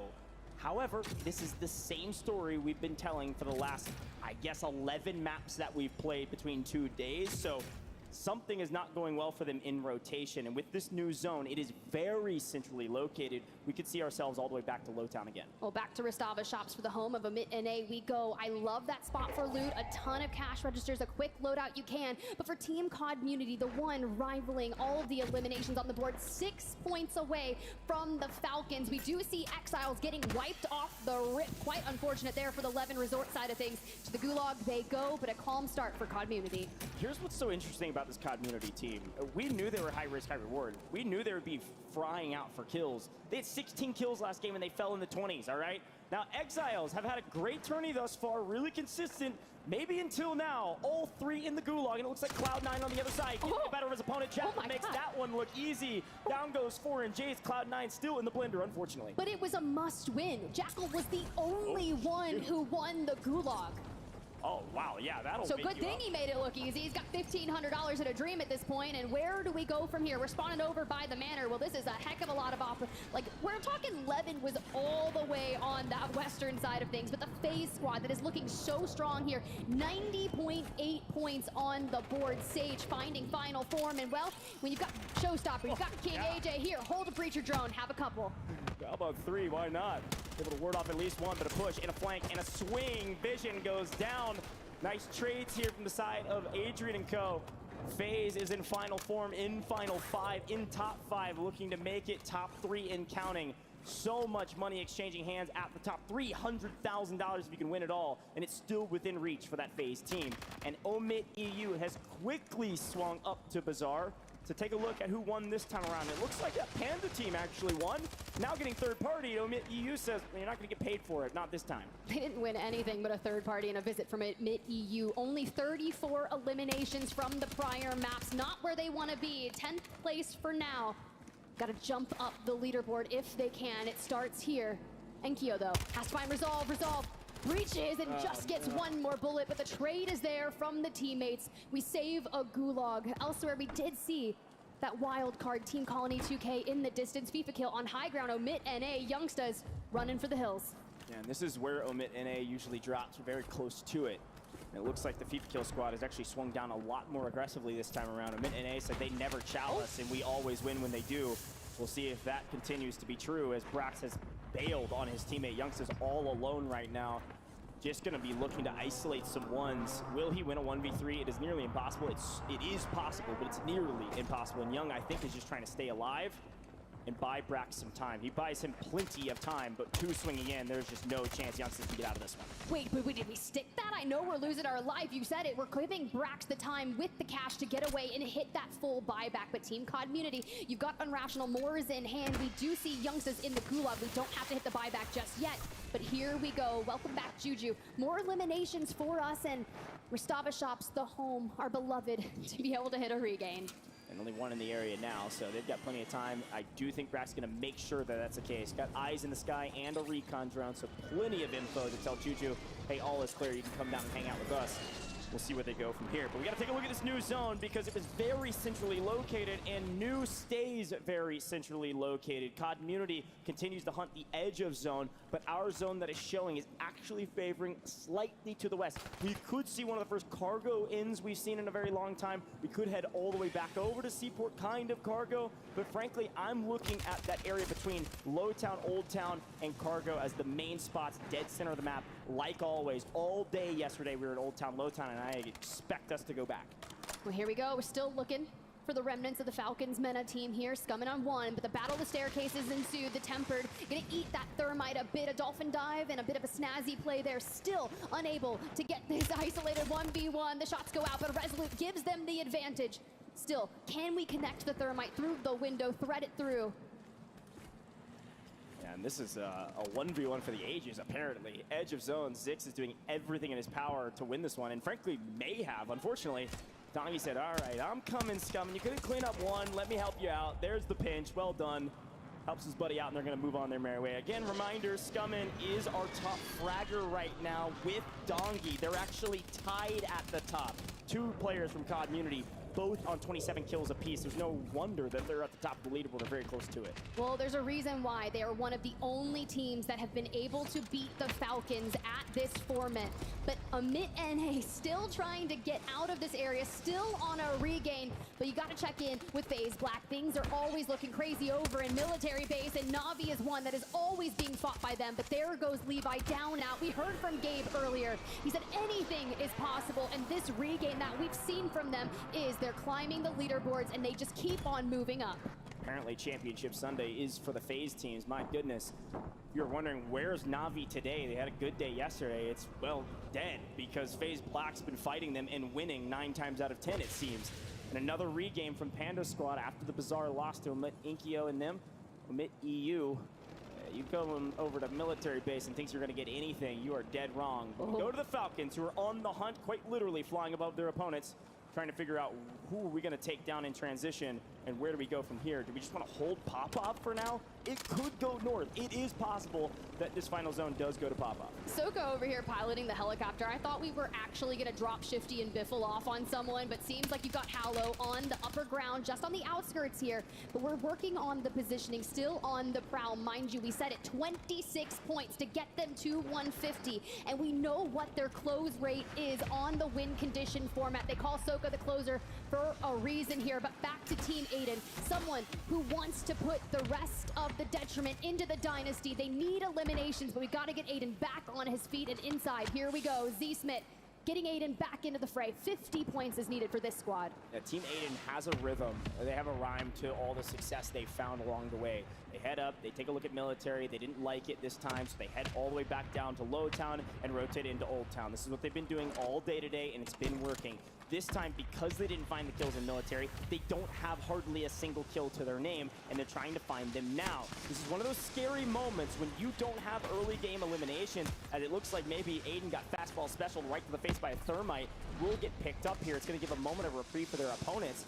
This is a scary moment where you have to play for kills in this kind of early mid-game because you're not going to have anything for your multipliers if you just lurk and wait till final 10. So instead, they're having to hunt right now in that Low Town, Old Town area on the transition. I think more people are just starting to rotate into the Falcons early on. We saw them battling up there in the north with Team FIFA Kill and other squads in the neighboring vicinity. It's going to be Navi, though, but there's a couple people from military base taking angles, and Falcons, well, they're going for Levi. They want to clean out the north and claim it for themselves. Yeah, a couple quick notes on that. As per the usual, COD Immunity in the 20, way down at the bottom of the map on the edge of zone, fighting everybody else in City. They said all of these are free. Scummin quite literally said, we love landing City because everybody else is terrible, so we get to kill everybody. And apparently it's true, at least according to them. Down by 5 right now on the Falcons with the scores coming in from this one. They have a nice amount of kills. They've lost Scummin, and they're still fighting around high rise with a couple other teams in the area, specifically Vitality, who's come back to claim what was theirs apparently. Said, we don't drop here anymore, but we want to kill you because you took our drop spot and you chalked our turn. Patsuka, the drop down from Unrational, rips that. It's the Resolute, though, that keeps Patsuka alive. Dongy looking for the trade, gets it, puts him to 29 eliminations, looking for 30. Luckily, Unrational still has that gulag in the back pocket, but Dongy now owns high rise to himself. Will have to hit the rotate, and Patsuka, well, we saw what just happened. This is where I get my vengeance. I want your high ground. I want your drop spot. I want your body. No, Patsuka with the barrel stuff. This is a big one for Scummin. He's got to get back and help his teammate out, and it looks like he was able to do that. So we're going to see 2 COD Immunity members still in this one with 8 kills in total as we immediately swap back over to Omit and A, who are back on their feet finding kills. Now he's got a decent spot up here. Unfortunately, a couple well-placed thermites is going to make this a true 2v2 with Vieira, a massive content creator, being subbed in for this squad. They've played spoiler to some teams, but not doing a lot of work on that leaderboard itself. Well, I love that Brax, after taking damage, is trying to get back with Youngstas. If they combine forces, they have enough cash to get him back into the game, bring Juju back. Now, quite frankly, this Omit NA roster has achieved so much over the past couple of months, and I'm excited to see them keep on growing. But let's keep a move on. We got EXO Esports just ahead. You see Team Colony 2K, that recent map win from Clabson, FLS GUI, the north, and Team Aiden just on the lower side of Old Town here. We keep on moving, and you have to place the bet. Do you play from the cargo side? Do you play from the Old Town? With the majority of the playable space on Old Town, I like this play. And again, that North squad, that Glavson team, they jumped, like we said, up into the top 10, all the way up to, I believe, 7th place on our leaderboard, very close to it. So they are in pole position to take a ton of cash and potentially play for the win if they can get another one. Back to the Falcons we go, to the true north of the map, up to the south side of Pop-Up. Only team in the area is this squad right now. It's that Eric squad that is in the LTV or driving around. Everybody else is to the south of them. You're going to see a couple teams in cargo, especially that Super Evan squad, who again, not making waves on the leaderboard, but still playing spoiler to some really good teams, including this one. They drop in cargo. They are hanging out in cargo. This is Super Evan's game to win, and they need it bad. Well, we're still climbing. We needed 26. Now we need 20. It can be done here. We can breach 150 if we keep firing like we are. Currently Wars, Louis CT, CM, Bubble CT, Bubble down, fighting that APAC team. Even Omit NA still getting into the mix early on, but it's the Falcons who are looking to claim the space. No one is around them. You have to think Omit NA just on the western side, playing around that zip. We'll have to rotate on in, but with all of the information that Falcons have, I know they're gonna start popping UAVs. They're going to go on the hunt to allow themselves to breach 150 this map. The question is, who will cut them down? Yeah, Vieira is going to fall here, so the Falcons get a couple more added to their tally. 17 away and maybe make that 16, but the multipliers will continue to tick that number up regardless of kills. With the cargo zone pull, by the way, I guess everything worth having is worth working for because the COD Munich team has to work so hard on these rotations through a crazy amount of teams to even get to zone. COD Munich is still outside of zone and fighting several teams on the transition. Specifically, Team 22, we've seen this team play spoilers several times and even grab a win. That's DRN, Destroy Squad, flying in off of a zip. Probably the next team this COD Munity squad is going to have to fight because they are in the way of this squad getting to zone. Yikes, Echo going up against the former teammates. Bubble getting the trade elsewhere. That's pretty brutal. Good look at DRN here just from above. Now listen what we're doing here. COD Munity getting the intel contracts. They want to know where the next circle is going to pull so they can make way to the north. From Seatown we go. You mentioned the water. That cross is going to be difficult, but we need to clear out this specific area. And that isolated fight with DRN, that could be feisty. Yeah, and again, they only need 32 points. They're on 9 kills already, COD Munity to be exact. They've got a really good chance of potentially breaching our threshold. They need to at least get top 5. Now, FaZe Squad, they're still 60 points away, but in top 5 on the leaderboard, and they want to try to better their standings and get as close as they can. If the Falcons get past 150, they need to be close. Sage pushing the equation. A great Slayer today, continuing to find players out of position. Lana trying to make a play. It's not enough. FaZe is on top right now. They're nearly unstoppable, winning yet again another good team fight without losing a player. Sage, 21 eliminations on the day thus far. A previous LAN champ and wants to do it again. Sitting in 4th place, about to encompass that triple digits. But Omit EU have decided to lay claim to the north. They said, oh, you want a challenger? I see you, Falcons. I know this is your terrain, but COD Munity on the other side. Here's that look, the lay of the land. Soka isolated to the south, looking to kind of collapse around the gas station that Gromalok and Heeds are. We know Enkyo's a fragger, but he has to find Shifty. Biffle on 6, though. This is maybe make or break for Omit EU. They have got to win that fight, and we'll continue to check in with them. That fight will probably take a while because COD Munity, again hunting edge of zone, says, hey, let's take a look at maybe some other squads in our area. Let's continue to rack up the kills. We only need 32 points, folks. This is easy right now. We're already on 12, by the way. I said it was 9. They scored 3 when we checked in with those other teams. Now the fight on the other side. I love. Let's keep hot swapping back and forth. These are crucial moments right now. And Omit EU now in a fly trap with a Soak on one side, Shifty and Biffle on the other. They push the equation. Grom in trouble, but no shots hit. Several thermites zoning Shifty off. He's got to address this fight from another angle. Come swinging in the gas station. Said, hello, for your cat.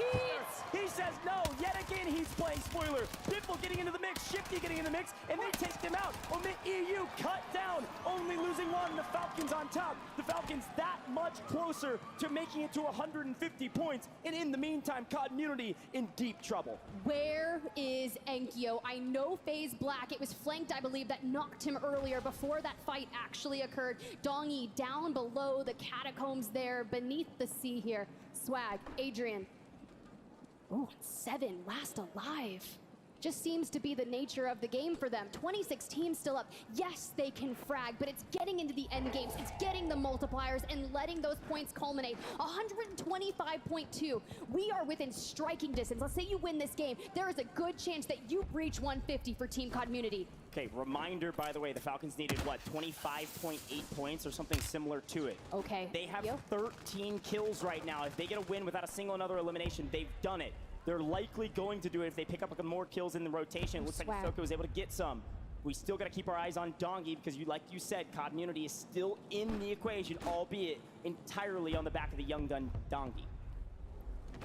And I'm really nervous here. You're just tanking gas at this point. You have FaZe above you. And that rotate, the trigger discipline, we have to time this to perfection because now we are just reaping. But back to the Falcons we go. Someone else has tried to lay claim. It's going to be Team Echo. Oki, Prodigy to the left, Echo to the right. They said they wanted to come out swinging today. They're outside the top 5. Soka about to be here in a 2v2. Oki, the thermite, it connects. He's down, he's out, and Prodigy is just trying to reassess. This is now 15 kills, by the way. Folks at home don't want to do the math. 1.8 times multipliers, what we're looking for if we can make it to top 5. we still have 22 teams remaining. We have so far to go in this, but they've done enough from the kills category. They need the multipliers now, and they cannot get caught in a third party. Omit NA wants a piece of this. Prodigy says, give it to me instead. Picks up Shifty, but can't clean him up, and down goes Echo, which means Prodigy's team completely in a blender, and just a solo trying to play spoiler. Okay, Omit NA, 3 up in the north. Let's see what they can do. Taking the angles, and Biffle is just like, I've got to play a heady here. We've got more smokes. We'll check in with them later, but that is going to decide the entirety of the game. Mortar's going back and forth, and now FaZe, just a duo. You've got Team Aiden, you've got the Exiles. Everyone is on the south side in Cargo. This is the best case scenario for the Falcons. They have enough kills right now as FaZe is in trouble. All they need is some multis. Look at their score in the top right-hand corner. They need 10 points. They get that by just staying alive. So we go to FaZe and Team Aiden, both vying for position, jockeying on this leaderboard. This time, Aiden gonna come out on top. FaZe fully eliminated in, I think, 18th place. Not a ton of multis. FaZe might drop out of the top 5, going into potentially what could be the last game, pending the way this one ends. Community down and out. Team Aiden looking for elims, 106 points. Drops the PDS, looks for the regain. Z-Smith likely about to get picked up here. We have a PDS in the back pocket. Everyone rotating in will take each other out, but it is the Falcons who own the north. It's best case scenario. The Falcons can just lie in wait, let everybody kill each other, and take a 1.8 times multiplier. They have zone, they have high ground, they have everything they need, and all the teams that are contesting them are wiping each other on the south side of the map. We're about to get into the top 10. We see DRN just barely fall out of top 10, go 11th. The Falcons are just mere milliseconds away from breaching 150 points. This will not end the tourney, but it does put us into win condition for the Falcons to win any map from here on out and win the whole tourney if they can survive just a little bit longer. But who will challenge them? Look at the leaderboard, 147.8. If they get top 5, if they get that 1.8, it's likely that they breach 150. Well, all eyes turned towards Aiden. They needed a 50-point game. I don't think they're going to get it. They're deep in the gas with a thermite on their heads. They've got a PDS. Sure, all 3 up. Potentially could sneak into top 5 here if they've maybe got a couple more PDSs. It's a good play, but it does look like CT Red's getting mixy in the middle of this one. Davis Amir, Dark, Castillo, all 3 up and taking a nice position right underneath FLS. They've cleared out this building right on the edge of zone and have found a nice amount of kills in rotation. You can only expect CT Red to have a great game here and jump this leaderboard quite dramatically as FaZe Black is still in the mix. We said FaZe was out. Not both phases. We got Flank on 6 again. This man is turning up on land on day 2, but deep in the gas, we are not out of the weeds yet. This is tough. Look at that pull. The Falcons will have priority to it, and everyone on the opposing side. What do you do to breach the gap? They're already playing angles, and flanked, you're on the opposing side. We have to filter towards the north, but we want the eliminations from Dark, from Castillo. Wow. This will help, especially when we're about to be in the top 5 multi. Yeah, quite literally playing the definition of a spoiler right now. Just shooting backs from the gas, and I think they've maybe missed one. They didn't see FLS on top. Oh, now there he is. See what Flink can do. Strixie's trying to make a heroic play, but the Falcons have done it, folks. You see the leaderboard. They're past our threshold. This tournament is not over, but we are one step closer, and the question is, will they close it out in a victory on the other side? Super Evan has no chance. The Falcons finally fly to their very first victory of day 2, and they breach our threshold. They are back, and they are ready to play.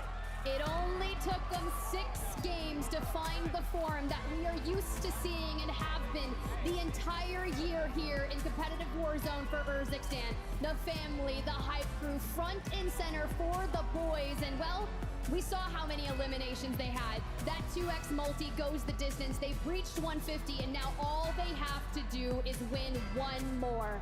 That was nearly a 40-point game, it seemed. They did well enough to make sure they breached that 150-point threshold. All they have to do is win, like you said, Tiff. And if history repeats itself, at this point, it might be a coin flip. Do they win next game or the following? We are running out of runway for the rest of these teams to make a play for the win. Are we done? No, but we are very, very close, folks. And Community didn't do enough. Team Aiden didn't do enough. They are still playing for points while the Falcons are playing for the win. And if those two squads in the next map don't breach 150, you cannot give the Falcons any more games. Now, mind you, I've seen them close it out in 2, I've seen them close it out in 1, but max 3, maybe just a couple more. This could be very well near the end of the tournament. It's close, but job's not done, and I'm still so impressed with FaZe Black making it into the top 5. They've likely secured a spot to top 5 to the end of the tourney. They're very consistent today in day 2. I would love to get a chance maybe after this tourney to talk to Flanked & Co. to see what's so different. A fantastic performance to make a crazy amount of money potentially, but job is not done. I'd love to take a look back at that last stand, see how it all panned out. As expected, we knew from like zone 5 that the Falcons were going to win it. They had zone position. They had high ground, and the question is what happened to the rest of the teams on the south side. And so let's take a look, and Tiff, break it down for me, because look at this high ground position. They had the zone pull, but it was this fight down on the south side in Cargo. Everybody else was just wiping each other. I mean, when you hold the majority of the circle and everyone's hailing from the south, this is all post that omit EU fight against the Falcons for the north, with everyone kind of whittling each other down. You just look at this shot. This shot says everything. Soka and Biffle, the firing squad, Shifty even trying to get crazy. Throughout this, all they're doing is using those ARs to put a couple bullets into some of these players and find multiple eliminations. They get a bit of dark. They go and grab some more. And then Strixie's like, all right, look, I'm going to try to make a play for it. They look for the rotate early, but we are just feeding the Falcons eliminations at this point. So we say, can the Wolf do it? Yeah, Wolf's not going to win that one. I will say, again, I always tip my hat to somebody in the last stand, and I will tip my hat to Super Evan. Like we expected, Cargo was theirs. They get second place, likely going to jump up the leaderboard. But we're going to head down to the stage and hear what Shifty has to say. Thank you very much, team. Yeah, Shifty. Man, I missed you. Where have you been? What's been going on in this tournament? Man, we've been asleep, man, but we're woken now. We're woken.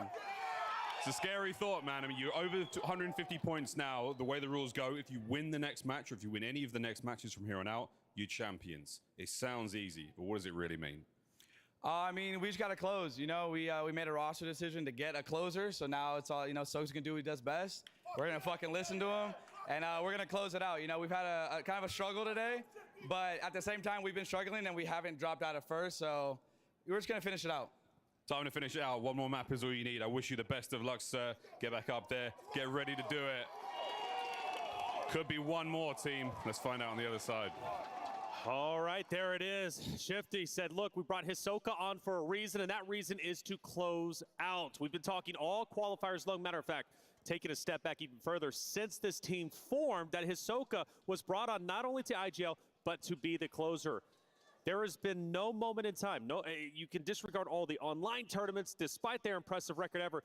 There's only one map that they need to close out now that matters, and that's whatever map they end up closing out here. And it could be this very one. They're the first team to pass the 150-point threshold. Dandro, they said it best, right? Yeah, they've had their struggles. They haven't been looking in their full form, but they've also been in first place despite that. I think that's a beautiful way to put it right from Shifty's mouth itself, right? That, yeah, they haven't won a map yet today. It hasn't been looking great, but they've still been on top the entire step of the way, okay? So I had really kind of no worry about it. We've seen multiple tournaments, like I said, where they haven't won a game, and then when they get to match point, they win the one that matters. It feels like that's what today is. But what kind of stuck out to me in that game was that he said it best. They came online. Yes. That was the Falcons we saw yesterday. That is the Falcons that we have come to expect. And I think when they come in with that aggression, they understand how they want to play. It is time to close out the event. Yeah, and you know what? That you say that, I love that they came online. I was really looking at Hisoka, right? He was that player that was taken down That's first, right? Yeah, and even we saw in that last game there was Omit EU that actually pop off at that gas station. Oh, Hisoka went down, but who saved the day? Shifty, Biffle, and Enkyo, although I have to give him his flowers because he was able to get away, and Omit EU did stay alive longer, but it's plays like that Shifty and Biffle keep saving the day. Sometimes the best play is to just run away. Sometimes the best play Sometimes the best play is just to camp it out, like this rat out in the audience out there. Look, the rat skid, you can go ahead and pick that one up. And I don't know if anybody plays like the rat on this desk. I know we all like to fly and fry, but sometimes, like I said, running away is the play. Sometimes camping it up like a rat is also the strategy. This was game number 6, and Falcons end up taking it. Hisoka coming in the form. That is the big talking point here because, again, he is the closer. The pressure is on that man, Gio. Yeah. Hisoka is one player, in my opinion, who can take that pressure and not be affected by the fact. I think it elevates him.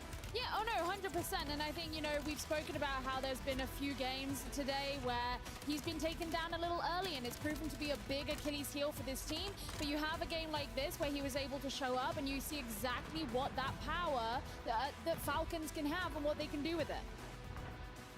And when we talk about a team that's on their heels, though, right, who could challenge Hisoka? Who can reach 150 points outside the Falcons, who's already there? Yeah, look, it's community, right? You know, we're talking about how Falcons, you know, they're the first team. They passed the match point threshold. If they win this next game, that's it. They are the champions. But here's the big thing that you have to be concerned about is this is potentially going to be the last opportunity for them to be the only match point threshold team because less than 18 points away are community. And when we have a look at some of the statistics they've been putting up, you know, Dongy sat on 32 eliminations. Scummon sat on 31 eliminations. These are not small numbers. Big numbers. And so it's very, very possible that if Falcons don't win this next map, that team will be joining them in the match point threshold, and then it's just as much their likelihood as being able to win the championship as Falcons. I just wanted to say a quick note that community, 27 eliminations, I saw it before that game, between Dongy and Scummon and Rational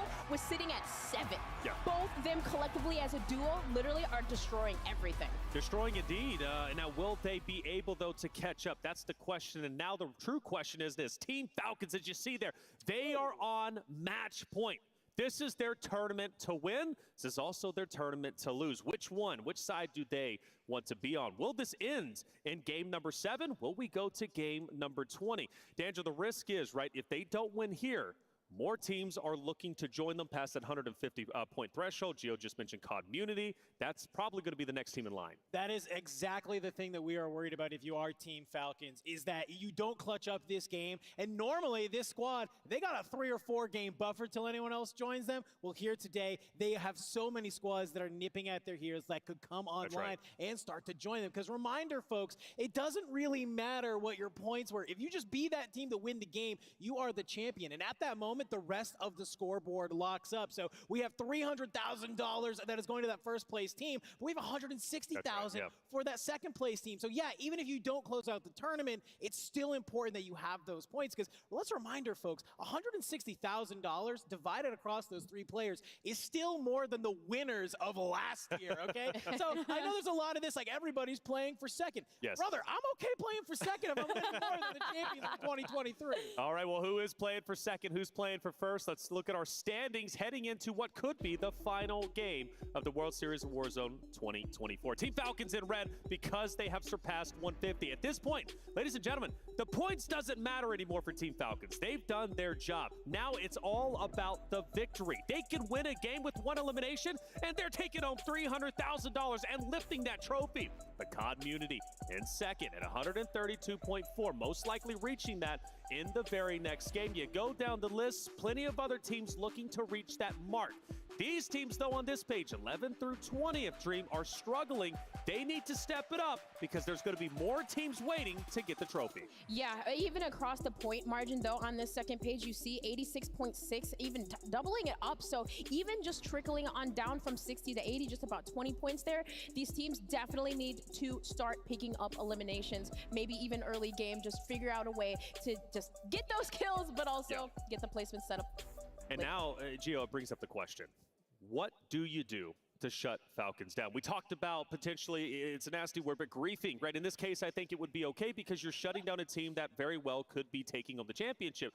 But if you do that, you're also potentially a martyr, right? Putting you at risk of being eliminated earlier than you would want, maybe placing outside top 20, which is where you make the money. Maybe you're missing out on thousands and thousands of dollars comparative to the next placing.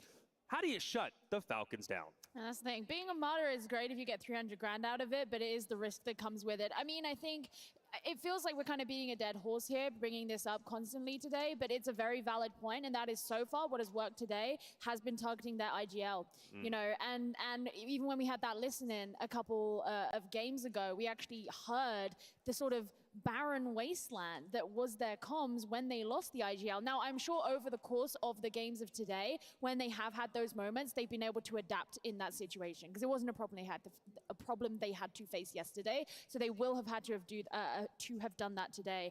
But I think that that's probably going to be something that people are going to be really focusing on, because you will be able to have seen the difference between what happens when he is in the late game and when he isn't in the late game. I think one thing we got to bring up, though, it was just as close as Monday, where we saw 8 teams in a tournament decide to do exactly what you're mentioning. They said, hey, none of us can win anymore. Let's just everybody drop on the Falcons. And what happened?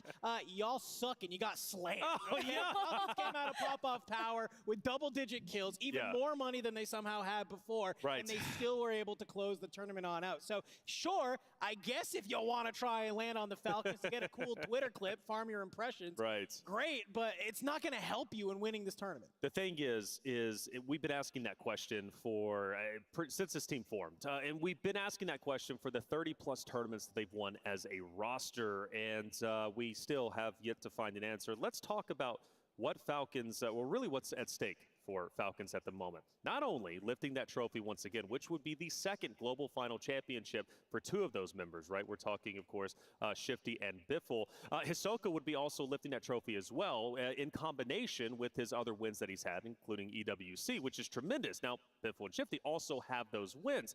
So, Dynasty talk has been a big conversation. Will they be a Dynasty team? And I think undeniably you would have to say yes. But then once they do finally reach that Dynasty status, then you have one of the members looking to retire while he's at the top, which is Biffle right there.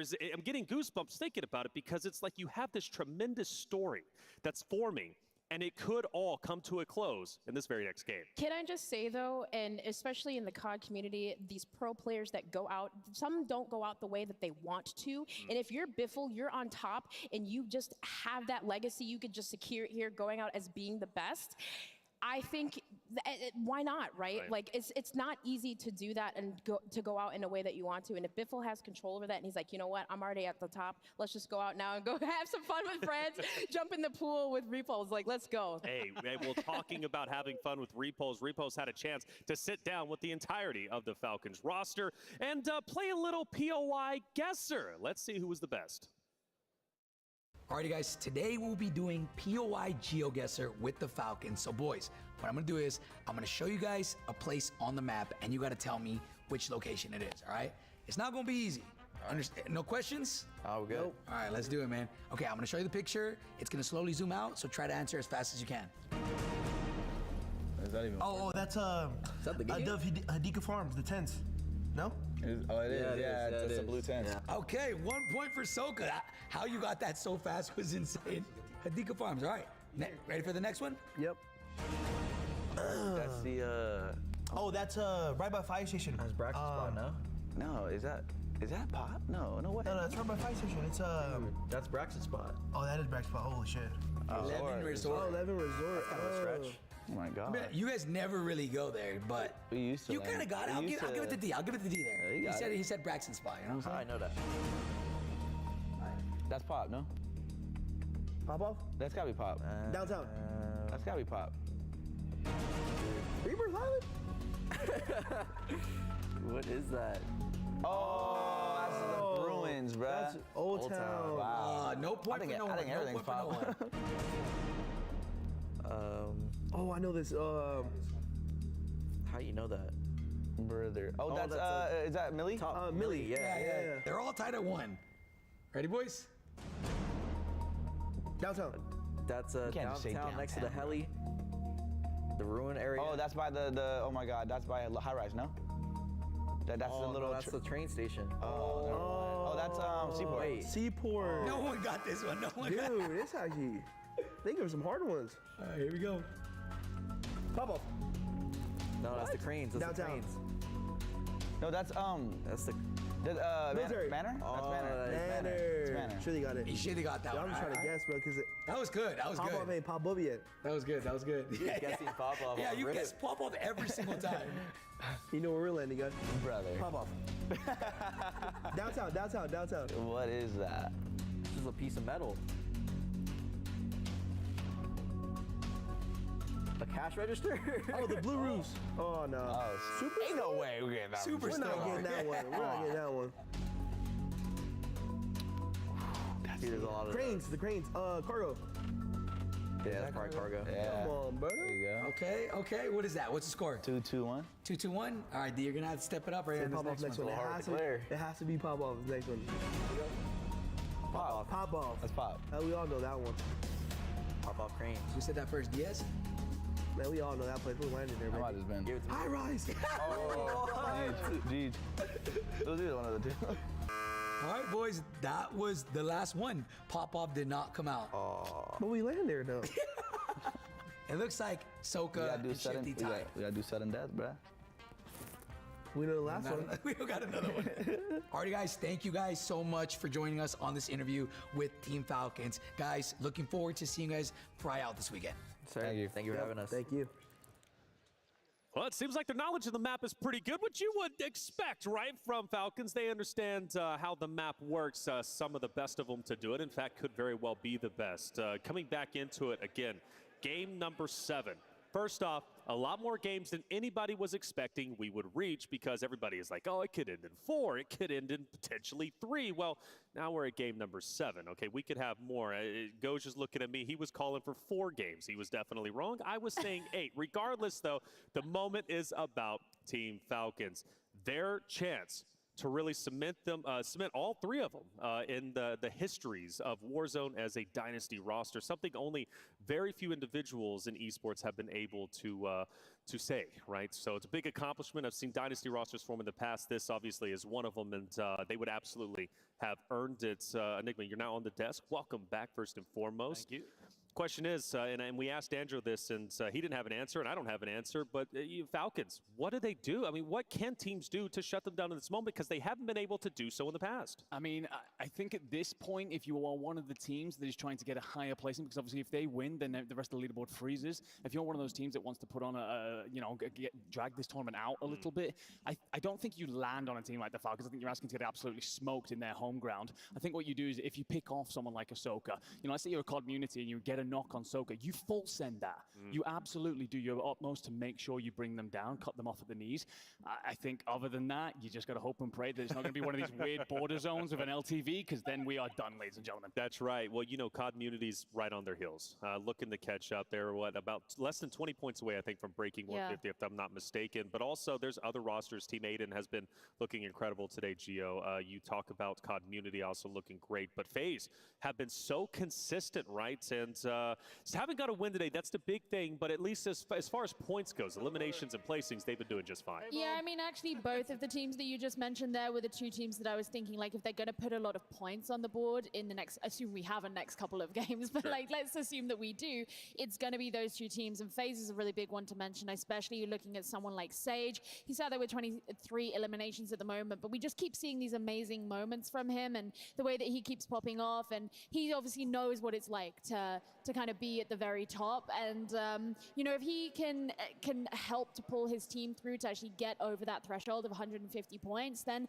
maybe they will put their first win of the day on the only game that matters. That's right. Do that one, baby, but they got to get there first. And that's it. They have it in them, but we've got to see what this next game holds first. Can we give some love to the FaZe Black Squad? Because both FaZe teams, top 3, top 5. And I have to, Gabe Kun, that interview, Yes. I love Gabe's interview. He said, have faith, believe in yourself, God bless up, but flanked. I don't know if it was the solo YOLO yesterday. Third place. He's got 24 eliminations on that leaderboard. Okay. fired up for them. Third place. Would love to see what they can do in this next game. Next game, right? Well, the next game is queued up. We're about to hop into game number 7, which could very well be the final game of the World Series of Warzone 2024. Will the team of Falcons submit themselves as a dynasty? Will we have more games? Community, do they want this to end already? Are they satisfied with second place and $160,000? Well, only the competitors can answer that question. And to tell the story what could be the final game is our casters, Spider, Tiff, and Goj. Thank you so much, Taylor Reflections Noble. I am excited about this game. The tension in the air is palpable, Tiff, and I think the fun part about this is, yes, this could be the last game, or this could be the beginning of many. They've got an opportunity to shut things out and close it out and send everybody home right now before anybody else breaches that threshold. But Tiff, there's a lot of teams very, very close. There really is, but you said it. Could this be the last game? Is this the potential last dance? You want to go out on top if you are Biffle there, but Scummin, one of the craziest fraggers of our lobby right now from Community, about to breach 150, a team that if they're averaging, what is that, just under 1.5 average multi, so every kill for them is worth 1.5, which means you just need about 10 to 16 to make it happen, right? And we need to see, can we go the distance? We need to at least win one once we hit 150. Stop the Falcons in their tracks. I don't think Community has dropped a game under double-digit kills, by the way. They've got it. They're going to be at 150 unless they decide to change things up and maybe drop Popov. Who knows? That would be a ballsy move for sure. But, folks, the beginning of the end. It might be a long road to victory, or it could be one single game. Vegas is loud. Maybe the final map of the day, but it's game 7, and we know what happens in game 7. Everything is on the line, folks. It's time for the Falcons to prove that they're the best team here. Let's drop into game number 7.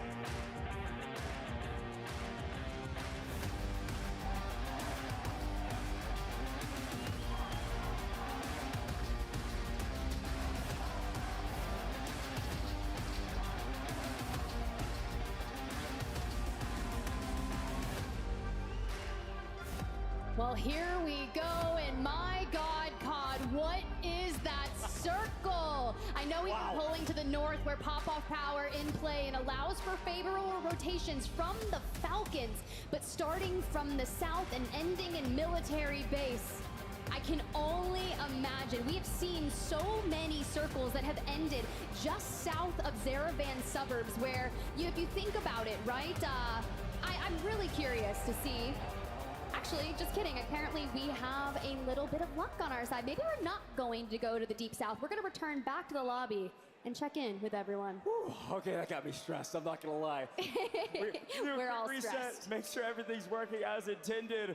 That would have been a wild one, but I wanted that circle. It's okay, though. It could come back. You never know. We've seen a lot of zones in the South and tourneys leading up to this one. I think we've only had one over the course of, 13 games or so, and that was maybe it. So anyways, wow, okay, stressed a little bit, but back on the stage. Look, Tiff, we do have some storylines to set up. We do. And I love that Dream shouted them out. FaZe Black has been doing the most today. And talk about a turnaround from yesterday. They didn't have an abysmal performance yesterday, but it wasn't a great one. And they're coming out and showing that, hey, we're living up to the hype. Gabe's living up to the hype, but Flanked can perform on LAN, and he's doing a fantastic job of it today. Top 3 right now. Potentially, if it ends right now, they're walking away with $100,000.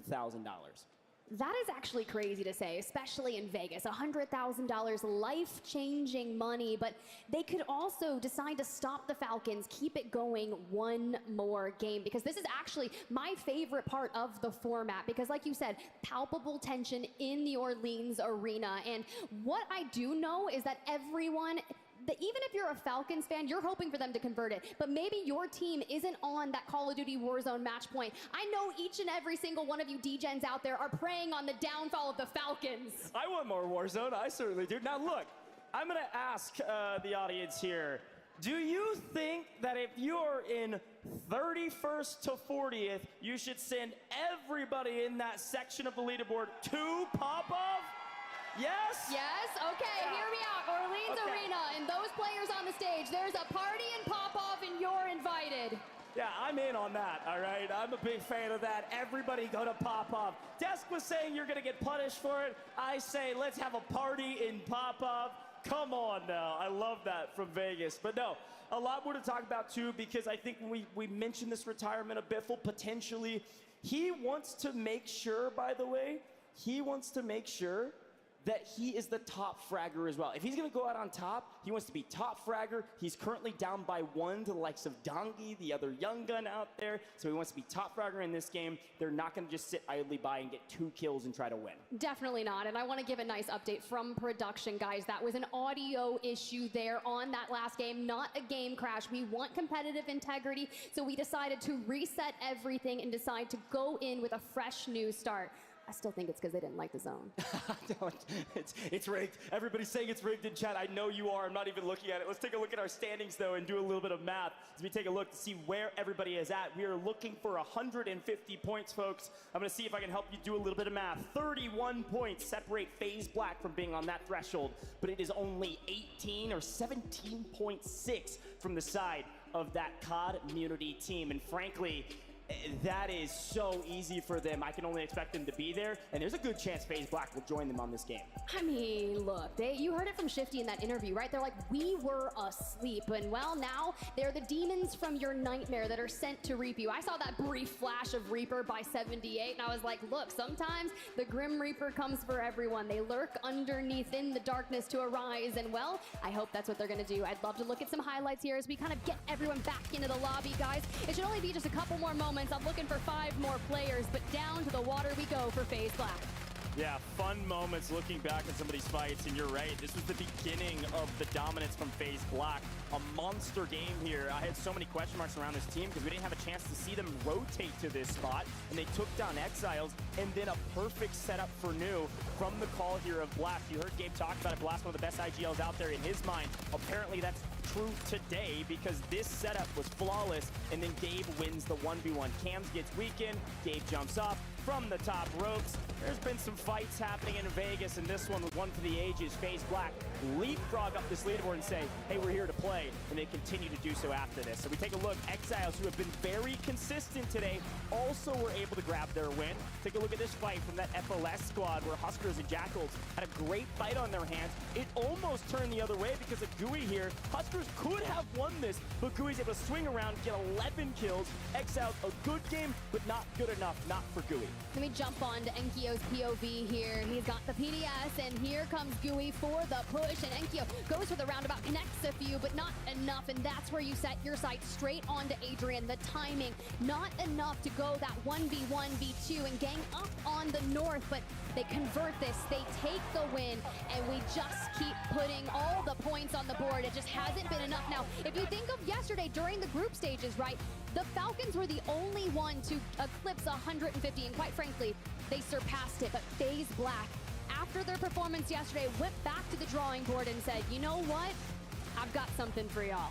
And this was that moment where we knew the Falcons had it in their grasp. They grabbed it in their talons and flew away with it, quite literally dominating in this map and reaping a ton of points, and they only needed a couple. With this win, they leapfrog not only to the top of the leaderboard where they already were at, past our threshold, and are now up by 40 points. So if something just drastic happens and somebody breaches the threshold and wins before they can, they're likely at least getting second because of the points they tallied up in that one. They said, sorry about that. We were asleep for a little while. We were up late gambling, I guess. I don't know what happened, but they're here now and they're here to play, and apparently they're hitting that jackpot. I was gonna say, what do you mean? The Falcons are Saints. They totally weren't touting going to a club and saying that everyone sucked yesterday. They are the perfect representation of Call of Duty Warzone, but honestly, a dynasty that they are looking to cement here. Soka last year, second place, the victory, the World Series of Warzone champ with Caldera. But Biffle, we said it yesterday, has never placed outside a top 3 in any of the World Series of Warzones throughout the years that he's competed in. And honestly, I know Polshak, I've got a good POV of them up there. Repulse, when he was competing, is one of like the only teams to beat Biffle. True. Yeah, that's so true. Shout out to the watch party up there. They are vibing. They're having a good time, and they're going to lose their minds if the Falcons win it here. But again, I think the big point that still stands is Biffle needs to top frag. He's a kill behind Dongi, and Dongi is not going to let go of that. Dongi has been slaying out all day today. COD Muni is one of those teams that we expected to be high risk, high reward, and, well, frankly, they've reaped the rewards. They are in second right now, could potentially walk away with $53,000 apiece. If they don't win, they still easily have a chance to win. However, if history is repeating itself right now, one thing about this community team that is very different from the Falcons is they have a hard time winning. They always find kills, but to grab a win is a tall task for this squad, at least in the last several months. It's true, and you think back to Monday, we're warming up for the LAN here this weekend in Las Vegas. It took them 3 games after hitting 150 to close it out, so I've got to hear it. Orleans Arena, do you think the Falcons close it out here? I don't know, sounds kind of mediocre to me. I don't think we've got any believers.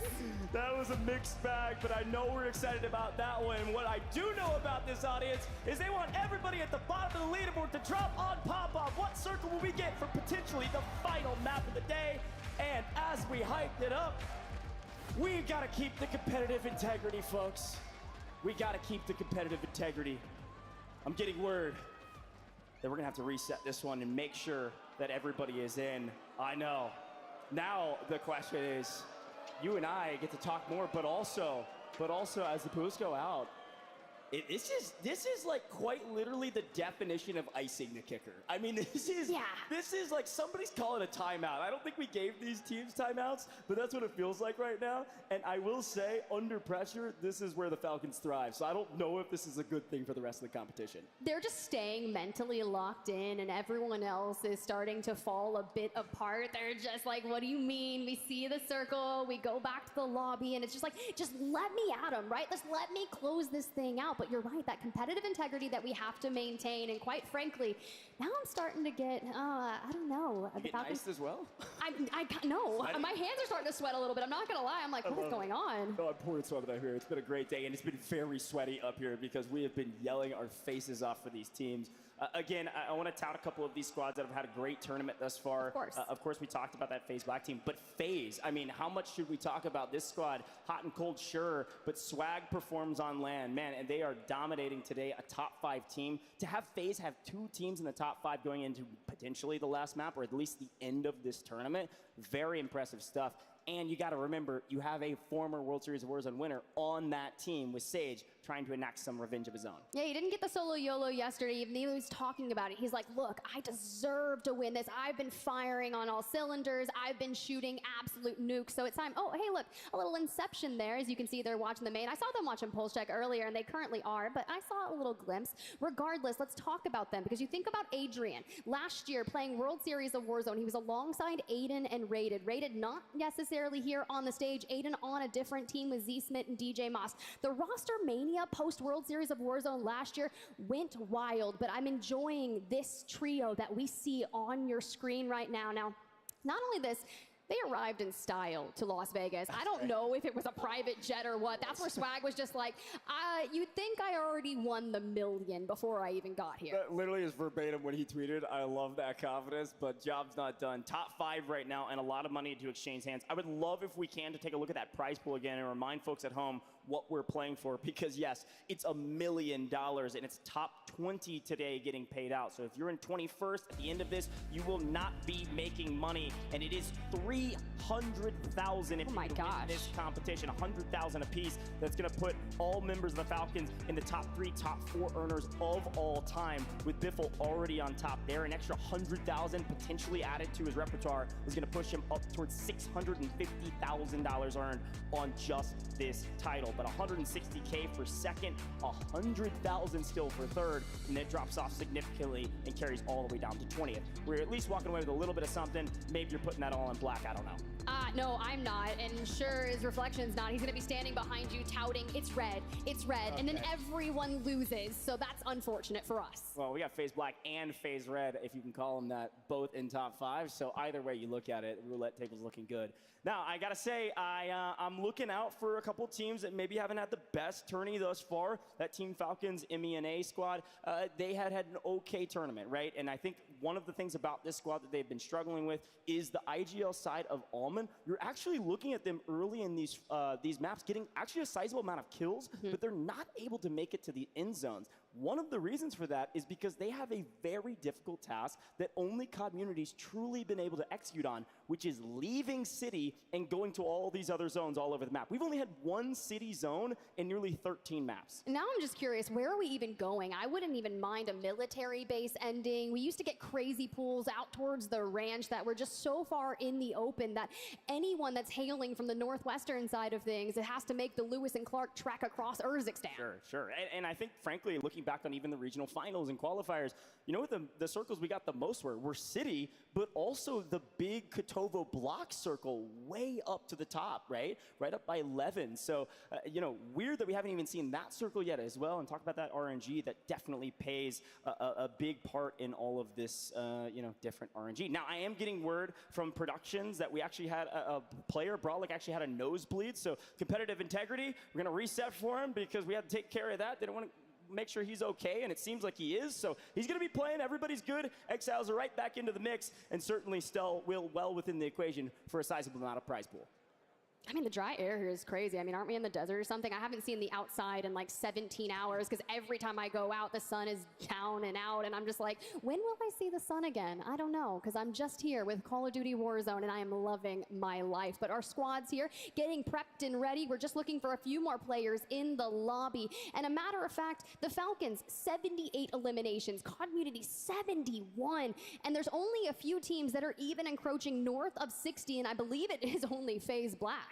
Yeah, and our top individual fraggers. We'd love to pull it up if we have it. Otherwise, I'm going to read it out for the audience here because I've been mentioning Biffle. He is on 31 kills, tied with Scummin for second, with Dongi on 32 eliminations by himself. Where's Shifty? There he is, fourth place, 26. But look who's in fifth. My guy Gooey has been cooking today in day 2. 25 eliminations for Gooey with flanked right behind. Noobs actually not too far behind. We asked where Vitality was. Apparently, Noobs is here to play. 24 kills. I wonder where the rest of his squad is. I mean, it's pretty different compared to yesterday, right? That contest there with Community really didn't go their favor. They tried different tactics today, and it's seemingly working out for them as they're just kind of maintaining that mid-pack situation. But of course, we got flanked up there with 24. You still have Blast there with 20. We got to hear from that roster earlier after their win, and they're like, dude, Blast from the CDL, amazing, has been throwing down, leading the charge here. What is this? What is he doing? Was he watching TikToks during the break? Oh, this is one of those TikToks that's like super hype. Oh yeah? You know what I mean? And he's like getting hyped. This is like, hey, this is the build up for the final moment. Everybody watch this video. Oh, Man, is that what it so is? like Gen X. Kind of like that's crazy. final countdown I'm moment, old. cementing dynasties. I'm on the weird side of TikTok, so I don't see those things. What is it, cat videos? Anime? Maybe a little bit of both. No, it's the Batman cat, which seems fitting there for the Falcons and Soka. right. Sometimes That's he turns right. into the Dark Knight. All right, folks. Well, guess what? The game's about to get started here shortly. Third time might be the charm. I'm going to hold my breath a little bit. We've set the stage. We know it's at stake, and we know what the audience wants. We want a lot of folks landing Popov, at least make it difficult for them. We'll see. The big question is what zone, folks? We got a lot of love for CT Red. Let's see what they can do maybe in this final map to bolster themselves up this leaderboard. Looking for top 20 if you want some cash, but this might just be the beginning of the end. We could see 5 more maps. Only time will tell. Now, folks, you can see the counter on your screen. You can see how many seconds we have left. We are nearly there. Thanks for staying patient. It has been a great 2 days in Vegas, and it's going to be a great finish. Oscar's there, Brolic as well, and man, things are really starting to heat up here. I hope it's the third time is the charm kind of vibe. We're getting a look there of Urzikstan, which means the time is now. And I would say, I don't know how many more times I can hype y'all up, Orleans Arena. This has got to be it. All right, folks, everybody take a big collective deep breath. The beginning of the end. It could be short or it could be long. We're going to drop into this final map potentially for the Falcons.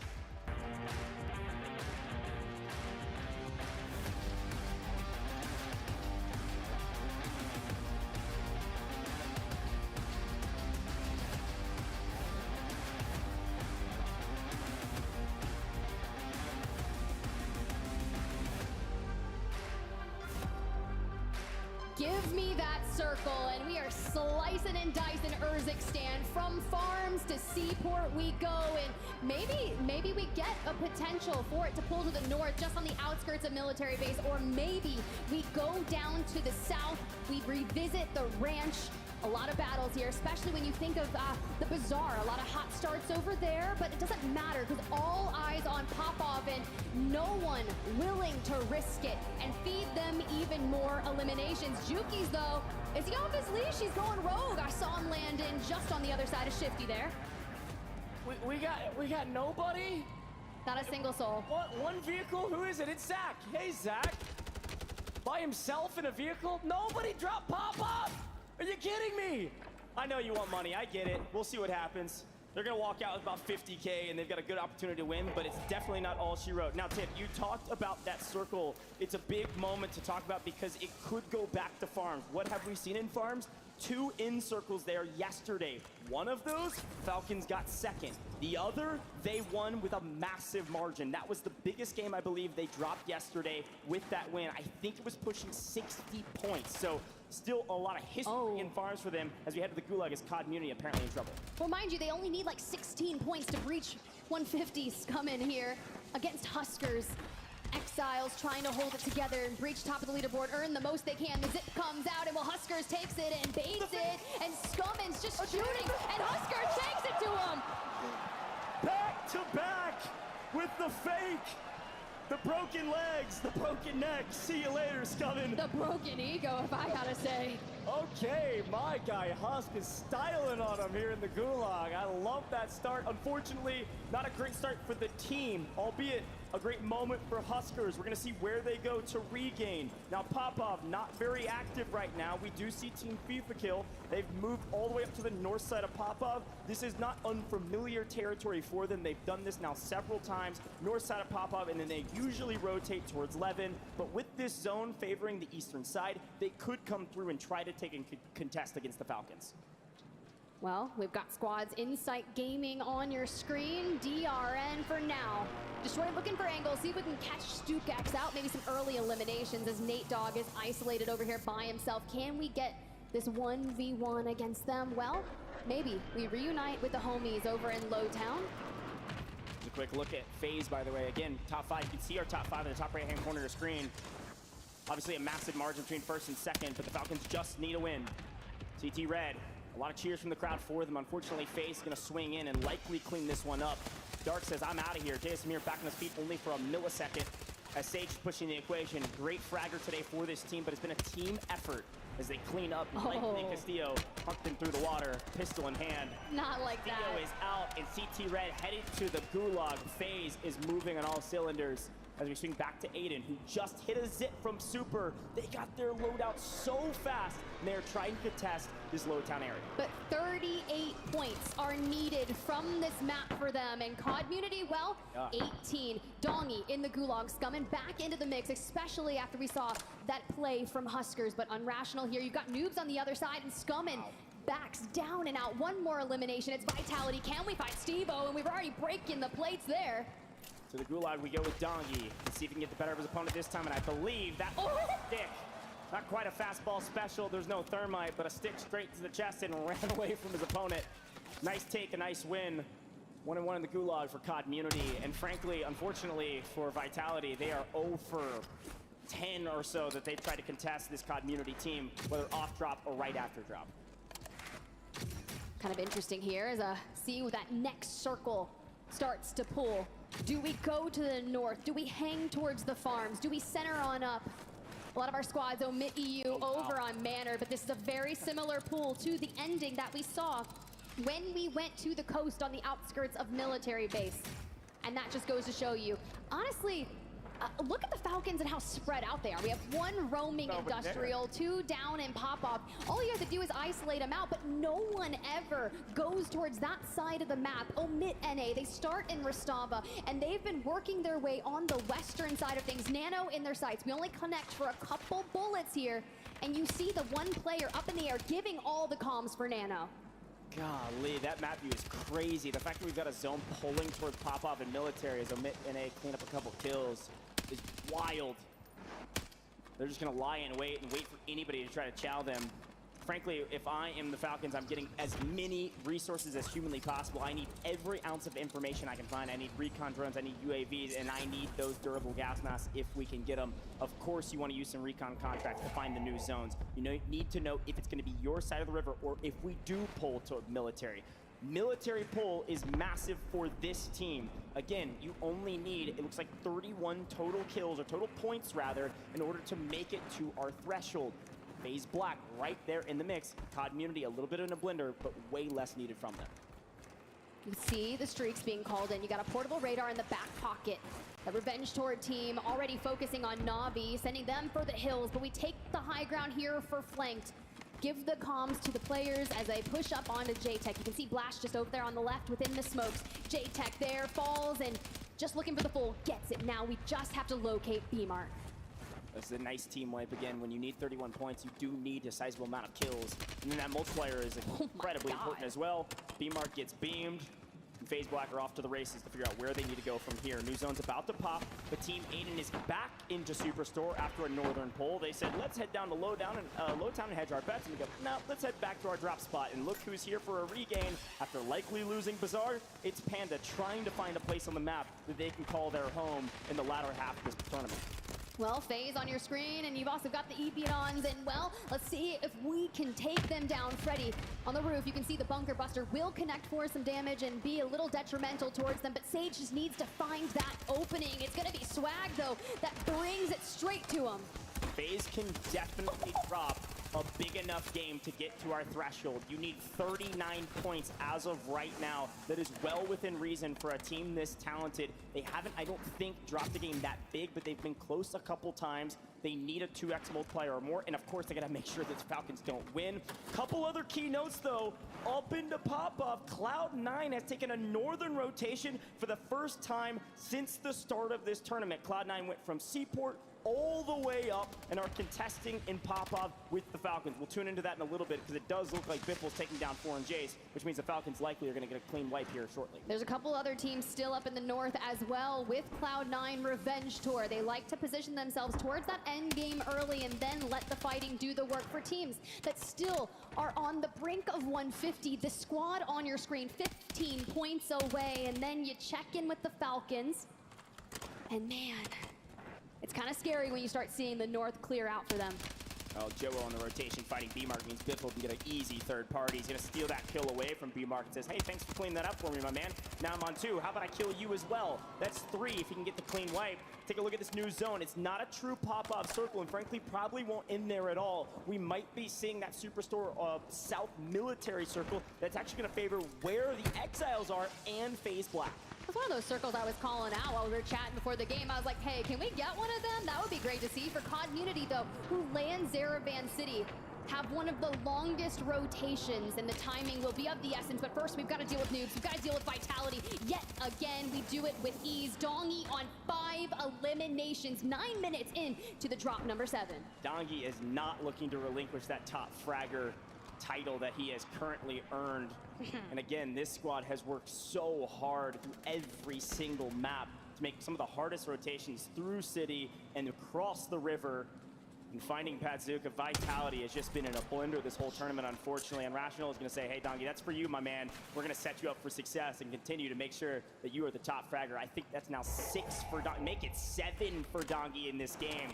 If you had any question that COD Immunity would be past our threshold after this one, I'm sure those questions are dropping out of your head quick. Still got to get to the north we go, into Lowtown or through it. Omit EU elsewhere. Aiden's team fighting multiple squads, getting into the mix, but now we set our sights onto the dark. He peeks, Unrational connects, we rip the plates off him. Can we take it from Castillo?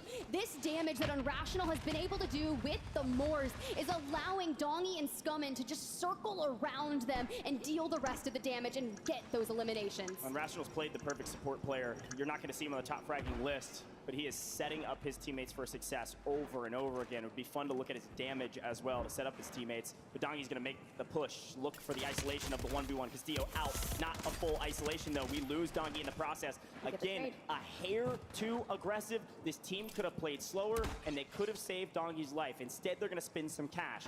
Back up to Popov, the only team in Popov, at least on this side of Popov, on the south-hand side.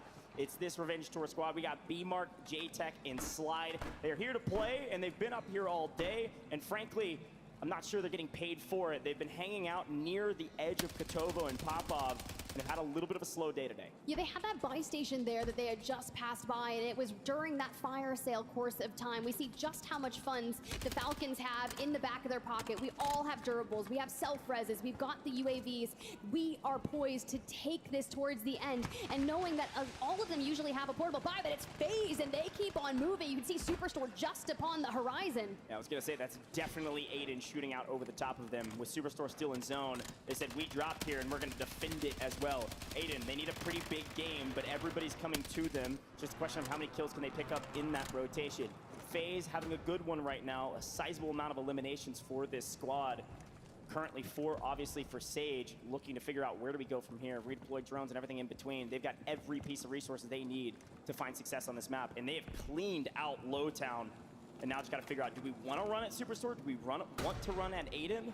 Or do we need to maybe make a different rotation? I think they're going to wait on this zone. So let's take a look at that zone if we can. It's going to be closing here in about 10 seconds and see where it goes. Does it go to military? Is it the one we've been waiting for? I think it might be, Tiff. If it does, I love where Team Aiden has positioned themselves in Superstore with that buy station. And man, this is going to get wild really quick. I look towards Team Zach, who have actually fallen dead center for the most part on that island. FaZe now have to rotate just a little north, just to where we saw Superstore, right? Team Aiden in. But think of how open this positioning is. And I love that you see Omit EU in the dead center with the train. So they'll have a buy station, resupply on that ammo cache. But how are the Falcons going to approach this one? You've got Omit NA just towards your east. Yep. Omit NA is trying to play gatekeepers. And, well, the Falcons say, let's stay true to our namesake. Let's take to the skies. And whether or not that's a good decision, we'll decide here shortly, because they are on edge of zone. Young trying to shoot beams, trying to shoot down the heli. And so Shifty has to run a marathon to get to zone. No kills to his name, but it doesn't matter. They don't need him. Just a win is needed from this squad. Omit NA trying to play gatekeepers. This is a fight that's going to happen. Without a vehicle, it has to happen if you're Omit NA. They're having a good day today, but they need a great day. And to do that, you need more games. No, I don't even want them to be gatekeepers. I want them to pull a full-on Gandalf and say, you shall not pass. But Biffle still putting the hurt down onto Omit NA. The smokes come out, try to cut those lines of sight, but all it's going to take, one live ping, maybe an advanced UAV. They've got the funds. They've already thrown down the portable buy, and Biffle is looking to get Mixie. Thought about jumping up on the truck, doesn't do it, but Omit NA dropped to the low ground, and from the north, you can see another squad, EP Downs, want to get in on the action. Yeah, Revenge Tour also playing cross. We're going to do a quick listen in with the Falcons to see where they go from here, because there's a lot of teams looking at them. For a teammate to scam, look at this guy. Our tower's got a car. They're just laying down. Look, they're laying down. They're getting shot in the back, probably. They're just laying down on our side. Crack them. Disable their car. Disable their car. I got to pee on that shit, right? I got to pee on that shit. Right. I'm gonna back up. I'm gonna back up and get some shit. Look behind us. Recon, by the way. They're gonna get 30, bro. Look, they're all about to fight hella. I'm gonna grab a fucking mortar real quick, though. So that's enough for this game. I got a util box. We'll go get some too. I'm getting a mortar. I bought a mortar and a util. I bought a mortar and a util. I'm about the one. I'm about the one. I'm gonna get a bunker. I'll buy some shit too. Okay. How about a mortar? It'd be nice to have it in pocket. Yo, I have a portal as well, alright? Mortar, bunker, and a UE. Look at this end game, bro. It's gonna be that one bridge end game on top side. Yeah, I got another bunk and another util, okay? Yeah, use cover, cause right next time is gonna look. We just gotta buy station on our shit now. Right team. Yeah, we could also get another advance then. Yeah, here you Go go. drop our money. Take out a little bit of space. You see us get deep left? We have a recon drone us, by the way. Under us, just spotting us. He's just right here, idle.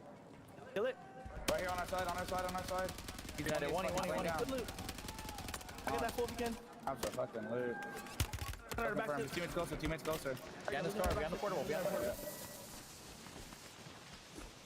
Oh, bump that portable. Careful of our back zip. Careful of our back zip. Looking at our back. Bump that portable. Just make sure he's not in there.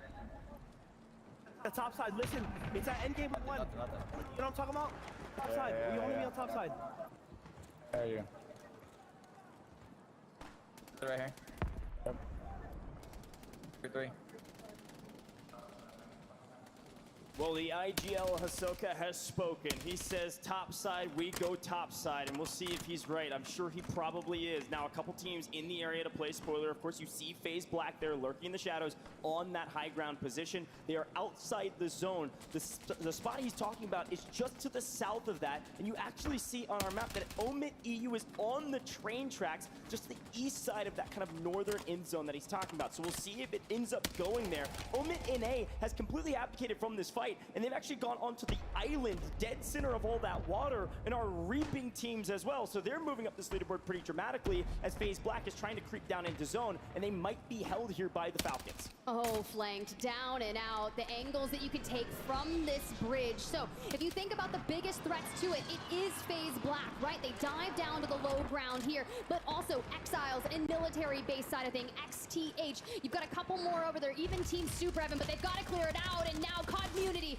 on double-digit eliminations have set their sights onto Omit NA. Let it burn. We need 7 more points. This island is ours. My goodness, Omit NA obliterated off the island, and Young's is swimming for his life right now, looking for any semblance of a multiplier. We have 16 teams remaining, and Community likely has done enough at this point. I'm not going to call it that they're past 150 points, but I'm sure they will be, especially if they can secure top 10, which is likely looking like it will be the case. You see Super Evan's team in the Salmon 9 off the right-hand side. Omit EU on the train right now, on the train's tracks. This is win condition that the Falcons were talking about. They got here early. Anybody else that's been playing a lot of scrims, they know this spot well. Shifty a little bit isolated, knowing that the Italians are down below. He is actually out in the gas, getting held by a couple teams from distance. He's going to smoke and run and try to help out his teammates by wiping these Italians. Unfortunately, there's a long angle on it. There really is, but their ability to put themselves into a god spot with the least amount of resistance is uncanny. Team Super Evan there on the train, out in gas. Biffle with their eyes set straight onto him, but it backs on up. You can see Team Aiden from the south, out of Superstore we go. They seem closer to the circle alongside FaZe from the south. The big fight here is going to be Aiden. It's going to be Exiles as they reek up on that eastern side of things. All eyes on the Falcons, but in the top right-hand corner, you see that FaZe is having a banger game right now. There is a chance if FaZe wins this, they could also breach 150 points. Yes, this might be the final map. These might be the final moments of the final map, where we could see several teams past our 150-point threshold at the end of this one. Top 10 means Community likely done enough. Super Evan falls in 11th. Unfortunately, no multipliers for you, but Ahsoka on high ground. It's Youngsters playing spoiler as a solo from distance. Luckily, just a hair enough cover to stay alive as Omit EU trying to regain, and Ahsoka has a flank. And the angles, right? Omit EU, formidable foes, but they're already preoccupied with Team Aiden on the other side. Z-Smith down and out, and Omit NA wiped. Shifty, this is where he's going to get crazy. He's going to extend out, look for these eliminations. Third party at Omit EU. The formidable foes, they're down, they're out. More eliminations across the board, but Community 0.8 points away. They're still up in it. Can they get to 150? Can they stop the Falcons? Unbelievable. DJ Moss was able to pick up a lot of eliminations and stay alive, but the Falcons have all 3 up, and everybody else is killing each other. The Falcons are in the best position to win it all. They not only have high ground, sure, they got to move into zone, but FaZe is going viral in the water. It's Clapper trying to play spoiler. Lynn FIFA, sure, you're still up. FaZe doing everything they can to try to breach the threshold. Community is past it. They are on threshold, but it may not matter. The Falcons are the only team, I believe, with all 3 alive besides Team Clapper, who I believe are nearly dead last. The Falcons are probably going to win it. Can anybody answer the call to stop this dynasty? They were a wild card for a reason, was that Team Clapper, but what can they do when you have the playable space, when you have the angles? They're unleashing their inner kaijus and reaping it straight across. To Lennon we go. FIFA sitting ducks in the water. Chance. There's no chance. The Falcons have the best position. All 3 up. Plenty of resources. Look how many plates they have. Everything is going their way. The only thing that could make this difficult is if this next zone pulls towards Rocket, if they get the pull, maybe. The problem is it's in the water. It's got to pull all the way to Freddy for this to even be a problem for the Falcons. They've got the best spot. It does. It goes to the Falcons. They have the best spot. They are going to win this game in just a matter of time. There has to be an absolutely Herculean effort from somebody else in this lobby to stop this tournament from being over. And they are just putting the pressure onto everyone. Left out into the gas we go. Biffle wants to claim the top of that elimination leaderboard, wants to cement the dynasty. We talked about it. Is it the last dance? I don't know, but they could cement themselves in history here. The Falcons, the flip of the coin, lands on a nice edge. Freddy, Zanks, you have no chance, my friends. All three up, and they're gonna style on them. The Falcons needed one. The Falcons are your champions. They are inevitable. The dynasty has been etched in stone forever. The Falcons are the best Warzone team of all time. There is no question. There is no debate. No one can shake their finger at them and say, not today. Think about the history. Think about the other teams. The Falcons are the best team to ever grace this game. You heard it from the Falcons themselves. The interview stating that there is not a single player in the world that they would ever replace one another with. If this is true, if this is Biffle's last dance, you might as well write the perfect final chapter here in Urzikstan.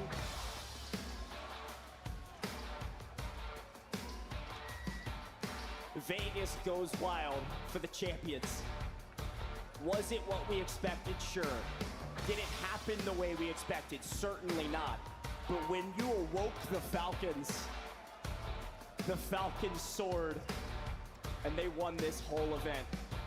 Falcons are gonna head down to the stage where all the fans are crowding around, because sure, they've won $300,000, but they've also won a trophy that they've gotta lift him. Soko One and Caldera, he reigns supreme here in Urzikstan. Biffle with a back-to-back alongside Shifty as the boys approach one of their prizes, the trophy here, lifted by some of the greatest of all times. There is no more question. There's no mark on anybody's name. Everybody believes these are the best three players in the world.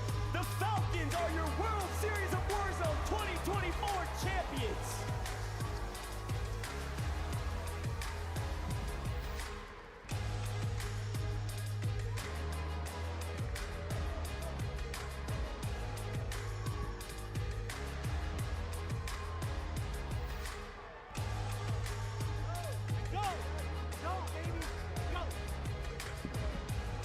Gotta get a moment. You called it. You said you woke up. You woke up. A man of your word. We've never seen